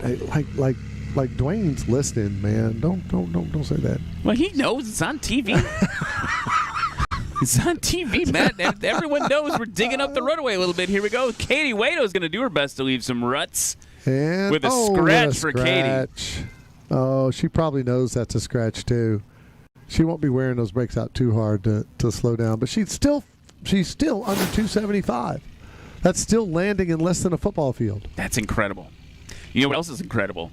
What? Rugged Radios. They are. Yeah, Rugged Radios, another sponsor. Their background in off-roading and motorsport racing, but we use them here for all our air bosses, all our line judges, all the staff that communicate keep everyone at National STOL running at these events. It's all Rugged Radio. So thank you so much to Rugged Radios for their support. Also, USA Trailers Direct. You've been talking a lot about this trailer. I feel like you're going to buy one. They provided this production trailer for us. So grateful for that. Got to warm up a little bit in there. Sorry, everyone in the crowd, that we couldn't fit you all in there with me. But I was in there a little bit. So luxurious. Micah now. Nice. Very nice. You know what? I got to get a picture of this. Yeah, so for you folks online right now, I'm being a bad announcer. I'm getting some pictures. That's okay. Some pictures for the... You got to do it for the gram, bro. Got to do it for the gram. Let's talk about some other folks that have helped us do this. Sarasota Avionics, got to talk about them. They provide a lot of the prize packages for National STOL Avionics and Maintenance Shop. You kind of guess maybe where they're from. Sarasota? Sarasota. Oh, that's well, right. there we have. Yeah, so we appreciate their support. And Flight Outfitters, you got the jacket on, that really warm jacket. I'm over here all nice and cozy in my jacket. Flight Outfitters really helping us bring this together. And keep your eyes peeled. If you look at that, you can see some previews. Eric and Tom are wearing some Flight Outfitters. Really exciting. There we go. Very there we warm. Go. Is it warm, Eric? You said 2 thumbs up, it's warm. So Flight Outfitters really helping us out. Here's the finals for Bush class. Jeff Pohl in the front. Best run of the day, 145. Micah Lindstrom, 151. Sean Johnson, 156. You were talking about that tight competition. There it is. Exactly, see? Now we got some more planes who are going to come in a second in the Bush class. I think that's Jeff Daly at the front right there. The one we confused for Micah. Exactly. Because it's basically the same plane. He was razzing him for not running an empty prop, but he's got a really good prop on that thing, too. I could see razzing somebody for not running an empty prop. Well, he's got a venerable and well-regarded Hartzell, I believe, on that. That is very well regarded, but it's not an MT. Look, when all of the winners in the heavy class are running MTs, that kind of makes you go, what's going on there? So he's on the line. Once again, folks, if you're watching on TV, you can see that the wheels are just maybe a little bit forward. That's okay. Just trying to get into the wind, the right angle. If the pilot is too far forward, if they didn't stop, well, that's a 6-inch penalty on the pilot. That'll be all right. That won't affect the scoring all that much. Justin Tisdale in the field said, Corey Robin, man, I appreciate it. We got to get together soon. Yuma is next, and he'll be in the area. I'm guessing they're having a little bit of a love fest in the social chats. But Justin, the competitor here, he should be getting ready to go. Here we go. Jeff Daly off the line in his Cessna 170 Alpha model from 1951, all the way from Arthur, Nebraska. That was a nice one. Can't complain. And here comes John. Now it's time for the flight of the Huskies. So let me tell you about John Luton coming down all the way from Montana to compete. This is his first competition. He didn't have really crazy expectations. He said, I'm going to come down to compete, see what happens. He came in 4th. Finished in the top half of the field. That's pretty impressive. Sub 100-foot takeoff there, easy, and a Husky for him. Here comes stickers. Oh, Heath. Announcers are doing great. Can't wait to see this live in Wayne, Nebraska. Heath, thank you. I'm doing so great I can't speak. I'm so flattered, Heath. Thank you, Heath. I'll tell you. Here comes John Young. Popping that tail up. Very nice. Very good. Very good takeoff for John Young. Do you think... I am really mad that I'm going to miss Wayne, Nebraska. I'm really kind of down in the mouth about it. Got my little bottom lip poked out. But family event, can't be missed. Yeah, you got to do it. Big deal. Big deal. We're going to have a great big family wedding. I have 26 first cousins. That's a lot. Yes. Speaking about a lot, here's Adam Plunkett. And going to get this. I keep making that same silly transition all day. Speaking of this random thing, here's another random thing. Gonna connect them together. That's Pro announcing that Heath in social really liked. So, here we go. Let's talk about Wayne, Nebraska a little bit. The National STOL Series will be there along with STOL Drag. This will be the first time that STOL Drag and National STOL have been at the same event. So that's kind of cool. You get a twofer.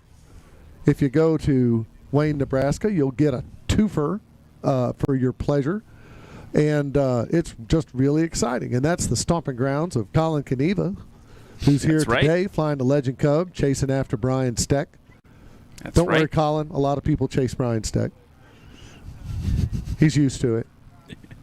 We are having too much fun this afternoon, Matt. I'm getting a little spicy in here. We are professionals. I've been cold so long, man. I'm getting, kind of old and grumpy, and just, but you got to watch that because sometimes the truth comes out. Yeah, well, no, we're here to win. Brian Steck, one of those great Legend Cub pilots, man, one of the nicest, humblest fellas you ever want to meet. But, we do kind of pick on him because he is number one. When you're number one, we get to razz on you a little bit. So here he comes with that 170 Alpha model. He'll start picking the nose up right about, up, a little more. What do you say, Lexi? What is it? Thumbs up. Thumbs up from the judge. All right. On the edge there. I know. I was gasping. If that's not gasp worthy, I don't know what is. Yeah, that was definitely gasp worthy. He had it just a few inches off the ground coming into the line. You might not have been able to hear the crowd, but I know you could heard me, gasping, clutching at my Mardi Gras beads. Clutching at your Mardi Gras beads. We don't clutch at pearls down here. We clutch our Mardi Gras beads.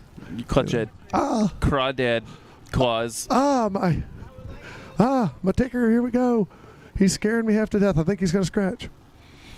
And here comes John Young. Now, it looks like John's coming in for a drag in. He's not quite high enough to come in for a nice high angle of attack approach. But that's perfectly fine. That is a technique. What a lot of people like about the drag in, folks, is that you can dump your flaps right on the other side of the line. It's an easy way to win a spot landing contest where distance is not an issue. And there he goes. And that was John Luton. Oh, excuse me. I'm sorry. John Luton. Got my Johns mixed up. Huskies, all piloted by John, basically. Yep. How interesting. You're right. I never thought about it. Not all of them. We got Adam Plunkett's in a Husky. Okay. David Weinstein was in a Husky earlier today, so just really half of them. Half of them flown by John, so. Okay, half of our Huskies are flown by Johns. Yeah. This is stickers. John Young, my buddy, bringing it in, cutting the throttle. Nice. Down he goes. There he goes. Stick full back. See, once again. Keeping it stopped. Once again, what I'm saying is if he could get those wheels going backwards before he landed, or maybe hang a little anchor out by the tail. The anchor, like a tail hook. Yeah, I mean, I think the big thing would be you are headed towards the dreaded social media argument about what happens if you put a jet on a treadmill. Yeah. Well, I mean, the treadmill. But what if we had a STOL competition on a treadmill? Then what would happen? I don't know. My brain already hurts. You know what I want to see, and I don't know what it would take to make this happen. STOL competition on an aircraft carrier. We've been talking about that for years, and if anyone has a spare aircraft carrier... All we need is an old aircraft carrier. If anyone knows anyone at the White House, you can make a phone call. I'm sure they'd be happy to lend us one. We just need an aircraft carrier. It's more than enough. I think we've proven here today, proof of concept. Oh, yeah. We don't even need it. We just need part of it. Quarter of it? A quarter of an aircraft carrier? We can even put a little safety factor in there. Here's Adam Plunkett now. Down he goes. You can see he's kind of touching on those brakes. They stop and start, stop and start, stop and start. Good job, Adam. Beautiful Husky, by the way. Isn't it? The paint job on that is just absolutely gorgeous. I love That's a 2013. That's relatively new. Yeah, I love that high gloss finish. I've been to the Husky factory, actually, but it was late at night, and I had just finished coming from the Loudoun County Fair. So there was, they wouldn't let me in. I'm going to have to talk with them about that at Sun and Fun. John doing very well in his very first STOL competition. Very impressive. And now here comes John Young. Do you think if I gave him one of my stickers, he would put it on his plane? I bet he would. Do you think he I'll would? bet he would. But where's the Swamp Stole sticker on there? Oh, I see. I don't know. We're going to have to talk about that. I saw an experimental aircraft channel sticker on there. Oh, yeah. I mean, you got to support Brian Wallstrom and everything he's doing out at Calhoun County Airport.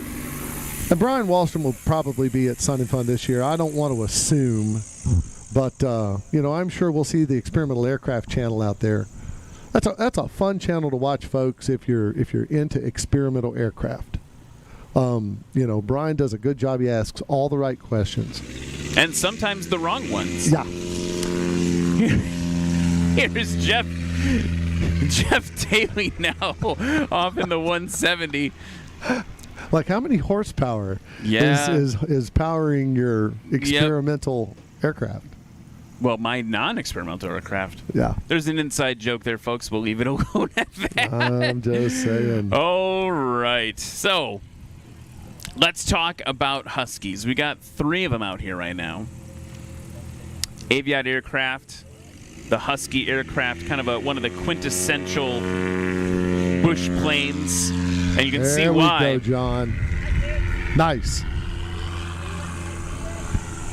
Here comes stickers to the line. John Young from STOL, right up on the edge. I'm gonna have to talk with this man. He doesn't have a Swamp Stole sticker on his airplane. This is unacceptable. He's got to have a Swamp Stole sticker. Yeah, I see a lot of. I like a lot of them. Like Clemens Aviation's on there. Legend. He's got a camera coming off of the back of that aircraft. Folks, if you're watching this on YouTube and you're saying, what's this little stick that I see coming out of the back of a lot of the tail wheel assemblies? Those are cameras. Everybody's out here capturing, what do they call it? Content? Content. There we go. Here goes Adam Plunkett. 99 Mike Alpha on the roll. There he goes. Yeah, a little over 100 feet. Just absolutely gorgeous. So, Matt, I mean, we've been talking a lot about people that support us this week, and I wanted to talk about Flying Eyes for a second. Absolutely. I didn't get to say what I wanted to about Flying Eyes on the first broadcast. Well, now's your chance. So, one of the features of Flying Eyes is that the help me out person who wears glasses all the time, the temples. The pieces of the glasses pieces, that goes back. The arms, I think they're called temples. Yeah, but that goes back into your headsets. Those are very thin, so they are designed to be worn with noise-canceling headsets. Yeah. So if you've got a pair of those A20s or some other kind of headsets, and you want a nice sunglasses that will not defeat the noise-canceling features of your headset, which I greatly appreciate, and I'm sure all pilots do, then what you need is a pair of Flying Eye sunglasses. You can get prescriptions in there. Get the little cool clip-ons. I've seen Steve Henry's. Yeah, Steve Henry's got the cool clip-ons, That just seems like you ought to say something cool and put them on. All right, here it comes.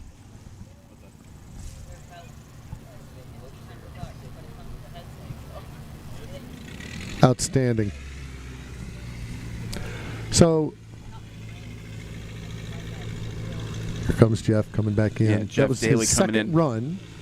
Second run, so we'll be seeing scores almost his immediately. first run of run 5 for the day. Yeah, and that now 311. Yeah, 311, which is more in line with what he had done earlier. His first and second run of the day were 287 and 315. Now he's back at 311. So there was run 4 was a little bit longer for him. Well, if you can run 6 runs and only have 1 DQ, you've had a good day. And if you can run 6 runs and have most of them pretty close.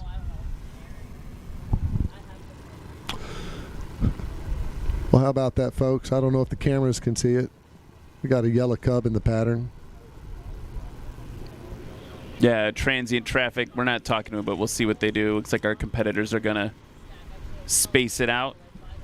Huh. This is interesting. So, folks, this happens on occasion.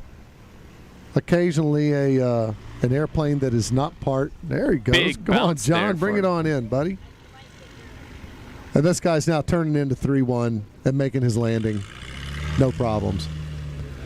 Folks, that Cub has got more than enough runway there to get on down. Frank, these play-by-play guys are suspect. A little bit. Yeah. A little bit. What was your first clue? Are you saying we're shady? I don't know. Suspect, I don't know. We're What are we up definitely to? bougie. How are you? So here comes John Young. John Young and stickers.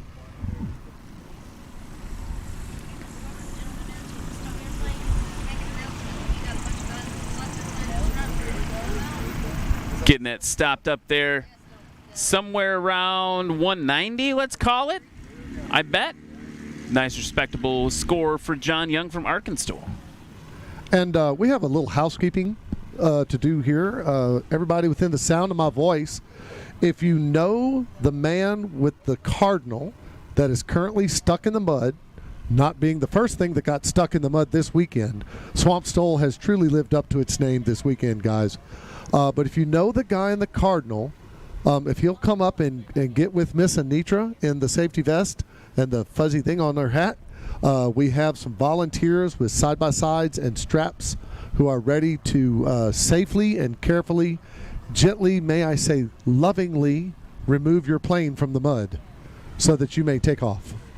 Later. That is important. We were talking about that this morning, right? It Yes. really sunk in, really just a testament to how wet it was here yesterday. So this is our first year dealing with rain, and this field is really unusual in that it's got some spots that are super, super nice and hard, and then every now and again you've just got this gumbo. Just Adam Very nice, Plunkett, there we Adam. go. Got those wheels locked up. Good job, Adam. So that's just one of the features of this airport. Every airport we go to in National STOL will be at 10 different airports this year. They all have their eccentricities. They all have their challenges. For this one, you know, you're hard as a rock right here. His tail wheel's not even digging in right here. And then you go 20 yards that way, and you're sticking a Cardinal in the mud. Well, as long as it's firm where the airplanes are, I think that's fine, right? Well, yeah, that's Except the whole for point. the airplane that's... Except when you're trying to park your Cardinal, and then Well- all of a sudden it's firm until it's not. We'll get them taken care of. Absolutely. Everyone, don't forget to cheer for them. They can hear you in the cockpit, probably louder than you think they can. I wonder if he heard us talking about how we don't have stickers on his plane. Oh, that's happening. Yeah, No, we got to do that's that. happening. I'll give him to him tonight over some rum. Comes Adam now, He'll be all right. taxiing by, all focused up. Such a beautiful aircraft. Absolutely. Absolutely gorgeous airplane. You got Michael Lindstrom looking over your shoulder, trying to see how he did. Well, I looking at don't. his Oh, there you are. performance. Yeah, Micah, you improved a lot. So there, you got like extra some this odd is feet. Do a the, feature I can't of math the right National now. STOL Series. They will often post the scores live online, which is a wonderful thing to do because when you're a pilot, you can go up and just crank up your phone and have a look and see how you did. There goes Mr. Brian Steck. Ladies and gentlemen, the vet. Old hand riding for the brand of Legend Cub. And here comes Colin Knievel with a lot of mud on his tires. What happened there? Did he go Notice me, four-wheeling Colin. during the There halftime? we go. Yeah, pay attention to me, please. It looks like he went four-wheeling in the halftime, man. What happened there? And here comes Luke Spohr playing catch-up. You know, we need to get some helium balloons and stick them in the gun racks. And, That might help a tiny bit. you Yeah, know, maybe, could help. maybe that would help things. So that's the adventure class. Today it's kind of unofficially the Legend aircraft class. Yeah, Jeff getting off with a good one. You'll notice, folks, that he pops the aircraft off of the ground, and then before the aircraft sinks back down, he slowly starts letting the flaps out, keeps the power in, and flies away. So the idea there being if you had to make a short takeoff somewhere that you could get off the ground, just off the ground, and then gain your altitude after. All of these are skills that people might use. Here goes John. Off he goes, John Luton. Did you know that interesting fact, John is a bronze sculptor? No way. An artist in bronze. I hope he doesn't have any bronze in his airplane right now. That Well, would weigh it down a probably little not. bit. Probably not. But, Yeah. I mean, you know, we have just such an incredibly varied bunch of people here. There's John Young getting it up. You know, when you walk around and you start to meet and talk to and get to know these National STOL Series pilots, you realize that they're not all professional aviators. You know, I myself have been working in the oil and gas industry for a while. You know, we've all got different careers and all drawn together by aviation. Here comes Adam. Grabbing Adam that Plunkett. bite. Nice. Nice. He gripped and ripped it. That was excellent. Looked like 99 feet maybe there for, And, you know, for Adam Plunkett. We don't do high-angle takeoffs here. We don't bother. But for Adam, that wasn't even a high-angle takeoff. And, of course, one of the things that a Husky or a Legend Cub or a Carbon Cub or one of these design-built backwoods aircraft does is they are able to gain altitude at an insane rate, like some of them over 2,000 feet a minute. And the whole point of that being, and you'll know this if you ever go to Arkansas, is that you might find yourself taking off from a riverbed in a valley, and you need to clear the mountaintops. Need to get up over You've the got top. to get up and over the mountaintops. Sure. And if you're flying backwoods on a hunting trip, well, you've got to get the plane and yourself up and over the mountaintop. And so that's the performance that's built into these fine aircraft that gets demonstrated at these competitions. Here comes Jeff coming in. Right over the line. Nice. With some ooze. Got some ooze from the crowd on that one. Yeah. That was a good one. Very some clapping. nice. Micah. Very Micah's nice. clapping. You got to give it up. Micah, that was pretty I good. missed who it was, Micah, but someone in the chat was really, they said, you're their favorite. I don't know who it was. Probably because it's a B model. Yeah. It's probably because it was a B model, yep. I wanted to talk a little bit about, we were talking about personal bests earlier, and everyone should, when Adam comes back in, you should give him a round of applause. Adam Plunkett's personal best takeoff of the day was his last takeoff there. He went from, at longest, 118 feet, shortest 99 feet. So he broke 100 feet. Broke 100 feet. I can tell you for Adam, that's a goal. That's a victory. He's proud of that. Yeah. He's very happy about that. I guarantee it. Because he'll be sitting at a party with people who aren't aviators, and they'll be like, "Oh, an airplane! What can you do with that?" And he'll be like, "I took it off in less than 100 feet." And they go, "Oh." And even non-aviators know that's pretty darn good. That's a short distance. That is a short distance. That is some good. That's way to go, guys. I'm telling you, that is just outstanding performance. Here comes John Luton from Belgrade, Montana. That was pretty. That was pretty. I don't care what the score is. That was gorgeous. Watching these aircraft perform like this and watching one come in with the power at zero, you can't even hear the motor. You know, expert pilot bringing it in, stalling it, letting the aircraft completely run out of energy before it hits the ground. That's gorgeous. That's poetry in motion. It is I like engineering. airplanes. It is art. It is skill. It is just why we're out here today. Outstanding. Good job, John. Great Speaking job. of Johns, Here here's comes John Young. another John. There's John Young coming in. There we go. That was a nice, smooth one. I think the wind is better. Is the wind better? I think the wind must be better. If I'm looking at the feather flags, I think there's less gust. And so they're not having to fight the throttle and try and figure it out. We got a few. I was just about to say we got a few minutes while our next competitor comes in on final. There, it's Adam Plunkett coming in the Husky. But I was wondering if you want to talk. Which is a great time to talk about. Well, I wanted you to talk about our friends at BTR, at Dispatch. Absolutely. Folks that made Swamp STOL possible. Absolutely. We cannot thank BTR Jet and Dispatch Aviation enough, both out of Baton Rouge. Dispatch Aviation, my own personal shop that I use for my certificated C-172 that I'll be flying to Sun and Fun next week. Just cannot say enough good things about the Dispatch shop. Larry and all of them back there. I think they have a dispatch mechanic out here today. But just great folks. They also sponsored breakfast for everybody this morning. Smith Thomas, thank you for that. We really did enjoy the breakfast, and huge thanks out to the local EAA who cooked that breakfast this morning and cutting the throttle.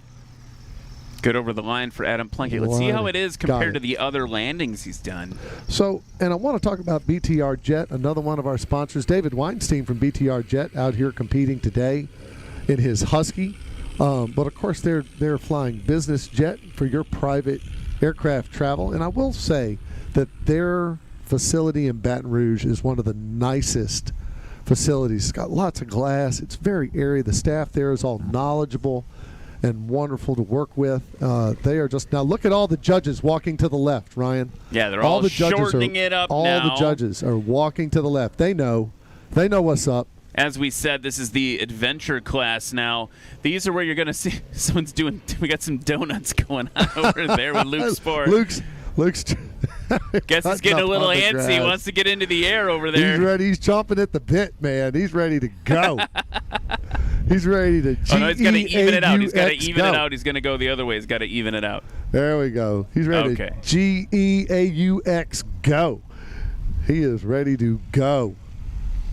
So this is, for all intents and purposes, this is the Legend Aircraft class this weekend. Absolutely. And we're going to see this competition go. Let's go back to how it ended this morning. Yes, let's do that.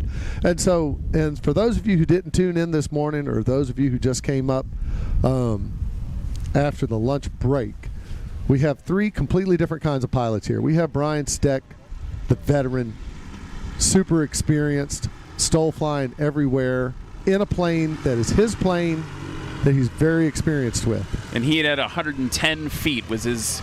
With a total of 110 feet. Coming right behind him, you got Colin Kneva, also a very experienced competition pilot, but in a new aircraft. Correct. And he is in a MOAC. And he finished this morning with 134 feet. Yes, mother of all Cubs in second place at 134 feet. And then behind them, we've got the phenom, the kid, the young man, Luke Spore, who is just now starting his career in aviation, sitting right seat of Doug Jackson in a Cessna Citation just a few weeks ago, learning to get her done. But today out in a MOAC with gun racks on it. That's right. 138 feet for Luke Spore. That's 4 foot difference between Colin and Luke there. And he's third place. Here comes Brian Steck in the adventure class. Oh, he did it. He did it. He got it up under 50 feet.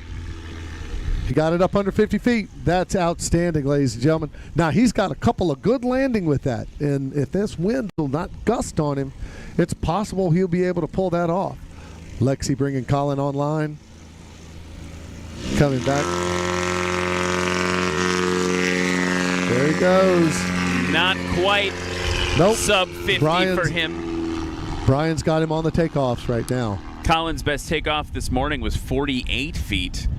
And Brian Steck's takeoff this afternoon, 47 feet. But Luke Spore was the best of the class this morning with 43 feet for a takeoff. 43-foot takeoff in a crazy. Legend Cub.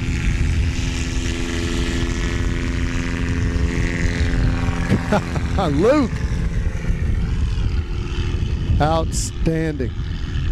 Outstanding. That's a sub 50-foot takeoff. Man, you can't beat that with a stick. You cannot beat that with a stick. Way to go, Luke. 48 feet for Luke Spore on that takeoff. I want you to notice these guys who are old hat, who veterans of the series. Brian Steck, he knows there's only 3 planes in the series. He didn't go to the max altitude of 500 feet. He kept it tight, and now he's already on final. Luke just took off. We just got finished talking about Luke. He's coming in on final. That is experience. That's experience. The veteran coming in here. He's going to get that nose up high. Plunk it. Right on the line. Right on the line. Wait. Perfect. Don't prop strike. Oh, he's mad. I think scratch. Yeah, we got a scratch from the line judge on that one. Yeah, he doesn't I want to like that. see the replay of that. Let's go to the replay here. Wow, I don't know. I don't know. I feel like it was good. I don't know. I feel like it was good. I don't know. Uh-oh. That's a problem. If we told him he scratched and he didn't break, Uh-oh, we're going to have a meeting. And running it again. I don't think that was a scratch. I think that was on the line. Oh, I can't tell. It's really hard. Hold on. We're gonna have to go to NFL rules. Is there video evidence enough to overturn the call on the field? I don't know. I don't here's know. Colin Caneva. Boom! That's how you put that down. Oh, Colin. kicking mud That's how you put past that the down. That's prop. exactly how you do it. Outstanding job by Colin Caneva. Out there working those. Are those Acme Aero shocks? I don't want to give them we're just gonna I don't know. I don't know what's on that plane. We'll have to talk to him about it. That's I don't know what kind wonder of what shocks the he's got. consistency of the mud is doing. Like you're carrying more. Like Colin's got a lot of mud on his tires. Yeah, I think that's something Colin ran through. And Colin also had an engine issue there, which is forcing Luke Spohr to go around. Just looks like he. Well, Colin just killed his motor. Nope. There we he's go. cranking Get it back started, up. Colin. Okay, so folks, this happens all the time. We'll have somebody out on the field. These motors, some of them are tuned a little hot. I think maybe, let's be clear, all the time. Not all the no, time. no, This not is a all thing the that time. can happen. Here he there goes. he goes. There He's he got to goes. just give it a little. Oh, he got something blown away there. Yeah. So, these motors are, a lot of times they get tuned kind of hot with electronic ignition. You can actually alter the timing of your motor. These are high-tech racing machines. I mean, these machines, when they come out here in this nice sterile environment, they'll tune these motors up, and sometimes they die. It happens. Particularly at idle, right? When you're sitting at idle. When you're sitting at idle, because of course, what if you tuned your ignition to? You've tuned your ignition to wide open throttle. And we're hearing that the issue is actually the air cleaner came off, and that's the issue. So he's going to go back to the pits and sort that out. That's not call it for the day. That's not a big deal. He'll have that fixed in 30 minutes. So now here's Luke Spohr out on. Not only is he here, Darren's here. The guy who built the plane is standing right over there. Yeah, that's not a big deal. Yeah, it's really starting to bother me how casual I am about so much now. I've been on the series so long. I've seen too much, right? I've seen too much. But that's what we were saying before, right? Is that these landings are superhuman. Oh, they're incredible. They're incredible. Think about. Well, let's talk about me because you compete. I don't. Okay. I think about my landings in my 172, and I would need to really practice up to be able to get to the level where I could land safely here. Like, there's a crazy amount of proficiency that goes into this. Never mind the technology. Think about the pilot, right, between the seat and the stick, so to speak. That's a scratch. Everybody, you can hear the crowd groan, ladies and gentlemen. Yeah, they're the bummed crowd out about is that actually one. groaning to Luke. Luke's a nice young man. He really is. He's just fun to be around. I took him and Doug out to dinner a couple of weeks ago in Baton Rouge, and yeah, you really hate to see him scratch. That is a shame because we're all rooting for him. But yeah, it is. It's.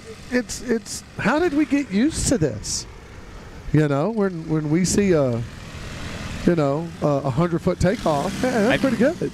I feel like what we should do is maybe we should start the competition with me. I will come out and try to land or try to take off. It just as a baseline. So what it would be like as if I went into the Olympics and ran the 400-meter sprint so that everybody could see just exactly how fast these Olympic athletes are. Right. You need a baseline. You got to have a normal some normal pilot out there.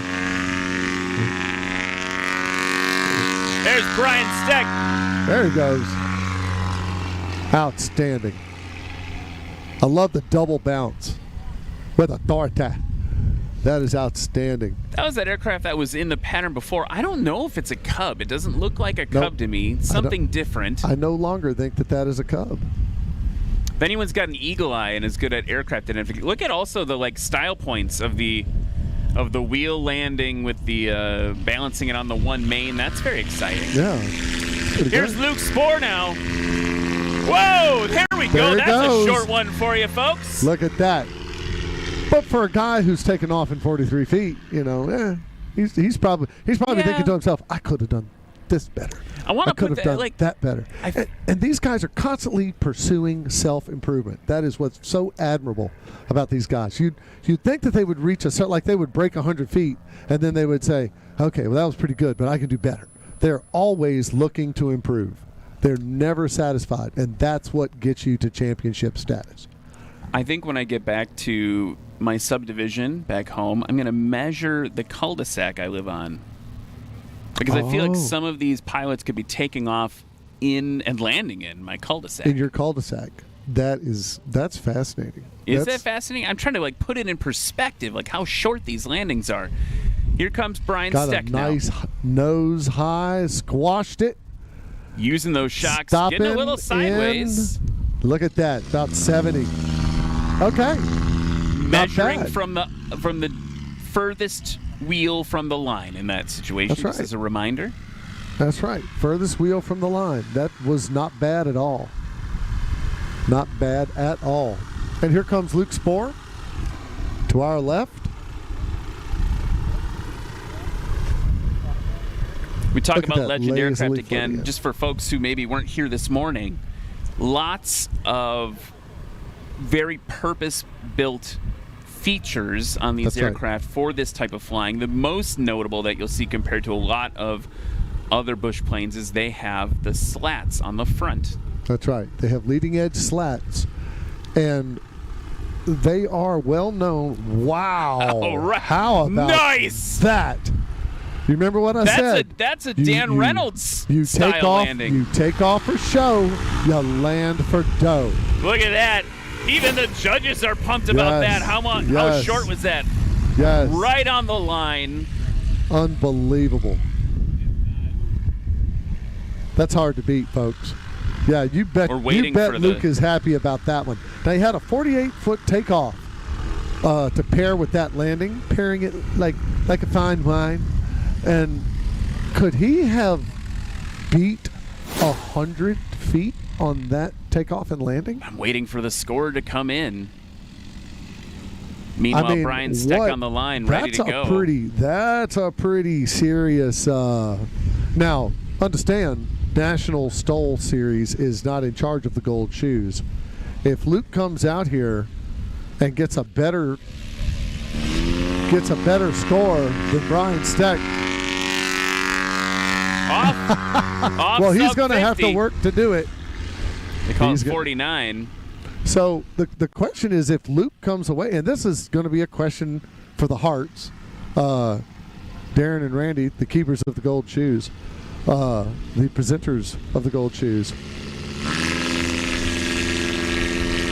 There's Luke. Oh, man. Oh, wow. Another great takeoff from Luke like Spohr. 40 feet, 45 feet. Man, if he can pair that with a good landing, man, Brian better watch out.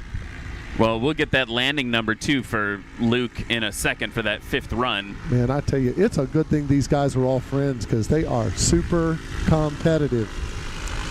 Super competitive. How's it going, buddy? So, here we go. That was a combined... Colin Caneva is back, ladies and gentlemen. He's back and better than ever. So, the Air Bosses now have a choice. Do they extend? Nope. They're not extending nothing. Brian's coming in on final.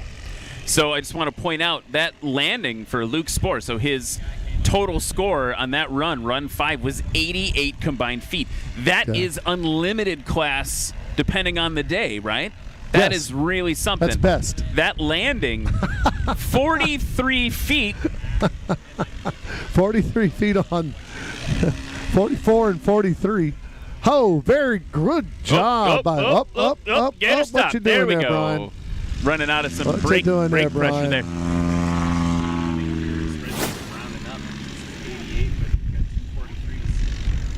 Best takeoff. Yeah, it's best, so it's 87. Takeoff 6 is 44. Landing 6, not in yet. Never mind. That's right. Just hold on a minute. We're getting there. So we are just as bad as the pilots. We're back here pushing the production crew to get us some score. Ooh, look how slow he's coming in. And he's getting that head up. Oh, and a scratch you know for what? Luke The Spohr wind after let that him epic down. 88. The wind let him down, ladies and gentlemen. The wind let him down. That's Tell them to go down further. They're blowing all the people away down there. oh.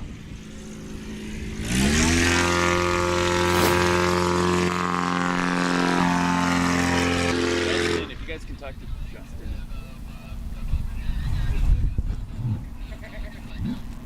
Yeah, that's Air Boss. That's an Air Boss stall.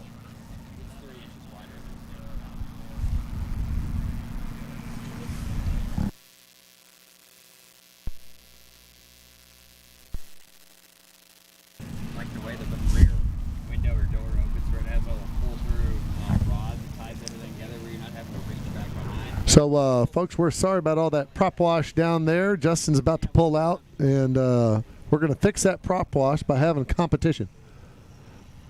So, Rick Boardman now, I've been told to expect something different on this takeoff. We'll leave the suspense. See what he does. Well, I don't know. That could mean anything. Take your company in any of the styles. Let's see what he does.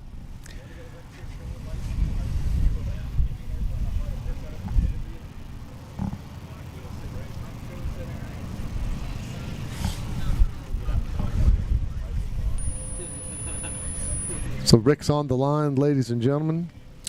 So, we're moving into the sport class. After this, we're back to the unlimited, aren't we? Ooh. Is that where we get to see? Getting excited. Just how crazy it can get. I will say this about those 3 Legend Cub pilots. That is amazing, amazing performance by the Legend Cub team. Great sponsor and supporter of the National STOL Series. You just can't ask for any better performance than that. That is absolutely unbelievable. So I believe Brian Steck still on top for National. There he goes, Rick. Very nice. Very nice takeoff. Followed up by Christian in his Super STOL. I'd really like to know what the maximum amount of travel is that's possible with those enormous shocks. Really, yeah, I mean, you can drop it like it's hot, so to speak. Listen to that 915, though. Listen to it. Yeah, that just sounds gorgeous. It's got a cool sound It to really does. It's got a great exhaust note. And compare that to the Vikings. And now we have a Viking coming up. Viking engine, which I think, what are they based on? Do you know what the Viking engine is built off I think they're a of? Yamaha-based motor, but by the time Jan Eggenfeller gets done with them, Yamaha? they are completely different.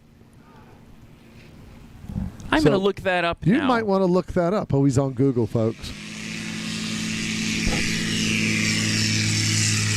There he goes, getting that nose up. A little bit shorter. Constantly getting shorter. So Justin is fulfilling his promise to himself. He's getting the plane dialed in and just getting better and better as he goes through the season. So various, but Honda based. So Mitsubishi Mirage, Honda Fit, darned. taking those engines, these kind of like bulletproof engines, and just like beep boop boop boop, doing some sort of technical stuff to it. Then you're ready to go. The guy in the camouflage was not convinced by my beep boop beep boop noises, but I was very specific. That's exactly. I think most of what Jan is doing is incredibly complicated engineering. I don't think it's beep boop beep boop. Well, it's engineering. To me, it's bleep bloop boop beep boop. Yeah, boop. that's right. Yeah, Bleep, I'm boop, super boop, smart. boop, Here's boop, Rick boop. Boardman. Okay. Okay. Wow, hanging it. Oh and no. Ran out no. of. So you know what happened to Rick was the same thing that just happened to Luke Spohr. The wind let him down. He said he was feeling it back, and then the gust, a 4-knot difference, a 4-knot delta in wind speed is enough to kill this airplane because they are being flown right at the edge of their envelope of performance. And so if you're at the edge and you get a 4-knot change in wind speed, you're done. Yeah, that's all it takes. You're done. We're making a lot of sounds here towards the end. I think we're getting tired. You made an off-color sound, and I made a cute robot but noise. I did go boop, boop, boop, boop. Yeah, and if someone's okay. I think the cute robot noise wins over the toots. Case of the toots over here. So Here's here comes Christian Grewan. Christian, get that nose up, Yeah, Christian. he's scratching it. Oh man, the crowd, a moan arises from the crowd here today in Jennings, Louisiana. Rick Boardman, I want to talk with. We never talked about how this morning went for them. Rick Boardman 114. That's right. Christian Grewan 208, and rookie and but Justin, not rookie class Justin in that's right. 462. So that's a pretty broad spread, but 3 aircraft that will be stacking their points up for the year in the National STOL Series. And this is the first event of the season, so anyone's game there for the championship right now. That's right. That's exactly right. Hold it off, Justin. Oh, okay, no, scratching no. it. That's all Once right. again, the same wind that let down Justin and the same wind that let down Christian just let down Luke. I mean, Luke, Justin, Christian, all these guys you see that are scratching early, they're dragging in and scratching early. Well, that's exactly what's happening. They're getting those little gusts. By the way, I see some pilots are leaving. They've seen the scoring round. They've seen the first round of Unlimited, and they say, okay, well, I've seen enough. I got to go home and cook a gumbo in this cold weather. But I will say this, the pilots who are competing in this particular contest are just ecstatic about all of the rounds that they're getting. Absolutely. You got to get more practice in. As a competitor, when you have a professionally produced live TV show like this, okay, and there goes Rick. Nice. Rick Boardman off really short. When you're flying in front of a professionally produced TV show like this, you then get to go back on YouTube and critique yourself. Right. So there's tape. You know, what do they say after football? Let's go to the tape. Dude, let's be real. When I was in college, I was in the marching band, Okay. and we'd go back to the tape every week. Sure. Yeah, you got to make sure you do it right. Here comes Christian with that 915. On Wisconsin, by the way. All right. So you got the Tigers down here. That's exactly right. So you go back and you look at the tape and you say, look, we're not lined up quite right here. And it's so valuable. And these pilots later tonight, we're all going out to dinner tonight. We'll probably, you can't throw a rock and not hit a good restaurant in this town. So we'll all go out to eat tonight and warm up, and have rumaritas. But they're going to be spending tonight looking at tape. Even Justin's going to look at that tape. He's going to say, what can I do to get off the ground faster? I think you're right. I'd be interested to see in the season with Justin, at what point does he start to feel comfortable enough to do some of those more aggressive pullbacks, take a bite of AOA takeoffs? So 3 years ago when I showed up in Gainesville, I was having 500, 600-foot takeoffs, and you know how to do them, and the aircraft can perform in that manner. But until you've been out here with your fellow pilots in aircraft that are of your type, until I met Kenny Monger, and I'm looking at Kenny Monger and I'm like, man, look at this guy. This guy is ripping this thing, and I said, well, if he can do it, I can do it. And, and you talk with him and have dinner with him and sit down and here we go, bring it in. What? Nice. Nice. Just Good holding job, that Rick. tail up. Good a job, little Rick. smoke action. Good job, Rick. Outstanding. Outstanding. So it's not until you meet pilots that are flying aircraft of your exact type, but they're getting twice the performance out. And you sit them down and you go, how are you doing that? And they're going to tell you. They're not holding any secrets out here. There's no secret carburetor plates like in NASCAR or anything like that. Well, I mean, I'm going to call you on that one. There are some secrets. Okay, well, there are some secrets. There are not many, because you can exactly watch what people are doing. I meant more like technically. It's like, what's that in there? Don't tell anybody. That's my secret thing. Yeah, okay, but if you're a certificated aircraft, you can't have nitrous oxide.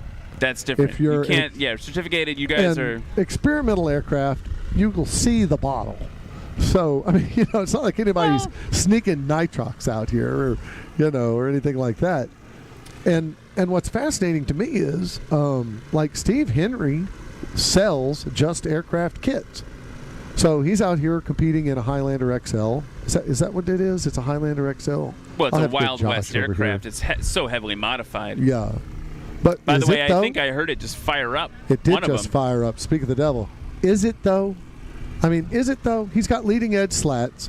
You or I could purchase leading-edge slats. It's got a motor. They just told you this morning exactly what motor was in the aircraft. There's absolutely no reason that you couldn't build that aircraft, other than the fact that we'd both get divorced. Here's Justin And here comes Tisdale. Justin Tisdale. Touching down There he around goes. 55 feet. There he goes. That's what we want to see. We want to see all that energy out of that airframe when it hits the ground. Let me ask you this. Eric Farewell, one of the co-owners of this series, yesterday was on the mic with me, and we were talking about innovation in STOL flying. And I asked him about electric propulsion, because on its face, for STOL competition specifically, Correct. high torque, instant power. Instant power feels like kind of a no-brainer. We have to obviously worry about battery densities for longer range flying. And he actually said he thinks it's going to go jet-assisted, like rocket-assisted takeoffs before it goes electric. But Rick Boardman's pulling up to the line now. Tail Dragger 83, by the way. We love the Legend Cubs as well. Thank you for that. What's your take on electric aviation in STOL comps? I think it's coming.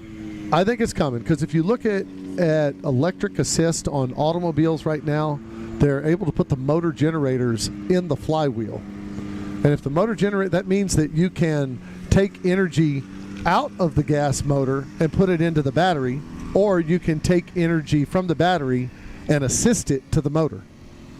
All right? And they're already doing this in the automotive, in racing.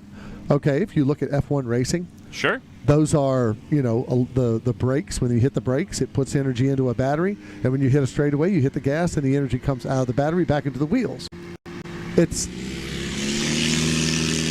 There we go. There it is. That's the smoke I was promised. Thanks, Rick Boardman. We appreciate that. Hey, listen. We hope he told Christian about that. That's gonna help with the mosquitoes. What mosquito? That's gonna help with the little.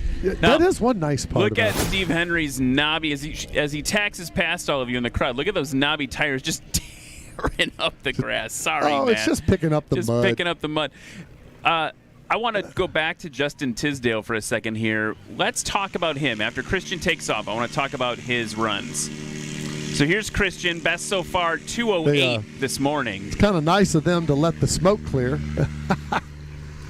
We're going to let the smoke clear there, and then there he goes.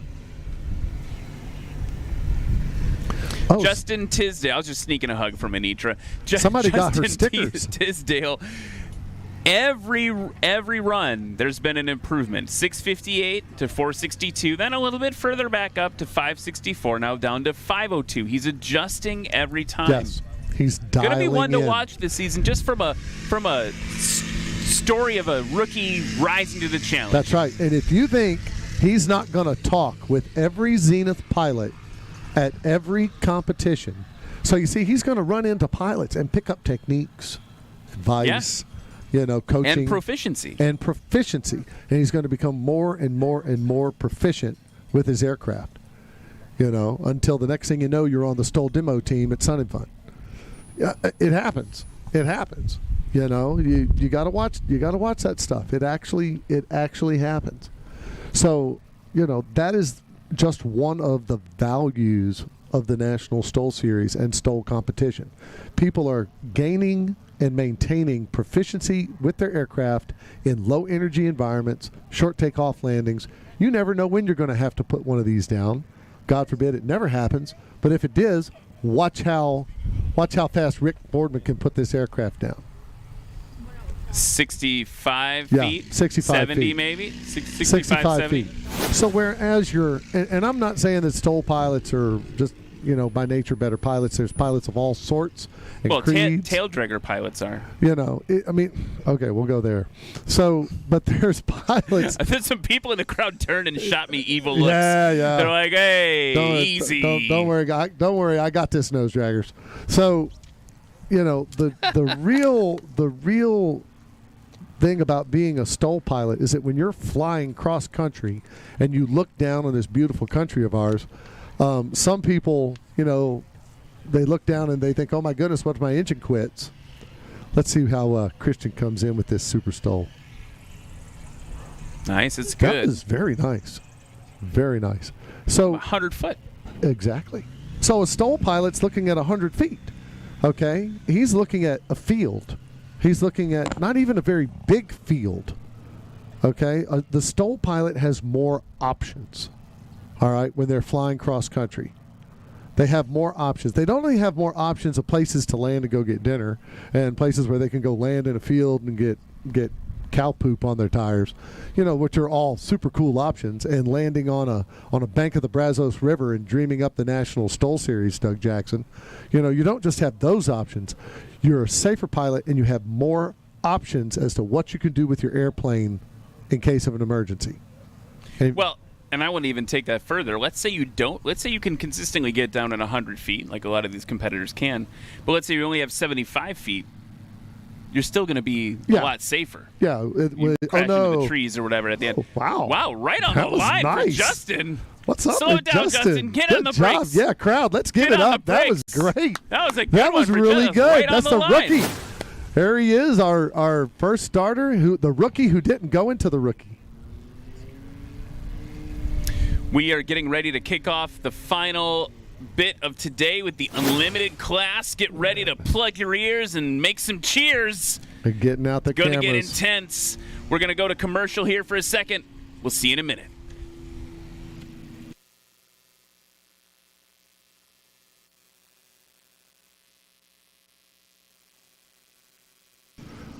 Folks, we're currently in commercial. I just want to use this time to once again say thank you to everybody who came out.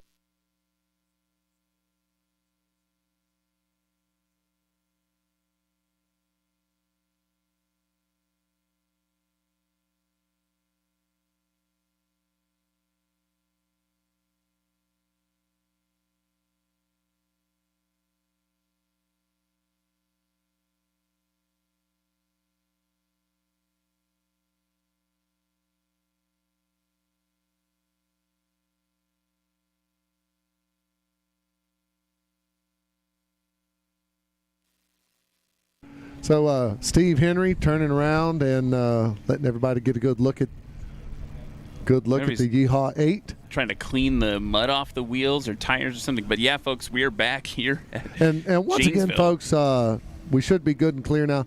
Thanks to everybody for coming out today. Just can't thank you enough for supporting the Jennings Airport, Swamp STOL, the National STOL Series. Huge thanks to Jeff Davis Parish Tourism, the City of Jennings writ large, the Mayor's Office.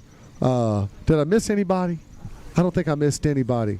And, of course, always the Coshada Tribe of Louisiana, who sponsored last night the Bernie Allen Band at the multi-use building down in Jennings that the city was kind enough to get us into.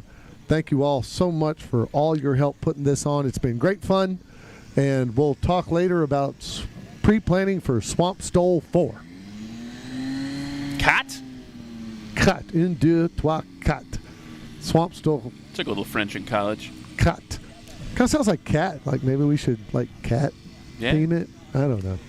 Everyone's Okay. phones are out. This is what they came to Here see. we go. Here Dan goes Reynolds Dan on Reynolds. the line. He got beat last time, but he's looking for bragging rights here. There Nice. we go. Off in Fitty. I wonder if he's using his nitrous. So you got to wonder, is he using his nitrous? Is he holding back? I believe these two pilots, Steve and Dan, are going to meet each other down at Sun and Fun again shortly. And I didn't think about this. The knobby tires also help hold all of that power. There he goes. Two rolls. So we got Mr. Russ Keith of Airplanes and Coffee out there getting the measurements, a veteran judge. So they're out there. You'll notice everybody, the day is over. All the judges are down there towards the front. Micah saw it. It's over like 125, 150 feet somewhere. All right. So, folks, as they're coming around here, Dan's already on approach. Steve cutting the pattern short, keeping it nice and tight. No need to go up that high. No need to go out that far. You don't need a... Ooh, Dan's coming in high. Is he going around?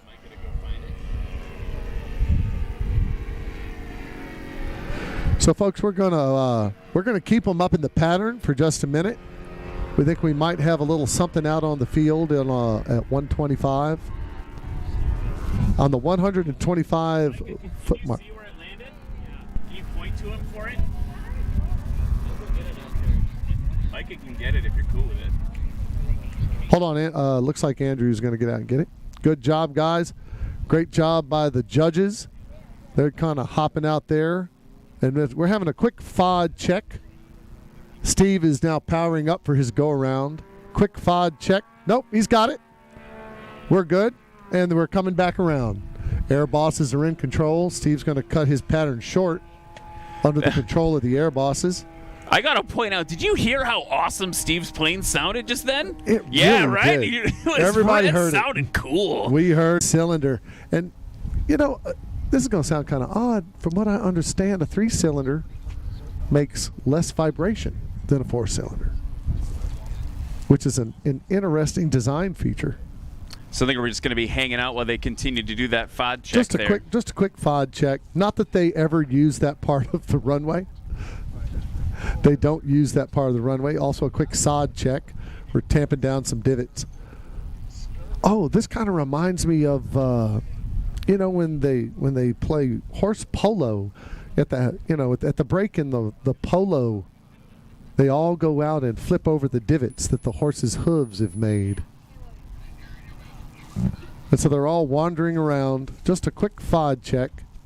I saw the item in question. It was small and black, so I'm sure it'll be really easy to find. Would you think it was his flying eyes case? His glasses was case? It as he wears flying eyes? Steve Henry wears. Okay, you see now Anitra's getting everybody organized out there. I think they're going to do it old Navy style. Nope. They're going to do it Navy style. They're going to make a line. We're going to have a FOD check. Look at her. Look at Anitra out there. Look at the STOL Queen is out there commanding her subjects. Great job, STOL Queen. And there they're making a quick FOD walk. Quick FOD walk down the runway. If they find it, they find it. If they don't, it's probably not an issue because Steve and Dan never used that part.